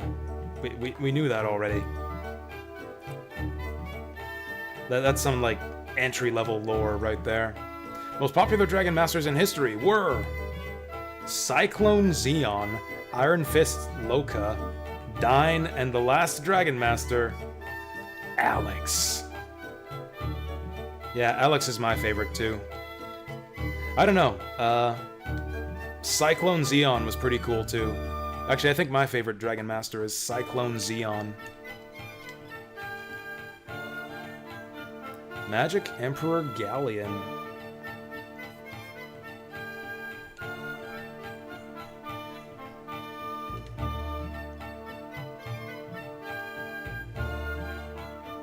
That's funny, I guess that would be Galleon's reputation. He was trying to save the world. He thought that he was saving the world.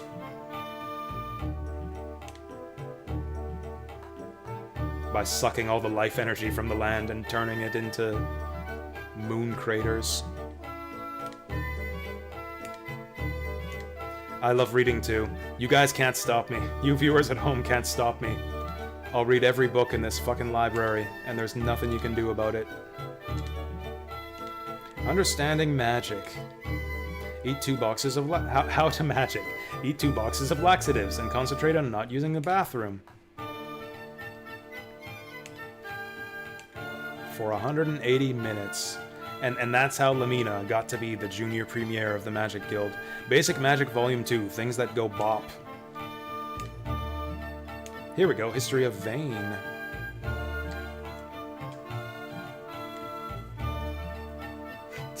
It's like, oh, I'm reading so hard right now.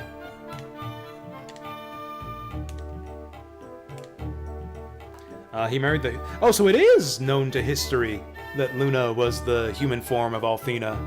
Interesting. I did not think that that would be general knowledge.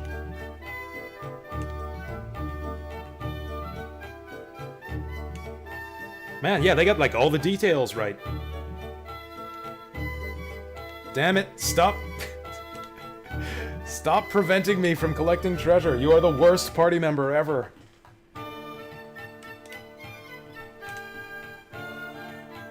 Oh god, it's Lamina's love poetry. We gotta keep that. Can we, like, keep that and frame it? I don't even want the treasure chest. I'm trying to go for the books. Lamina was very clever, hiding her secret love poetry. She hid it next to the treasure box so that I would keep interacting with that by mistake. Man, that's very cute. That's very cute that Lamina wrote that. In spite of her, like, kind of mercenary attitude, she's actually a pure-hearted girl. Basic Magic Volume 1, Piffs and Poofs. You gotta learn to piff and poof before you bop. Who wouldn't be able to piff? This might be some kind of baby book. It's like, who doesn't go around piffing all day and just lets a fart rip loose? I've been a master piffer since I was this high.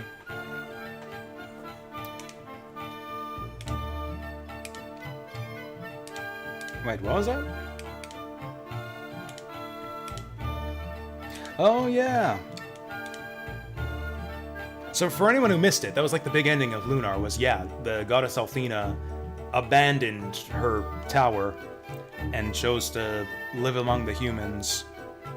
And then the idea was that there wouldn't be a goddess anymore. Humans would be kind of left to decide their own fate, because I guess Althena got tired of bossing them around all the time.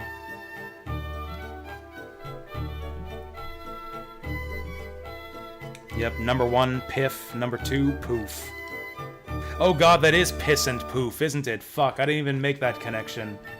I mean, I thought it sounded vaguely like toilet noises, but it is piss and poop, isn't it? God damn it, working designs. Can I even read that book right next to him?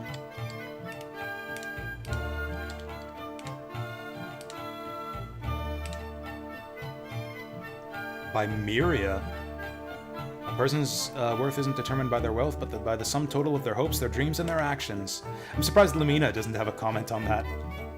It's like, what a load of piff that book is. It's like, if you ain't getting money, then you ain't on my team. Blue Star Volume 2. Some say the strange lights seen in the sky are visitors from the Blue Star. What? What? Like the stars in the sky?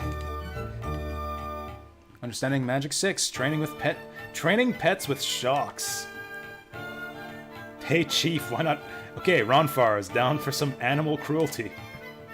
Oh, okay, he wants to zap Ruby. I seem to remember, actually, Ronfar and Ruby had a much more antagonistic relationship in the PS1 version. A lot more banter. There's a holy city across the sea where only special people can live. An evil has been sealed within its walls, never to be unleashed again. 1001 Ways to Skin a Cat, Volume 1. Oh, Ronfar wants this book. Volume 1, Cafe Traditions. It comes with diagrams and everything. Ruby's like, I'm gonna be sick. Oh yeah, that's right. Yeah, Ronfar even had the getting singed by Ruby portrait. That's right. I think he was the only party member who had that. Although I think Hero had one for getting scratched by Ruby. She's got like the fire for Ronfar and the nails for Hero. Volume 8, Love Potion number 9. That triggers me so hard that Love Potion number 9 isn't volume number 9.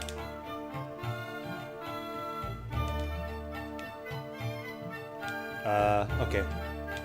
Getting a bit creepy there, Ruby. Legend of Althena, Volume 2. Many years have passed since the goddess was born into this world as a human. It seems to be an indication that she believes our worlds... So this library pretty much gets you fully up to speed with the story of Lunar 1. Like, all of the relevant details of the first game's plot that factor into the story of this game are just covered by the books in this library. If you care to read them all and sort through nonsense like Love Potion number 9 and How to Piff and Poof and Bop. Blue Star Volume 1. There is a way to travel to the Blue Star, but no one's uncovered the method. Then how do we know that there's a way to do it? It involves the Star Tower. Foreshadowing. How to win at games of chance. Ronfar, you should read this to stop fucking up your dice attacks. Don't play. Way ahead of you on that one. The hell kind of advice is that? I play all the time and I always win. Insomnia Solutions Volume 4. Bats and Tire Irons.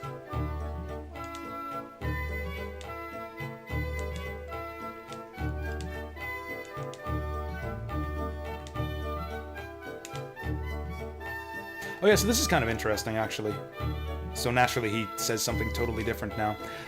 So he said something about the magicians being the only ones having access to the library, and how Meribia opened the library to the public. It's kind of a bit of foreshadowing of the conflict we'll see in Vane here, between magic users and non-magic users. I just think that's neat how they like have dropped these little hints of storylines to come.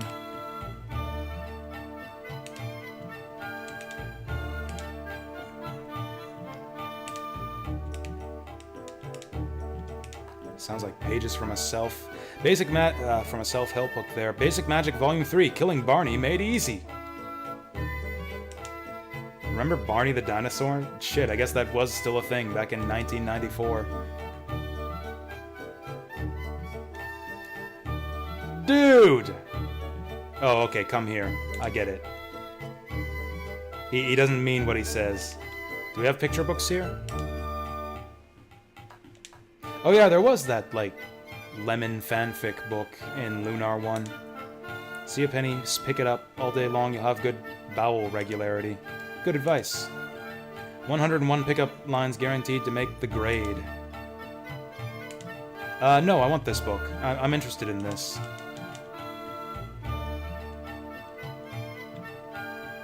We'll save that book for last. She just scatters her treasures all over Vane. Irresponsible kid. 101 Paths to Success, Volume 5, Devious Tricks. By the way, according to the story right now, we should be rushing to Lamina's house to rescue her mother from Borgin or something. Wait, what? I like some of the things in this book, although it does go too far sometimes. Lamina's review of the Unabomber Manifesto. Magic Theory Advanced, an in-depth exploration of the mechanics and motion of spectacular magic. I think that one might be a bit too advanced for you. Lamina's treasures remind you of people that leave delicious things in the fridge and expect you not to eat them. Do we ever get to open these treasure chests? Big business for small broads. This is my favorite book. Of course it is. So inspiring. Lamina's book rental rates. All books owned by Lamina shall only be available by rental at the prices of 100 silver. Okay, Lamina, I will give you 100 silver for your poetry book. Oh, we can read them for free, nice. That'd be hilarious if Lamina, like, charged you for every book you read going out the door. I would actually laugh at that. I wouldn't even get mad. Deceit in the Sky, the true story of the Vane Magic Guild scandal. Fascinating. I actually like this, how Lamina has, like, a little mini review of all the books on this top shelf. Woman's Guide to Recycling, Volume 6. 101 Uses for Feminine Pads. Lamina's second favorite book. Oh my god, she does. She comments on this one, too. Man, I wish that she had, like, a running commentary like that. I wish she had something to say about every book in the library. Inspirations, Volume 3. Heart full of love warms the lives of those who touch it. It touches.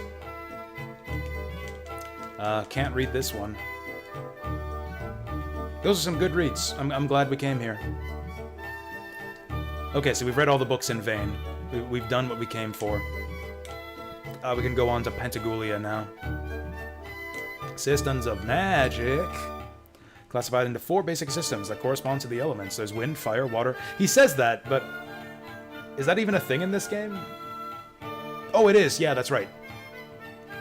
I was thinking we don't even have access to all those elements, but we totally do. Hero's got wind, Lamina's got fire and water, and Mystery Man that we'll meet later has earth.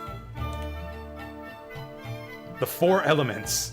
Earth, wind, fire, water, and healing.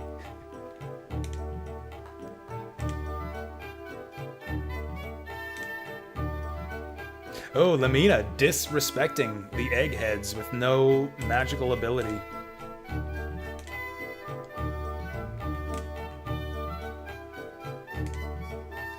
Books have knowledge, no shit, Sherlock. Lamina might be a bit of a bigot. She's very rude to people with no magical ability. Weirdos going into the Magic Guild. Their leader was a Jenny Craig nightmare. I don't know who that is.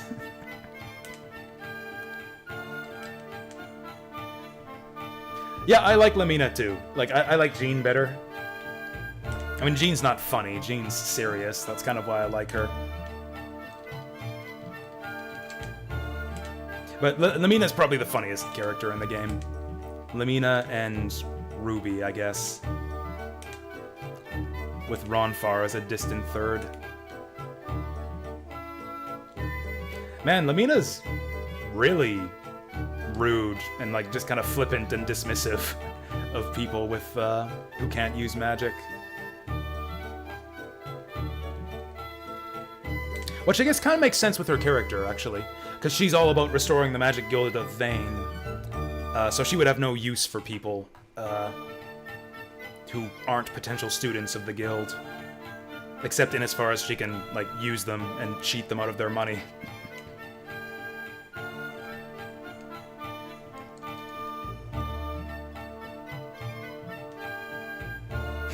I'm gonna miss... That's a good line, actually.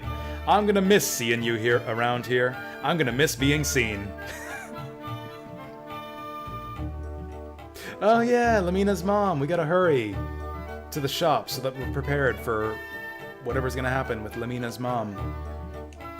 Welcome to the Black Rose. I think the Black Rose shop was in Lunar 1, too.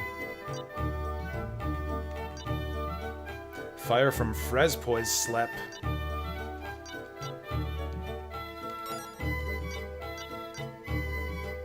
Kind of wish they told you the stats you get. Oh, that's a silver light. Damn. Oh, there we go. Finally, resurrection items. And they're super expensive. 200 and... Wait a sec. Oh, these are normal prices. I thought that, like, since this is... Like, maybe this is Lamina's shop or something, and so the prices are all jacked up. But nope, 25,000 for a silver light. No, thank you. It's a weight loss program. There you go. I guess that makes sense, yeah. With Borgin. Oh, that's a fake statue. I don't know why they put that there. It's like, we need background clutter for this shop. Whip out every sprite on the sprite sheet.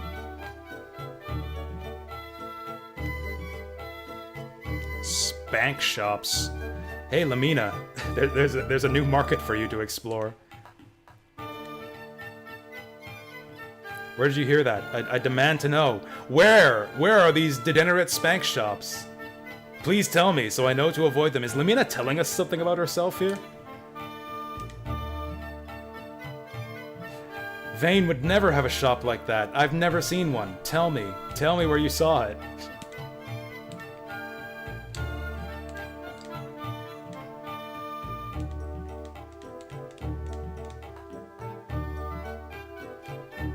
This is a unique looking person here.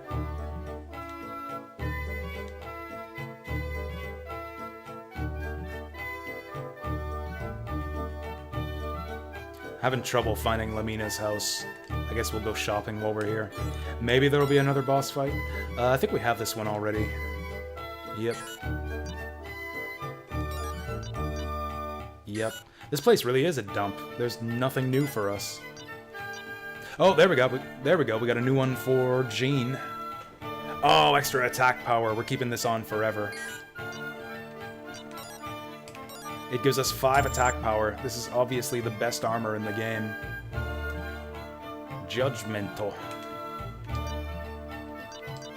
We got that one already. Steel shield. Got it. Oh, a new ribbon. Steel bracelet. There we go.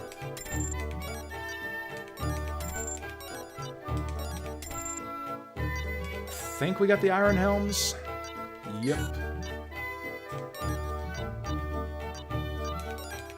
Okay, then we got some crap to sell. Can I sell the masked man's mask? Nope.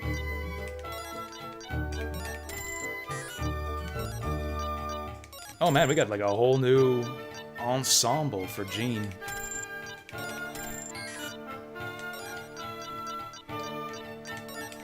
Might as well sell these herbs, they're not that useful. I guess I might as well use them, actually.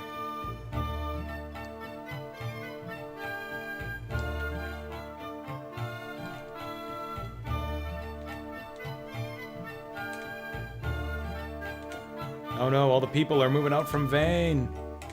Yeah, I remember the town of Vane having like more of a run-down look in the PS1 version. More like a ruin or something. Okay, so there's the library again.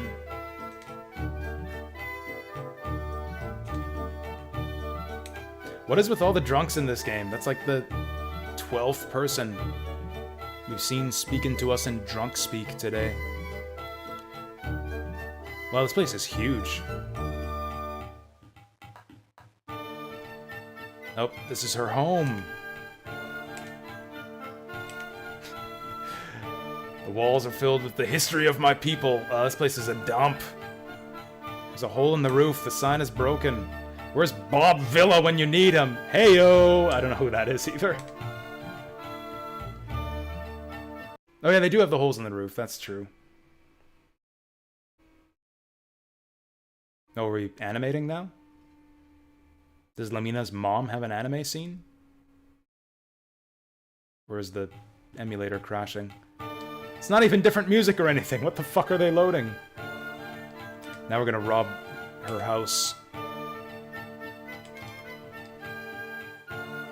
Man, this is annoying me. When are we actually gonna get to take these treasures? Lamina's mom is old.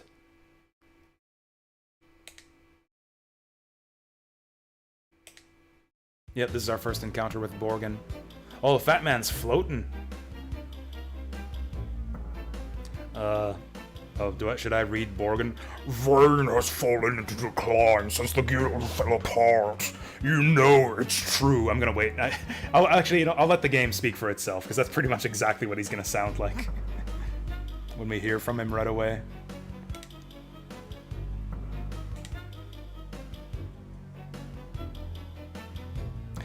Interesting. This is quite different from how I remember the two of these getting along in the PS1 version. I remember Lamina's mom being friendly with Borgin on the PS1.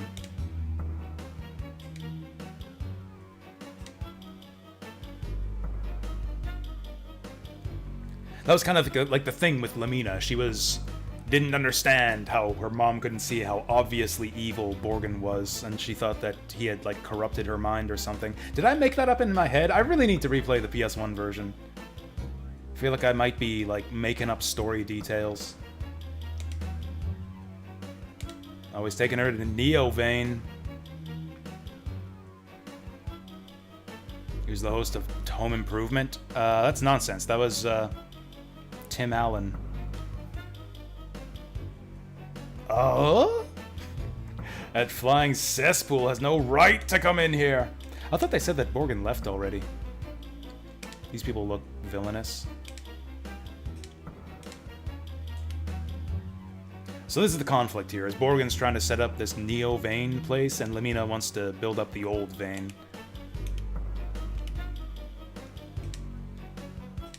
He's got his own squad of cheerleaders following him around.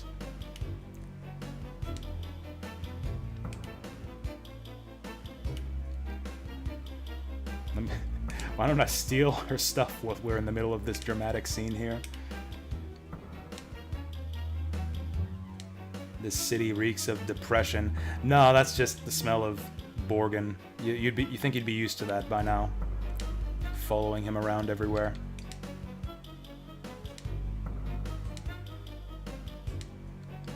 He says that, but this town actually has a lot of people in it.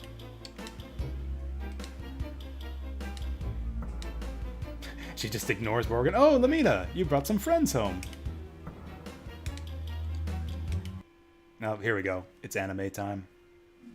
Oh, look what we have here. Lamina, junior premier of the guild. Remember me? I'm Borgin, creator of Neovein and the most powerful wizard in the world.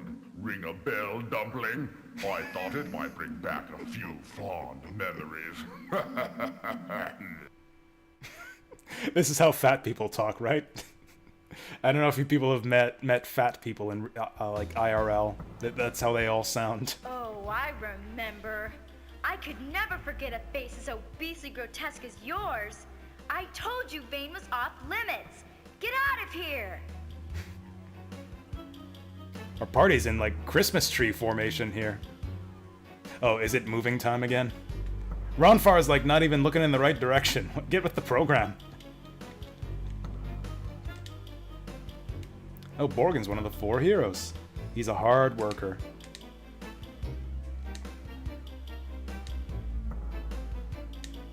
Okay, yeah, here she is telling us to be nice to Borgin.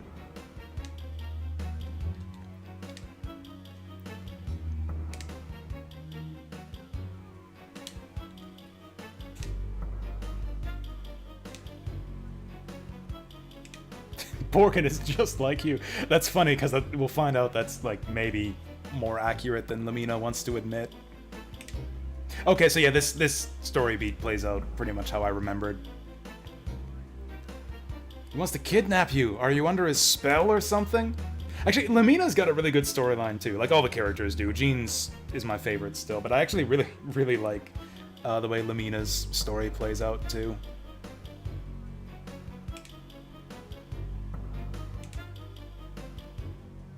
Fuck you, bitch. I do what I want. Behold! Shit, he just piffed our mom. My Rubenesque hands. What? Poof! Excuse me, I guess that was a poof, not a piff. Poof! Mommy's gone!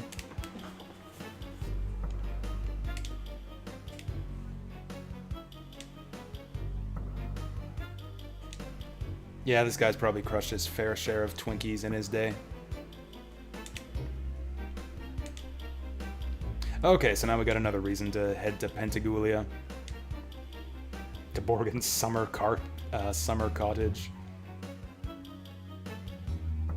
Roll out the dead carpet for you? That's a terrible pun.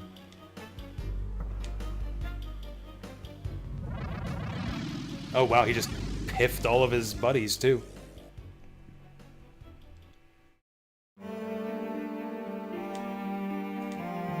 Oh, mom's gone. We're sad now.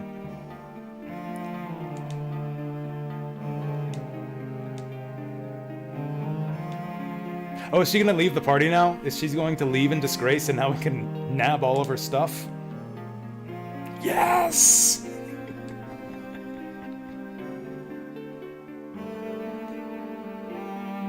Yes! Okay, just in case she gets, like, pissed off at us or something. Just in case, I'm gonna save before we take all of her stuff. I'm gonna save, and then I'm gonna take all of her stuff. Oh, come on, Ruby! God damn it. Everyone in this party is a buzzkill.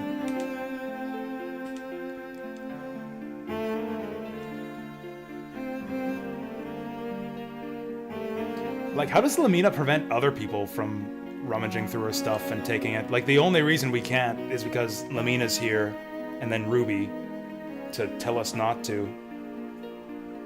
I guess the townspeople know better than to provoke her wrath. People who know her best are, like, especially afraid to open the treasure chests.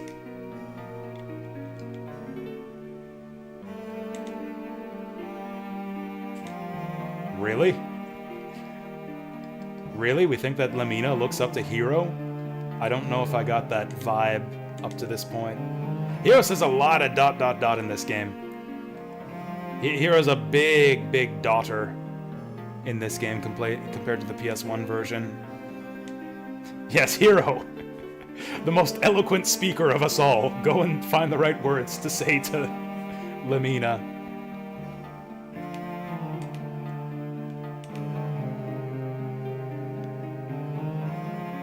Oh wow, now that Lamina's like off in the corner, Jean can tell us what she really thinks about her. I always thought she was a selfish bitch.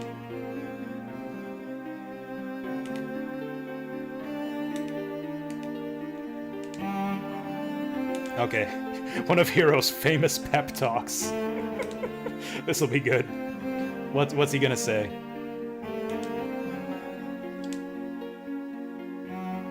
Or is she gonna pep talk herself?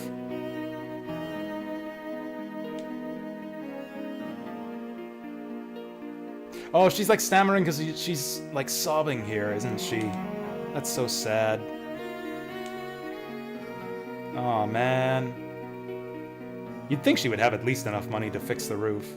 Like, we got like 70,000 gold. That's gotta be enough.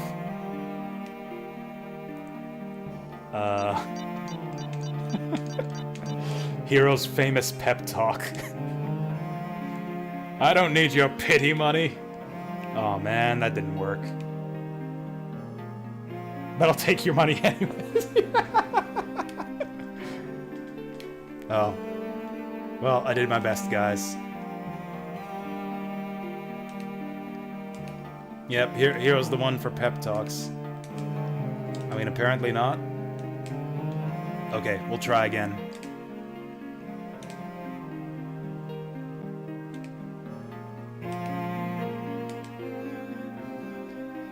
Yeah, Vane is wonderful. Here we go. Lamina. Vane is a wonderful town with a rich history of wonderful leaders. You know, this is actually kind of in character for Hero, because he's like all about rich history. And, like reviving the or exploring the mysteries of the past and reviving old traditions and stuff. That was kind of his thing with Grandfather Gwyn. This is actually kind of an in-character moment for him to be making this speech. I think that you'll be the next great leader of Vane. I believe in your dream. Someday, you will restore this town to its past glory. This is like more words than Heroes said for the whole rest of the game combined. Someday, the Vane Magic Guild will once again be the center of this world. And someday, everyone will know that the vision you had that made it all possible. He did it! He rolled 20 on his persuasion check.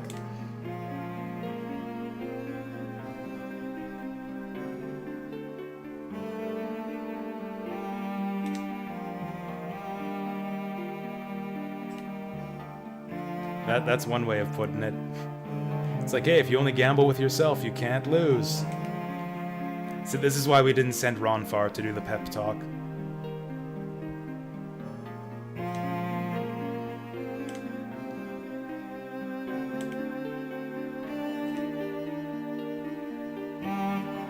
Follow your dreams always and your regrets will be few. Words to live by. That's like the generic life advice from every JRPG.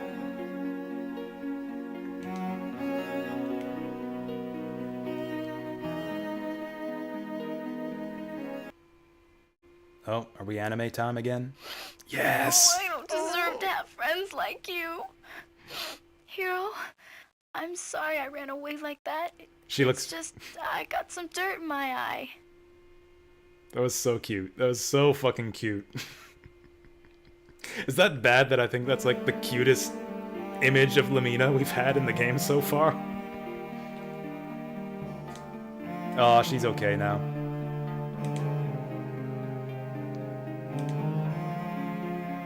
Does she really think we bought that dirt in her eye routine? Damn it, Ruby, this is why you're not a master persuader either. Oh, she's in the party now. Okay, we can go. Hey, maybe I gave her such a good pep talk that she'll, we need the right tools! Okay, it's tool time. What's with the home improvement references today?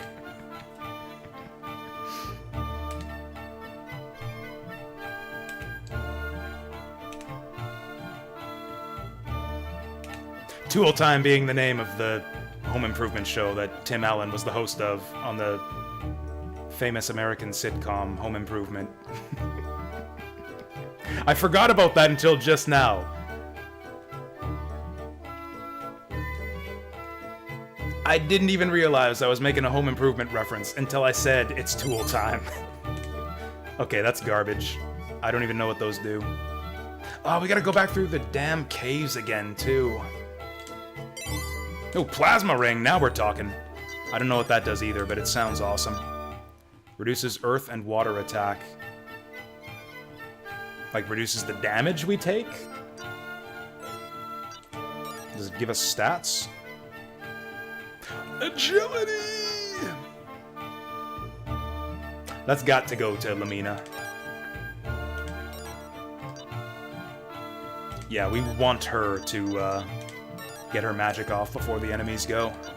Same as with, oops. Same as with Mia in Lunar 1. There we go. Gives her defense, too. It's not comfortable, but it makes you fast. Now we gotta go through this whole town all over again, looking for treasure. I guess that's fine. Damn it. I keep pressing the wrong direction when I go through doors.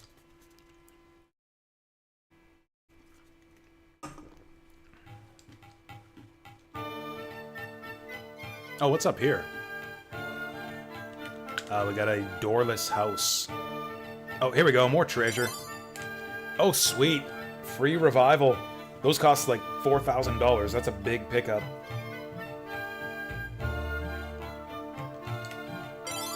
Oh, she got shit stashed all over town.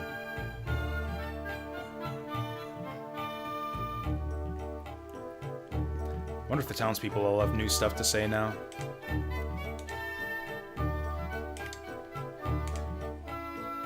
They do. Do I want to talk to everyone again? I really do. Nah, I ain't got the time. Okay, cool. He's gonna tell us anyways. I actually, I don't feel bad for this guy anymore for being talked down to by Lamina. He's kind of a douchebag.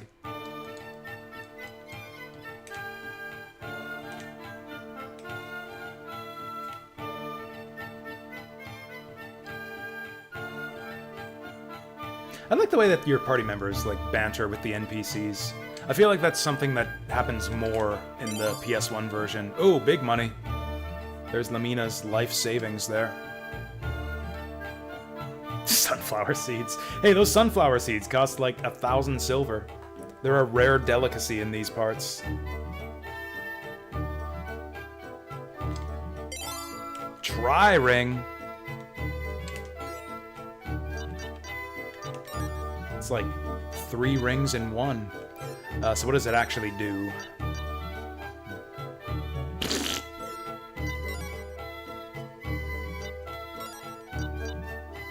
Oh, defends all status.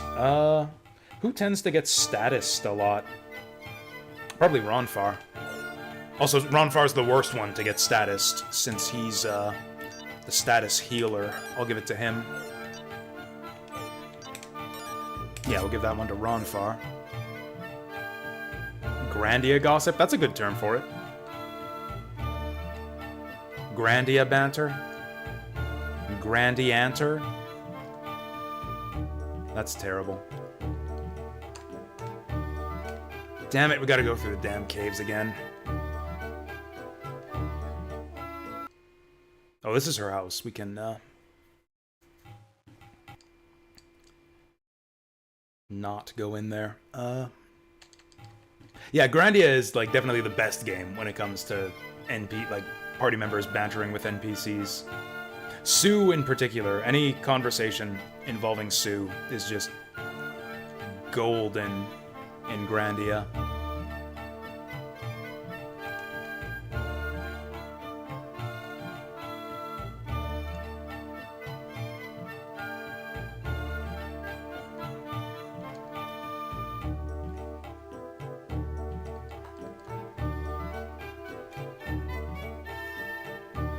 Yeah, I know that. I was there when it happened. I'm working on saving her. You dumb old broad.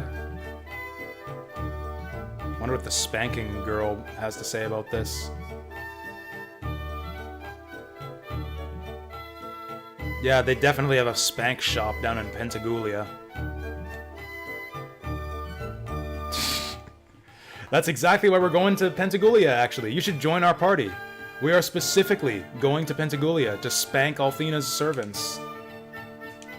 You can be our chief spankster. Yeah. Okay. That's enough out of you. This lady has more dialogue than any other NPC in this town. Shows you where the writer's priorities were.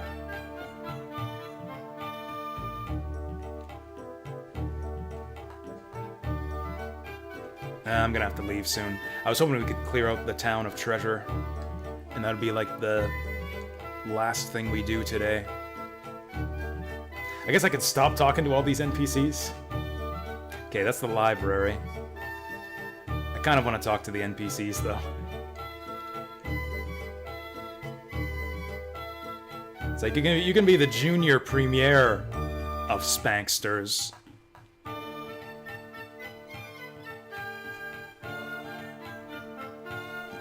The senior premier is, obviously Hero.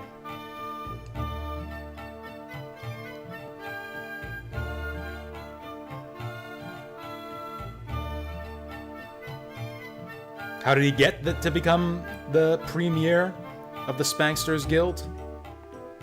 It's a title that you inherit by peeping on Lucia in the bath 2 or 3 times. That's how he became Chief Spankster.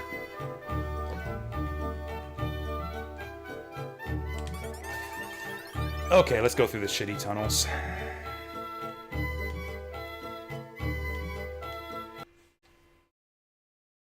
Thankfully, there's no random battles down here.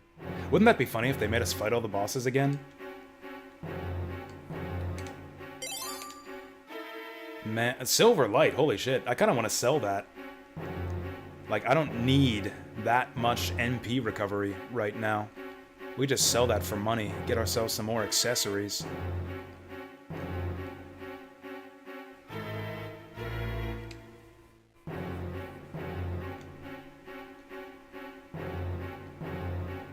Also, we don't have to run all the way back out. Like, we can just go all the way through. And then just exit from here.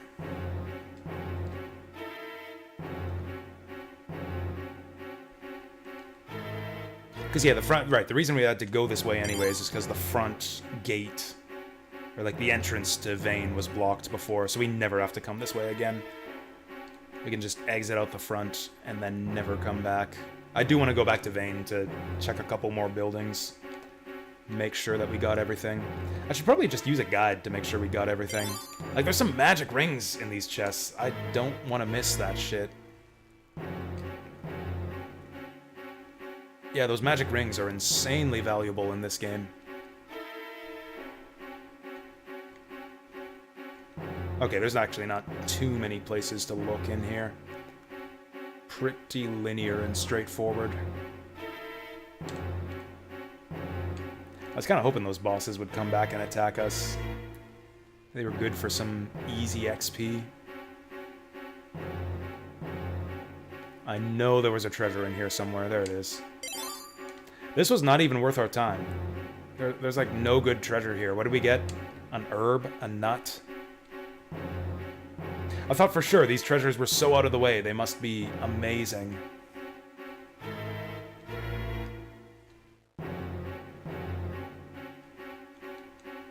It's like, surely these are the caves where Lamina buries her most valuable treasures.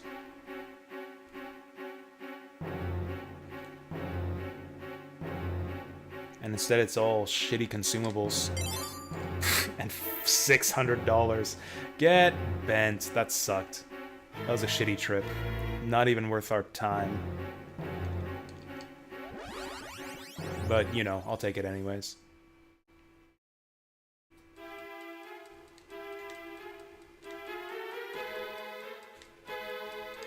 What's with this random, like, peaceful tower music outside here?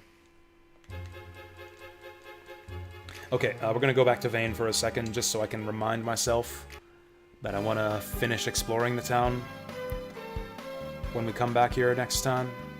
So the next on the agenda is to finish cleaning out all of Lamina's stuff in Vane.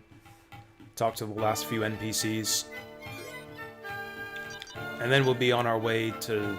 What are we doing next again? Oh yeah, I guess we're off to Pentagoulia. We were going there anyways, but now we've got double extra reason to go there. Now that... Ah!